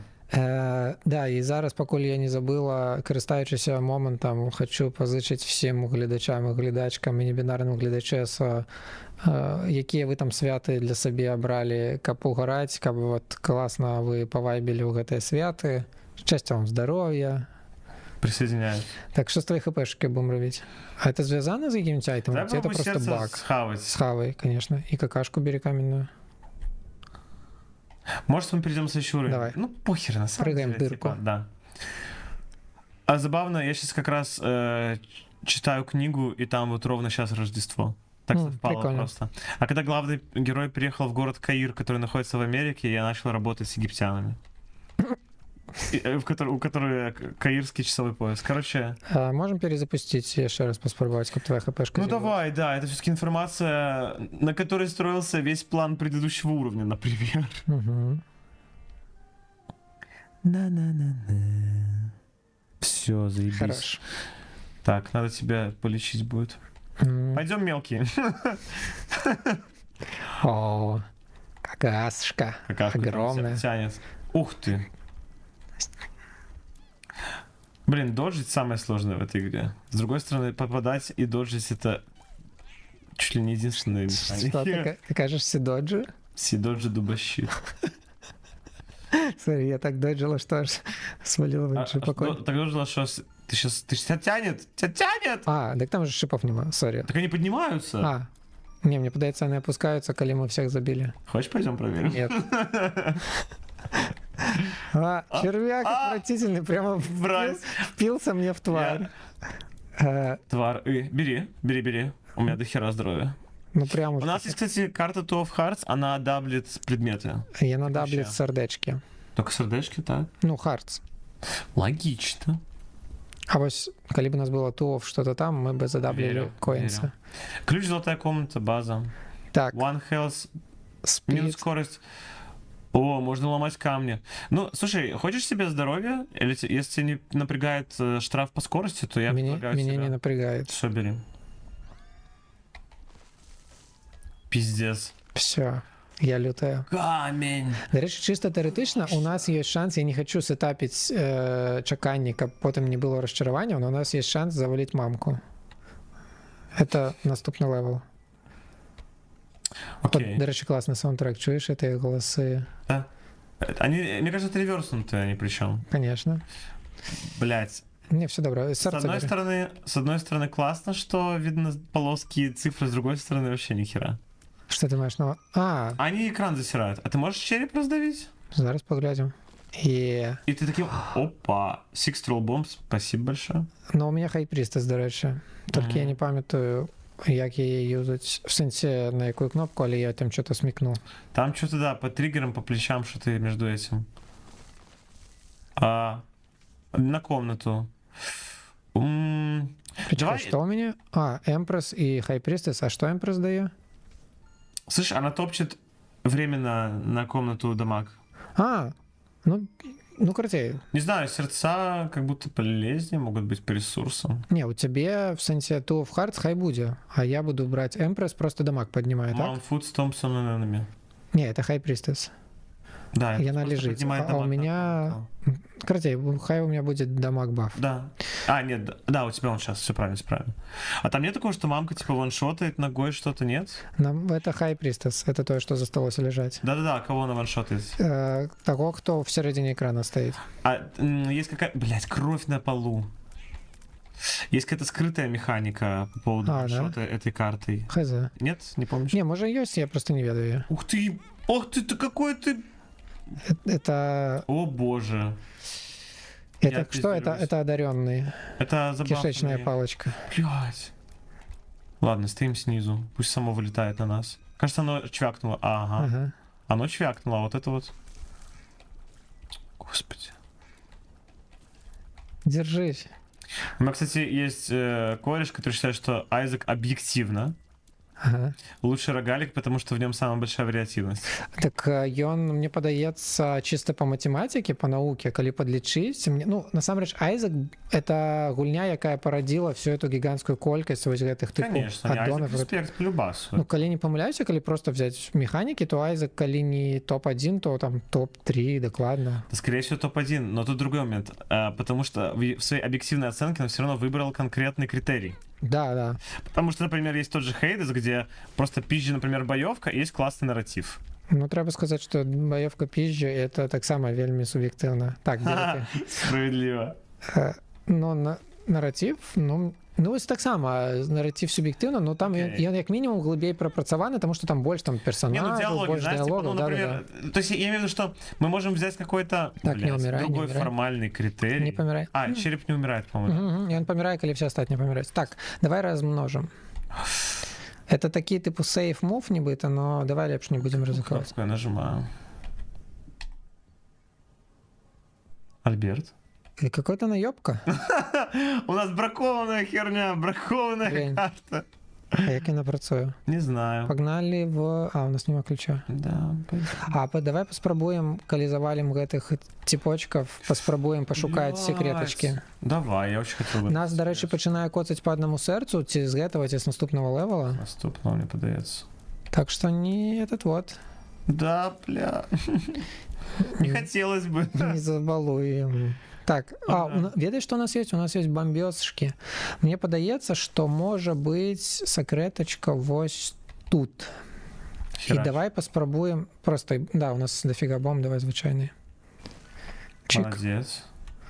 о этот печенька які Плюс падобны 2 на health, пісюнчик full health. Ну, бяры не знаю, ты ну, давай я, наверное. да потому что я минулый раз взяла хэп-ап все ты жесткий танк Я все равно постараюсь не использовать эту свою особенность. правильно Надо на депаде пробовать. Я как-то лучше контролирую. Ну что, видимо, босс сверху слева. погнали Погнали. чырвонае дерьмо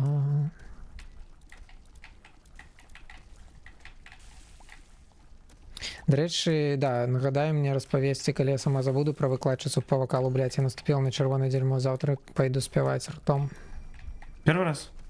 не у трэці Хорош. но я вельмі я параўнанні з сабой з мінулага я моцна вырасла нават за пару заняткаў ну я яшчэ і сама інтэнсіўна займаюся так ну что мне нельга паміраць Альберт ну в сэнсе можна но Нельзя помирать, Альберт. Ключей у нас не появилось, в магаз мы не зайдем. Бля, босс. А слева нету босса. Это последняя комната здесь. В нее можно даже не заходить, честно говоря. чаму Потому что ты можешь отъехать. так то погнали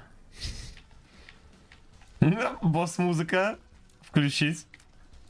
ён будзе танчу, ён будзе по іксіку распаўсюджваць Па- а не это тролль диагонали? это тролль чувак ён будзе распадацца на шмат маленькіх просто трымайся Я бомбу оставлю прям под ним тогда. ён зараз будзе тыпу распадацца на шмат немножко. маленечкіх памятаеш яго Блин. ён зараз разваліцца на там кожны на две маленькіх і гэтак далей і яны все хутчэй тыпу нічога страшнага просто вайбем Майнд. Блин, где бомбы?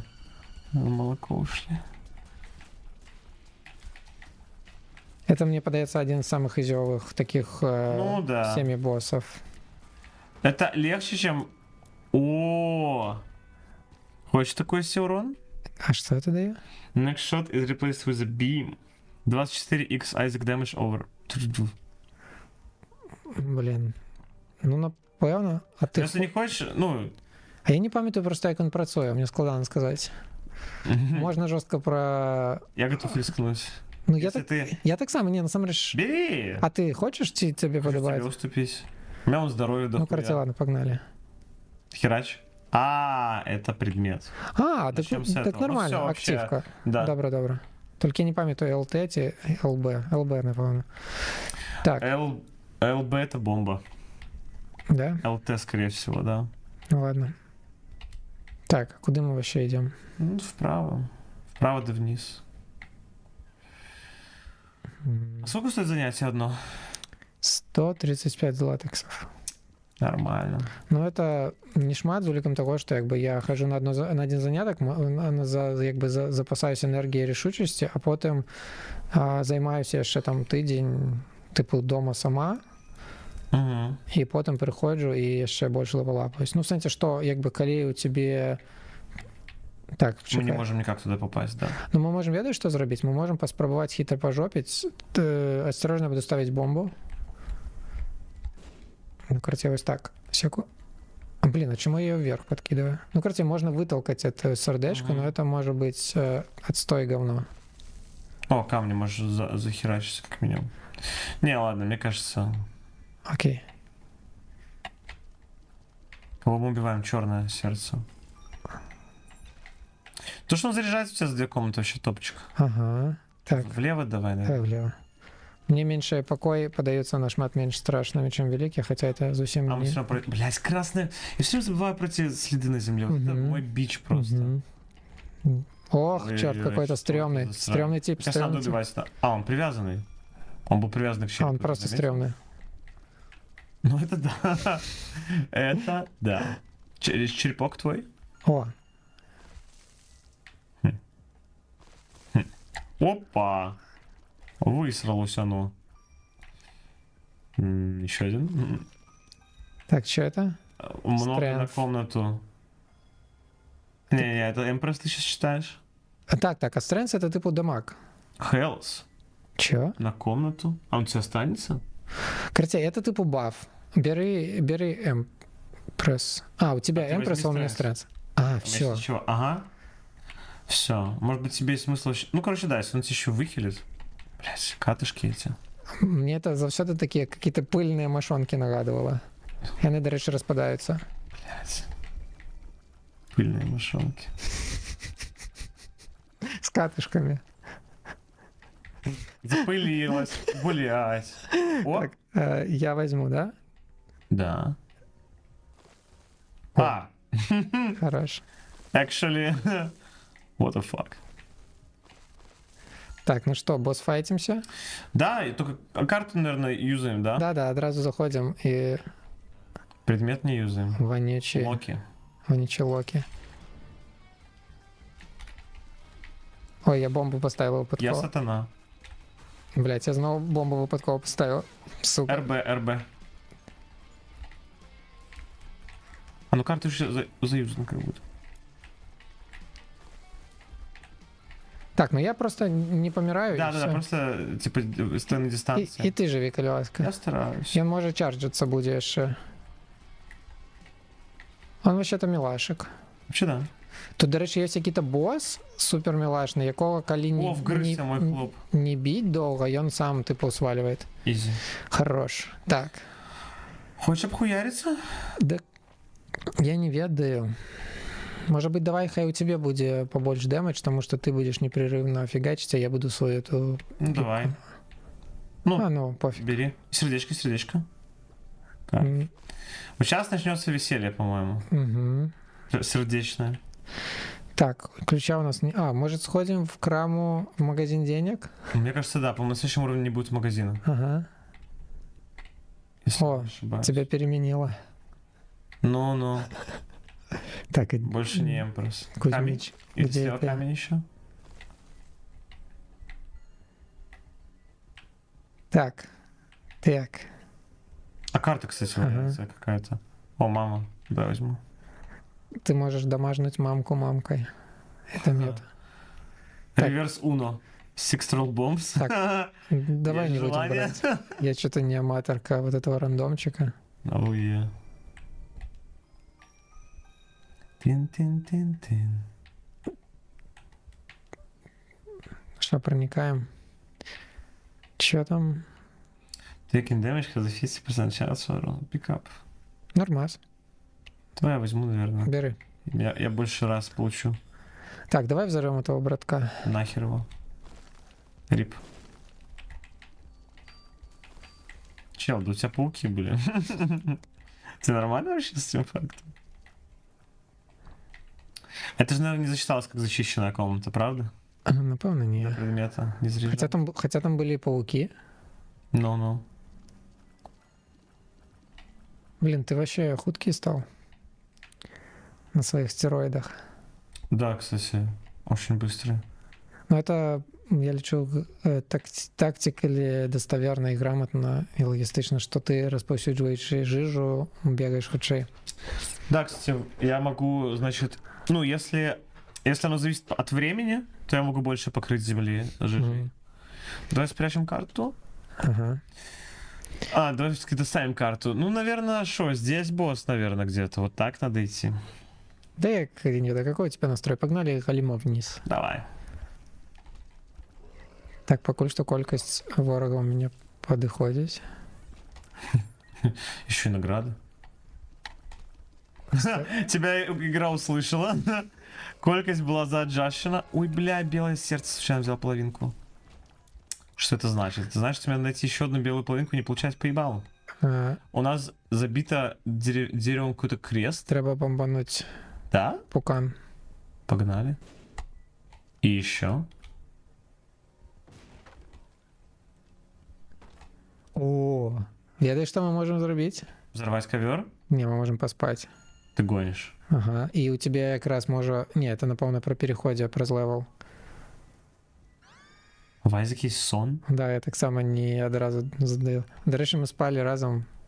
А восстановил у тебя. Я поспал, а поспробуй ты поспать. Сори. Не спишь. обоссал Сегодня не спал. Почекай, Ну, что там что стоит там? за штуковина? Какая-то принималка чего-то. Да.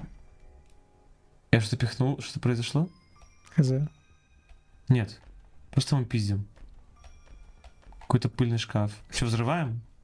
Давай. У нас одна бомба, может, покинем на что-то Жалко. больше. У меня есть Асенсованный. предмет, мы можем... Давай.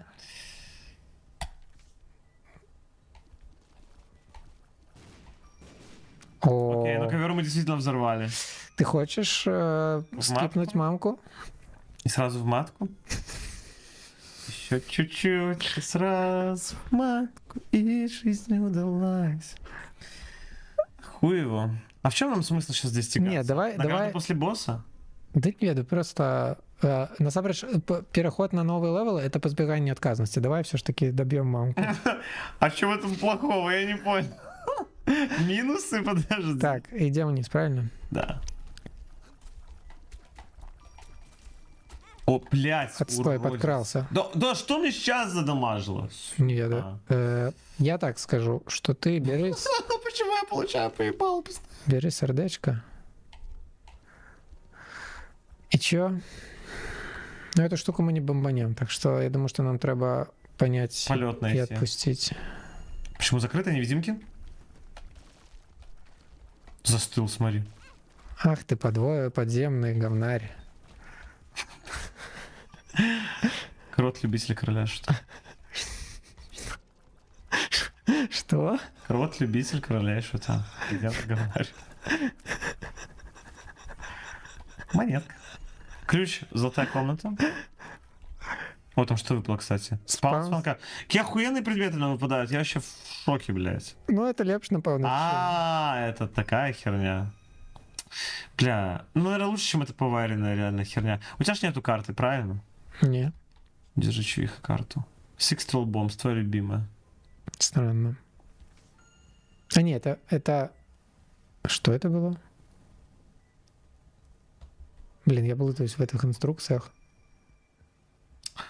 Ну, У крутей. тебя Emergency contact?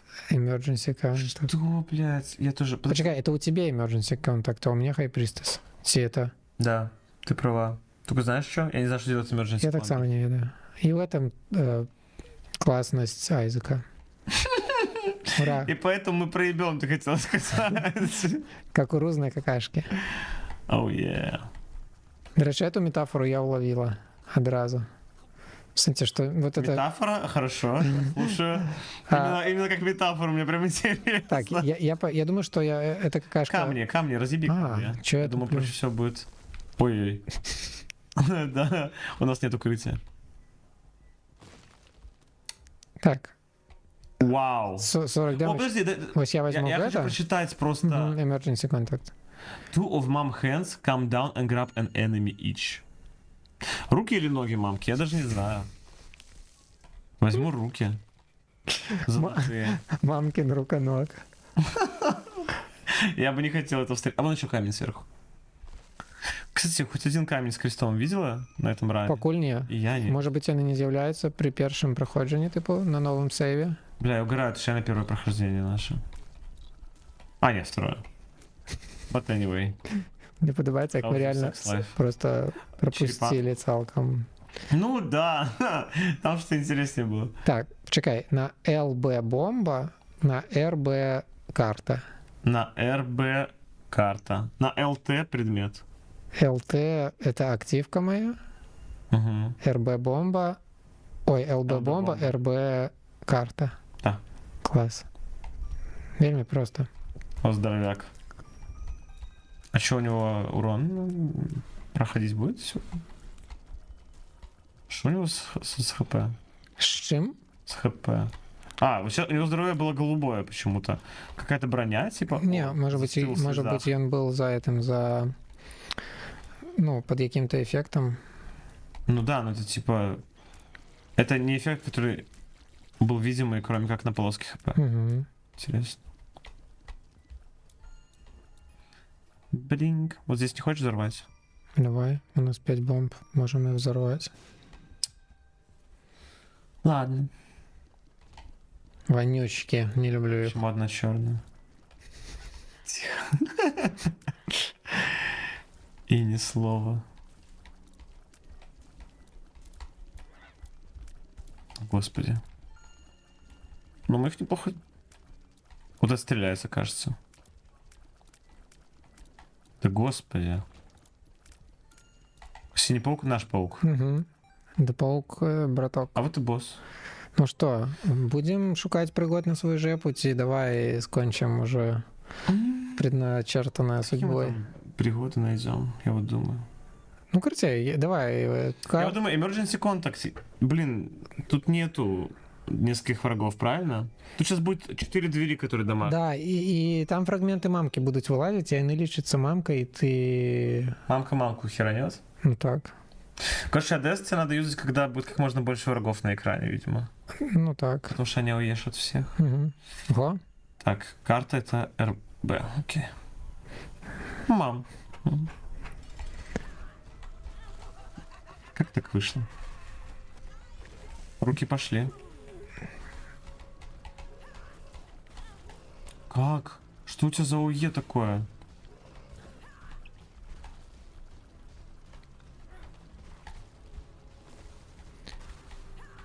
О, мы в око нормально насовали. Там еще бабки посыпались из тебя. Отпиздили свинку копилку. Да блять. Я на грани, бро. Все нормально. О, Сердечко тебе. хорош. Блин. Ой, не то заюзала. Ой, а мамки вообще втащила зараз дамага Класс, этой был своей хорош, да. блевотиной. Блин, я вообще быканула дарма зараз. Сука, давай умирай! Ты будешь галима слить? Блядь. Что? Какое дно? Нормально, Какое дно? нормально. Не, ладно, да, я хороша. Ты старалась. Я хороша, но Только может... не получилось, но... Я, честно говоря, я также умер, вот именно я стоял возле двери, только снизу, и оттуда рука, раз, я такой, блядь, два, я такой, блядь. Эх, это был хороший раунд. Ну, зато мы счастливы в любви. Вот, тут 2 пикселя на экранчике, хпшечки мамкин осталось ответить. Знаешь, типа, должна появиться анимация, типа, он чел такой с прослёткой. That's not big. Ой, ну чё? Да, я думаю, що давай як-то вообще без всяких без додатковых драматургий просто завязывать с этим дерьмом, и просто как была недосказанность, как мы вернулись перед Новым годом и застримили еще. Мне сподобался, да, это хороший стрим, Альбертов. Всем спасибо. Пока. Кто был с нами. Счастья, здоровья. Приходите еще.